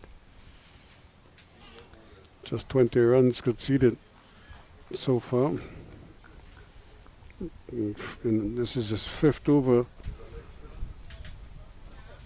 So he's doing very well. No run. 2 wickets and no run. Oh, that's in the air, and he takes it. Well. What a superb diving effort there. And really, is it Kavim Hodge who was throwing himself there and coming up with that catch? And that is a splendid effort indeed. And it certainly is dire straits here now for the Dylan Douglas also has to leave without scoring. So it's 76 for 6. And that's 5 wickets there for Raheem Cornwall. Congratulations to him. 5 wickets for 20 runs off of his 5 overs. So that's 3 wickets he got in that over, Ruskin. Yep, a maiden. Amazing by a him. triple wicket maiden. Wow. 76 for 6, 12 overs gone. And the Windward Islands are really in serious trouble at the moment. I just want to verify who it is was tumbling over there to take the catch. Yes, it is Kavim Hodge. Yep. Good, brilliant effort on his part. Actually, no, Kavim Hodge batting. It was Hughes, Chesney Hughes, is the man who took the catch. Yeah, And brilliant catch there by him. Really. well, we saw 2 similar type catches, but his was on the infield. The other one was way down on the boundary from Springer. The first wicket to fall, where Springer took a nice running and diving catch. Springer had more ground to cover, but Hughes did exceptionally well there because that ball was dying and it was going away from him. And he did exceptionally well to catch it and hold on to it when the elbows hit the ground. So Shamar Springer is the new batsman. Driven there to backward to the point region for no run. And yeah, Chesney Hughes is not a small guy, he's a really big guy. So to really dive and get down there was a big effort by him. It's driven there to Solozano. So Solozano here would be the frontline batsman here in this situation. 6 wickets down, so we're starting to go into the tail, or what we would say these days, the all-rounders. Yep. So that's cut behind square there. Should come back for 2 runs, Solozano. Yeah, Adams is after it. Yeah. Really good feeling here so far. And just to notify you, if the Leeward Islands get another wicket here, they will get their first bowling point in this power play. So a quick change of events, 70 for 2 after the first power play, and now 78 for 6 after 12.3 overs. Well, how things have changed. And that's driven there, and it will be cut off by the mid-off fieldsman. So 4 wickets fallen in the matter of 3 overs, Ruskin. Yeah, they were 53 for 2 at one stage. They're 76 for 6. So the game of cricket. 23 runs and you lose that many wickets, 4 wickets, and for 23 runs. But hey, that's not as bad as I saw in the game with, is it Afghanistan? And Bangladesh lost 8 wickets for like 20 something around. I'm like, the wicket was turning square. It was, how do you lose 8 wickets for 23 runs? One flighted there by Hayden Walsh Jr. and Justin Greaves comes off the long off boundary really quickly. Yeah, Springer gets off the mark looking as confident as ever. Shamar Springer, the man we were talking about who took that brilliant catch to start the whole wicket taking thing here today, and it hasn't stopped since. If anything, it seemed to have ramped up now. Oh, and that's... This is good cricket though, because Solozano is not trying to be overly aggressive and just trying to see if he could get the innings restarted here. They've really stalled now. It's 81 for 6 after 13. So the Leeward Islands here really pulling things back. It's good to see. A really good effort by Leeward Islands on both sides. Even when they were batting, they were in a bit of bother also. They would have been in a similar situation like this. Not so early in the innings, and probably in the 20 odd over. They were about 70 odd for 6, and they were able to pull off 180 runs because of the heroic effort of Jama, who's at the first slip position now.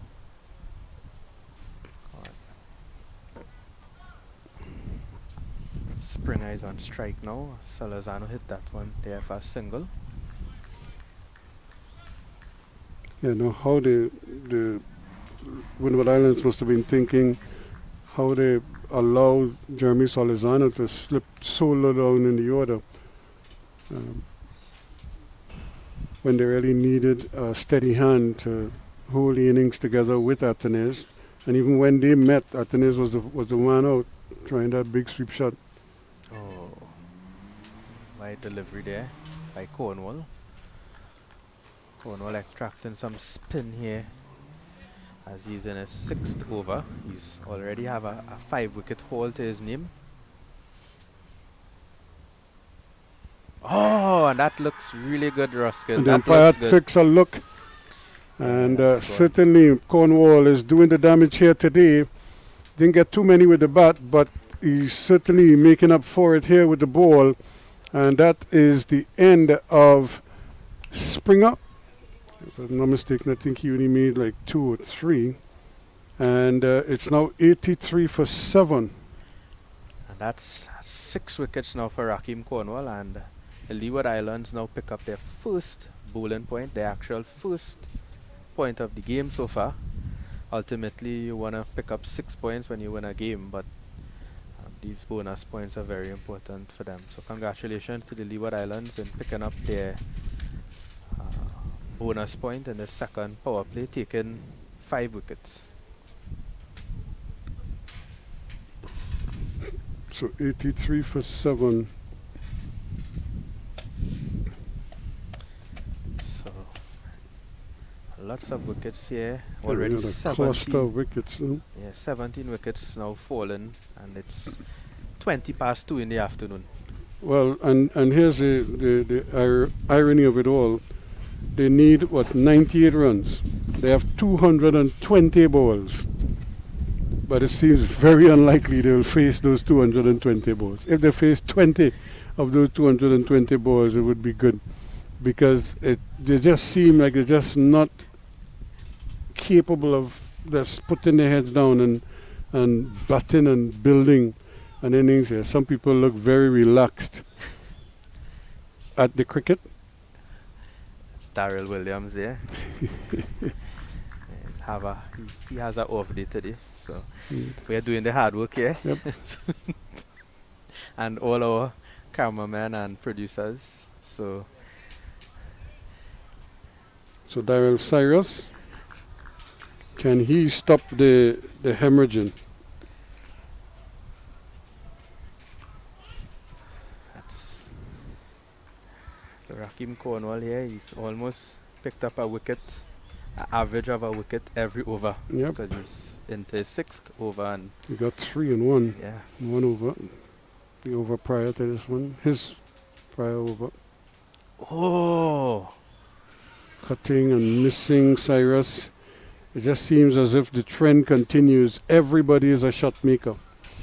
And they all just seem oblivious to the fact that they have that many balls to face. oh, and he's dropped it. Oh. Well. He had it, then he didn't, and he tried to get it back, and it just fell out of his glove. Yeah, looks like he was really excited there, Andrew. Mhm. Like with the whole moment, the wicket, and it seems like I'm not sure what happened there, but yeah, he put it down. Well, Cyrus gets a life on 0. Yeah, and these are the key moments. Sometimes when you have a team, basically in this situation, you really want to capitalize, and that's the end of the over. It's 83 for 7 after 14 overs. Raheem Cornwall 6 wickets with 22 runs from his 6 overs. So great work by the big man Raheem Cornwall, doing his job here, leading from the front as captain. So congratulations to him. Yeah, he's bowled very, very well indeed.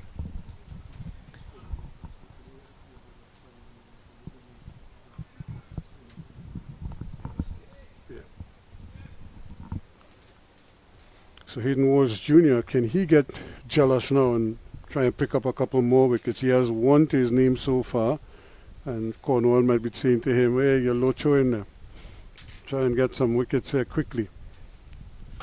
But he's doing the damage at one end, but I'm sure he wouldn't mind if Walsh could get angry and slide through this lower order.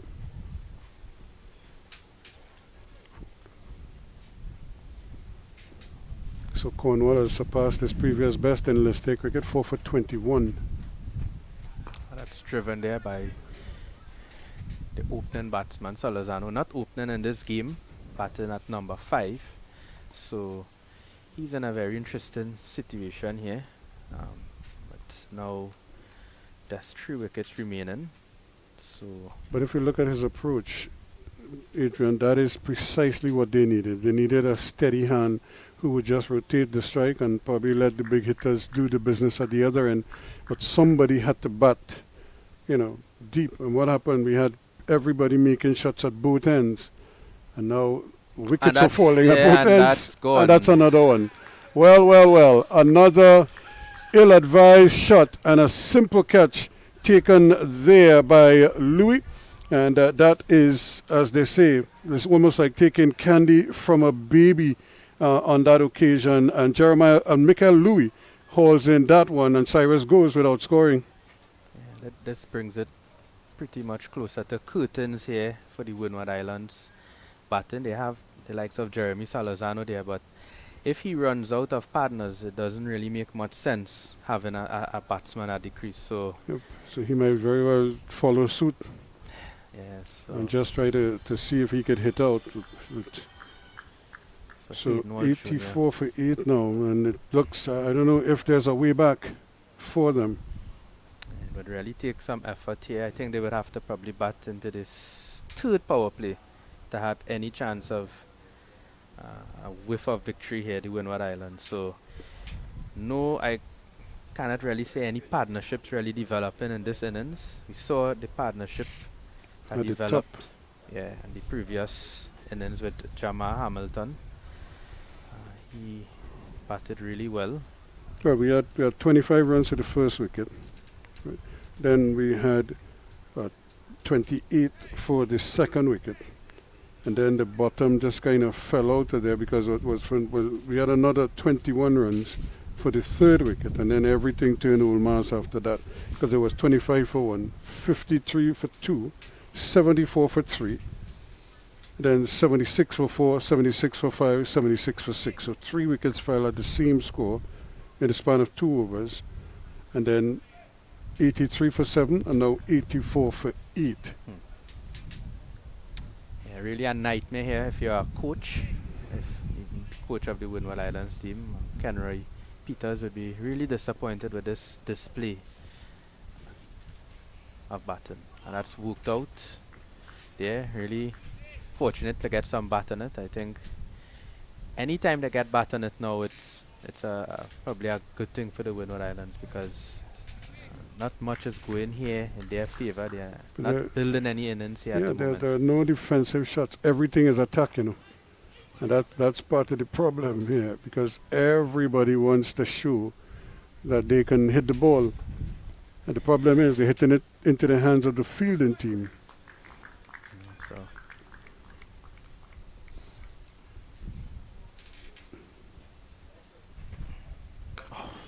So that one there, that's going straight through Hayden Walsh Jr. Yeah, it's really a lack of initiative here, a lack of a thought, and just a will to fight here. Driven there would be 1 run, brings Salazano, Trinidadian on strike, and that's the end of a successful Hayden Walsh over. Yeah. A wicket fallen in it. 2 runs.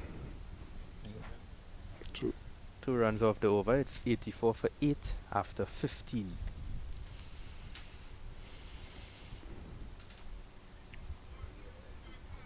Should be 85 for 8 because they scored a single of the very last ball. A bit of a. And now it's probably just a delay there. Yeah. Because they did take the single. So It's good now. it's 85 for 8. It still says 84. But it should be 85 because they did have that single. So here it is. And now you understand why coaches like Tony Gray and they get gray hairs when they see batting like this. So Raheem Cornwall still have 4 overs remaining in his spell. So 4 vital overs here for the Leeward Islands. It only sounds like 4 overs, but it's a lot of overs here. Yep. With a guy with 6 wickets to his name. Yep, he already surpassed his best, so he's at a list A best of 6 for 22, looking for more. A lot of pressure here at the moment. A first slip, a bat pad, a short mid wicket, a man, sort of a short cover there. That's Adams. So you're sensing blood here at the UE Spec, the Leeward Islands. And a big swing there, and it should be safe. Yep, because there's nobody remotely there. And they're looking for that second, but decided not to go for it. So the Windward Islands team deciding to go one way. Yeah, looking to attack. Yeah, they're going to live by the sword and die by the sword. Essentially, that just seems to be the MO right now. It's like defense is really not much of an option. Only Jeremy Solozano looks like he has an inclination to want to just bat or treat each ball on merit and not worry too much about the big hitting 4s or 6s. But he doesn't have too many partners. That's kind of the problem he faces. That's a good delivery. Pitching and turning. So Raheem Cornwall there, really extracting bounce and turn from this pitch here. And Solozano plays back there to a foolish delivery, but he's able to get the bat down in time. And at the end of the 16th over, it's 86 for 8. Yeah, the game is moving very fast, and just do a little comparison for you. After 16 overs, the Leeward Islands are 38 for 3. Wow.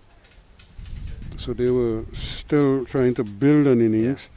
The Windward Islands are still trying to build an innings. It's just that their innings is in ruin, almost total ruin right now. Yeah, 8 wickets down in the 16th over. Yeah, that's not a good batting show here by the Windward Islands. Remember, they won the toss and they decided to bowl first. Yeah. Just to remind the viewers of To that. bat first. The Leewards won the toss and opted to bat first. The Leewards. Yeah. So Cornwall wanted to bowl last. He said he said the wicket was the in the Leewards best. won the toss. So the Leewards won the toss, and okay. they opted to bat first, so that they could get to bowl last, back end of thinking the that the innings. wicket would Right. deteriorate some. Not sure the wicket has deteriorated. I just think the shot making or the selection, shot selection, is the major issue here. And just to tell you, during the other game, combined campuses against the Barbados Pride at the Brian Lara Cricket Academy, the day-night affair, Barbados Pride batting 111 for 2 in the 24th over. Boucher made 52. Kadeem Allen made 18. Zachary McCaskey is 28, and Kevin Wickham is not out on 8. So he's just arrived at the crease in that game. That one skid zone. Wow. Really fortunate to get some bat on it there, Demba. So good delivery by Hayden was rushing onto him. And you could see him really pushing that one in and angling it back into the right-hander. And then cramping him for room, then ball hitting the inner portion of the bat, as is the custom whenever a ball jags back like that one. And all of a sudden, the sun is back out with us now. Quick one again, and Salazano plays that one lovely there to the sweeper on the offside. Hayden Walsh, 2 wickets off his, he's in his 4th over, so he's going along well also. He'll be happy with this effort. Spinners seem to be the main profits. They are benefiting from the profits here in this game. I wonder what was the mindset, or what was said to the batsman, and just to think of what the thinking was to let Jeremy Solazano slip. Oh, and his this ball. goal. There's another appeal is out. LBW in the end. He's saying he played it, and but the umpire is saying otherwise, and he has to go. So let's see if there was an inside edge to it. He put the right foot to block the wicket. The ball came back inside. Well, did he butt it? Did he hit it? Did he hit it onto the pad? Or did it hit the pad and Did then it hit the bat? pad and Yeah, the bat but simultaneously? Yep. pretty close there. Pretty close there. So anytime it's so close where you're not sure if there's bat first or pad first, it's always a very difficult decision. But I guess the umpires have a better view than us. Yeah, it's a sort of a bang bang scenario there. But he's not happy. He's walking back to the pivot. I'm not sure it would have made any of a big significance in this game, but he is disappointed. See the replay here. Again, look at where the bat is. The bat is behind the pad. So if he would have sort of hit the pad and the pad hit the ball with the force that he's driving with here. Watch how quickly he's bringing the bat down now. Look at the ball. Almost into the pad. Yeah, hit the pad first, but the bat is nowhere near the ball. Yeah, so definitely pad first. There was some bat, but hit the pad and then go onto the bat. So a good decision there by the umpire. And that's the end of the over. Wicket off of it. Hayden Walsh Jr. picking up his third. It's 88 for 9 after 17. So it's 2:35 in the afternoon here at the UE Spec in St. Augustine. They're doing themselves an injustice by taking these wickets so quickly. They're missing out on the extra bonus point, but they won't mind. I'm sure Cornwall and company will be very happy with the turn of events here. Salazano, the lone batsman here in this innings. He's batting with the number 9. So Well, actually, he's batting with the number 11 because that's it. After this, there's no tomorrow. The next person to come is the roller.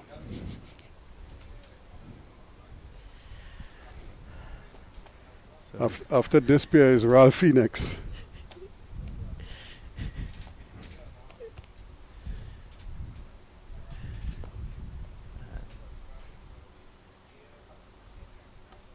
no run here taken because. But I don't know what Cornwall was doing there. He had the ball covered. He was going down to collect it, and then he just stepped over it. I don't know if he wanted to get Jerry Solazano off strike, give him a single, so he could get at Darius Martin. Yeah, still 4 balls remaining in the over. So will he look to take a single, get the strike? You see, they're looking out to block that single. So Yeah, that's what I'm saying. I don't understand why they have everybody in the boundary. Solazano is yet to play an aggressive shot. Yeah. You know, I think they could have started the over like that. So if anything, but they were probably trying to give him the strike, give him a single Yeah, but to get him off strike. yeah, but he has no intention of taking that single.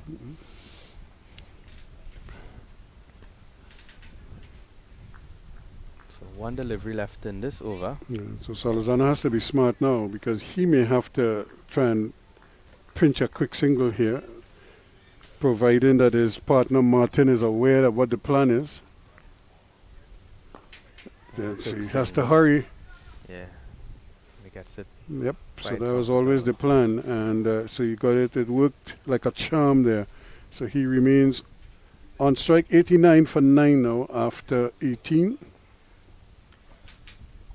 So with the Leeward Islands really coming back into this game, I think that after Jamal Hamilton playing that superb innings of 96 not out, the whole momentum shift in favor of the Leeward Islands, and that's the game of cricket. It's so important that you capitalize on those opportunities. Jamal Hamilton could have played the same way that the Windward Islands were batting, but he decided to play in a different manner. Yep.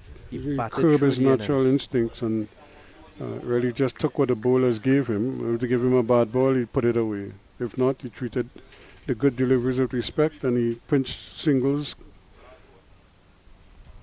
Plus, he had, one or two partners who helped him along the way. Everybody kind of chipped in with a little bit there, but in the main, he was the focus of the innings. And now that innings looks huge. Yeah, match winning innings. Yeah, because they need 92 more runs, but they only have one wicket. They have 192 balls. And that is the predicament in which they find themselves. It's just so strange that they went about this innings in this ultra. Whoa, what a delivery. Bunks. Yeah. And turn. Wow. Down to the keeper. Couldn't stop it. And that's the thing. They put the youngster behind the stumps there, and Andrews. And so he's having a tough day. I think he got hit on the finger a couple times, and so he had that one drop catch when he thought he had it, and then it just kind of bounced out of his grasp.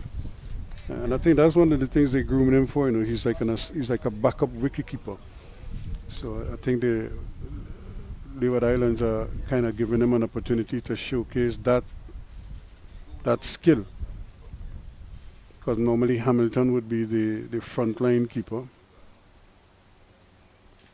And earlier in the tournament, we saw Hamilton also play as a batsman and not as a keeper when Andrews was away. So you see the field now coming up. Yep, they're trying to block that single. Which is good cricket. Now, does he bowl it googly to him here now? Yes, it looks so. And can't get it through. Good tumbling save there again by Adams to deny him the opportunity of a single to get off strike. Well, he has one ball now. This is it. 89 for 9. Solozano on 9. Martin yet to face a ball. They got the single the last ball of the previous over. Can he do it again? Flight to delivery and driven there by Solozano. Might get 4. And It's it will be actually 4 going to get runs. 4. Yeah. Have you ever seen somebody get a boundary and upset that they got a boundary? Well, that is exactly what Solozano. Solozano hit it for 4, and he looks distraught. He timed it too well. He looks very distraught that he hit that for 4. Nevertheless, it's 93 for 9 now after 19 overs. So a good shot there by Solozano, and it seems that he overhit it. Well, in this scenario, he didn't want it to go for 4. He goes into double figures. So now, happily now for Rakim, he will be bowling at Darius Martin, the number 11, and he has 6 deliveries now to try to get the last wicket. They would be looking to get that wicket. I don't think they will be trying to prolong this game into the third power play to get any bonus point by any means. I think they are ready to wrap things up here at the Leeward Islands. Oh, just past Rakim. Rakim not making too much of an effort there. So yeah, I don't think diving was an option there at all. Now, if it was our good friend Tony Gray, we would have only seen dust in the wicket there when he dived over to stop that one. But because of his goalkeeping days, it might have still been a single, and the ball might have ended up the same place it ended up. Colin Murray got upset with me when I said he was the worst goalkeeper ever, so I have to settle for him being the second worst goalkeeper. I don't know who's the first, but he's second.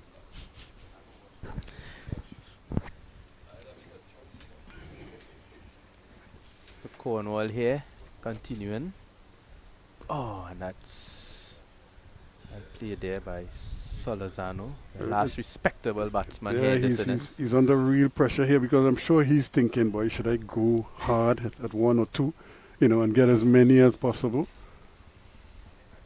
And he tongued the wicket there, and he will take the single. So there's still 2 deliveries left in the over.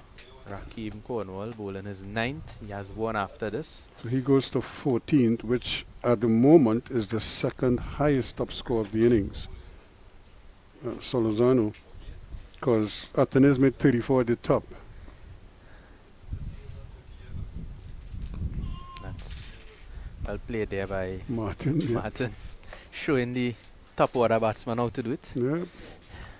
That should give Solozano a little comfort to know that he at least can make a defensive shot. That's the end of the 9th over from Rakeem Cornwall. 20 overs completed. It's 95 for 9.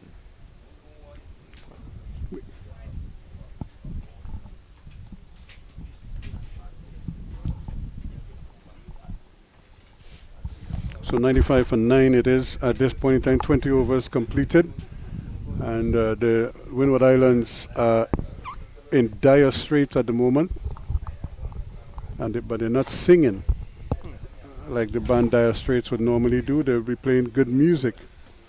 Here, it's not a nice tune that the Windwards are humming at the moment.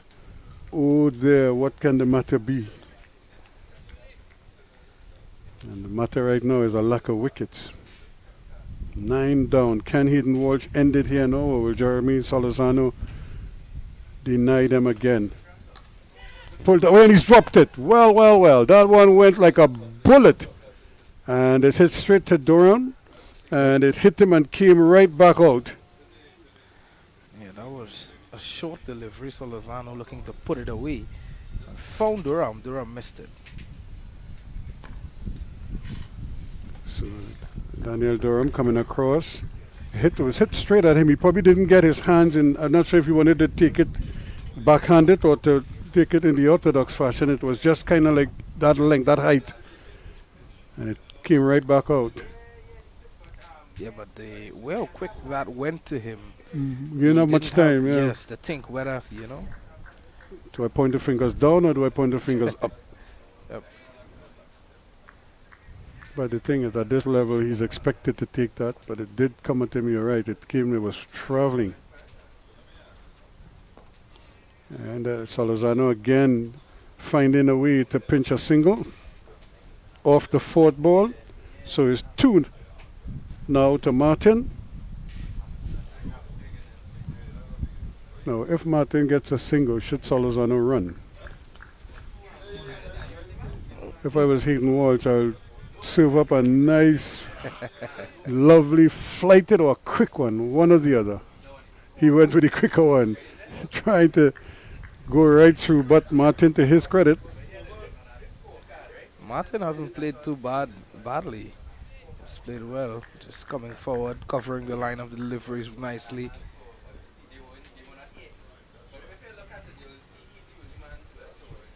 and he's gone for it. It's in the air. Mikel Louis is settling on it, and he takes the catch. It almost came out, but he eventually held on for dear life, and Mikel Louis making up all the ground, and then eventually hit him in the chest, in the chin, but eventually he held on to it. So that is the end of the innings. 96 for 9, or 96 all out, I should say, and Jeremy Solozano is left stranded on 15, but that's no consolation for them, as this is really a dismal batting display. Yeah, certainly so, and credit to the Leeward Islands bowlers in the form of Rakeem Cornwall and Hayden Walsh Jr. Hayden Walsh Jr. coming back in from the West Indies team and adding real value to this Leeward Islands bowling lineup. Rakeem Cornwall, well, he continues to show how valuable he is with the ball in hand, and as well that complemented the great knock of Jamal Milton of 96 not out to get them to 180. Yeah, so 96 all out. And it certainly is it's not a very pleasant scorecard. 34, 10, 13, 11, 15, 0, 0, 1, 0. It sounds like I'm calling a phone number or something. 3 and 1. Those are the numbers, the batting, the scorecard, and it really is. I suppose when the Windward Islands go at this and they look at how many of the batsmen got out playing audacious strokes, playing big strokes, and then losing their wickets in the process. And I don't think anybody other than probably Jeremy Solozano, everybody else more or less aided and abetted in their dismissal. Yes, certainly. I think this loss or meager performance with the bat from the Windward Islands, I think it has to go down to poor choice of shots and poor stroke making. You're right. Yeah, they had every opportunity here. They had so many balls, to work with, that they could easily have afforded to curb that natural aggressive style early and allow the game to come to them. Instead, they went chasing the game, and I suppose they were, how should I say, they were influenced by the fast start that they got. They got the batting point in the power play at the top, and then they never slowed down. They never assessed the situation. They just kept going, and as a result of that, they kept losing wickets. In one over they lost 3 wickets, and another over they lost 2. So it's just been a procession literally for them. Wickets fell at 25 for 1, 53 for 2, 74 for 3, and here we go: 76 for 4. 76 for 5, 76 for 6, 83 for 7, 84 for 8, 88 for 9, and then eventually they're all out for 96. So in the span of a few short overs, and with very little runs added, they lost basically the bulk of their batting and ended up losing this match by 84 runs. Yeah, I think it all started, I'm not too sure why, but there was a change at the top of the order. Solozano didn't open the batting. There was some fluctuation in the batting order, and I'm not too sure if that would have proven to be their demise. However, it certainly wasn't a good showing with the bat in hand from the Windward Islands. Yes, it was a tough track, but look at Jamal Hamilton. He was able to stick it out. He was able to get 96. He was able to put up get his team to a respectable total. It was not out of the wind for the Windward Islands. They can't, afford to blame the wicket.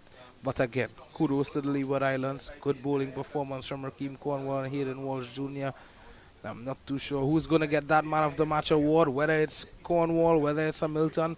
But congratulations to the Leeward Islands Hurricanes on being victorious today. Well, can they give them a joint Man of the Match award, because both of them had significant, but the innings that kind of set them up was to me probably would be the most important award. But you can't frown at 6 wickets, if you know what I mean. Yes. But if I had a vote, I would probably have voted for the performance of Hamilton. And maybe if he got the 100, then it might have been a probably more convincing. Yeah. The fact that he didn't get the 100, you might look at Cornwall's 6 wickets, which essentially undermined the batting of the Windward Islands. Hayden Walsh didn't do too badly. His 6 overs cost him just 20 runs, and he had 4 wickets. So both himself and Cornwall shared all 10 wickets. And so really an amazing display, but certainly a tough pill to swallow for the Windward Islands, as they lost here by 84 runs, handing the Leeward Islands a convincing victory, and they continue to march on here at these champions. So now the tables would fluctuate again, because the Leeward Islands put themselves back in winners' row. And so we'll see what happens the rest of the way. So Visham, thanks so much. Of course, Adrian Barrett was our other commentator. And so we invite you to stay with us here on 360 TV on the West Indies website as we continue our coverage of the CG United Super 50 tournament for 2024. I'm Ross Kimmer, thanking you so much. And as we leave you here from the Sir Frank Worrell Park, the news is that the Leeward Islands Hurricanes, after posting 180, have dismissed the Windward Islands in dramatic fashion, bowling them all out for 96 in 21 overs, victory by 84 runs. We'll see you soon.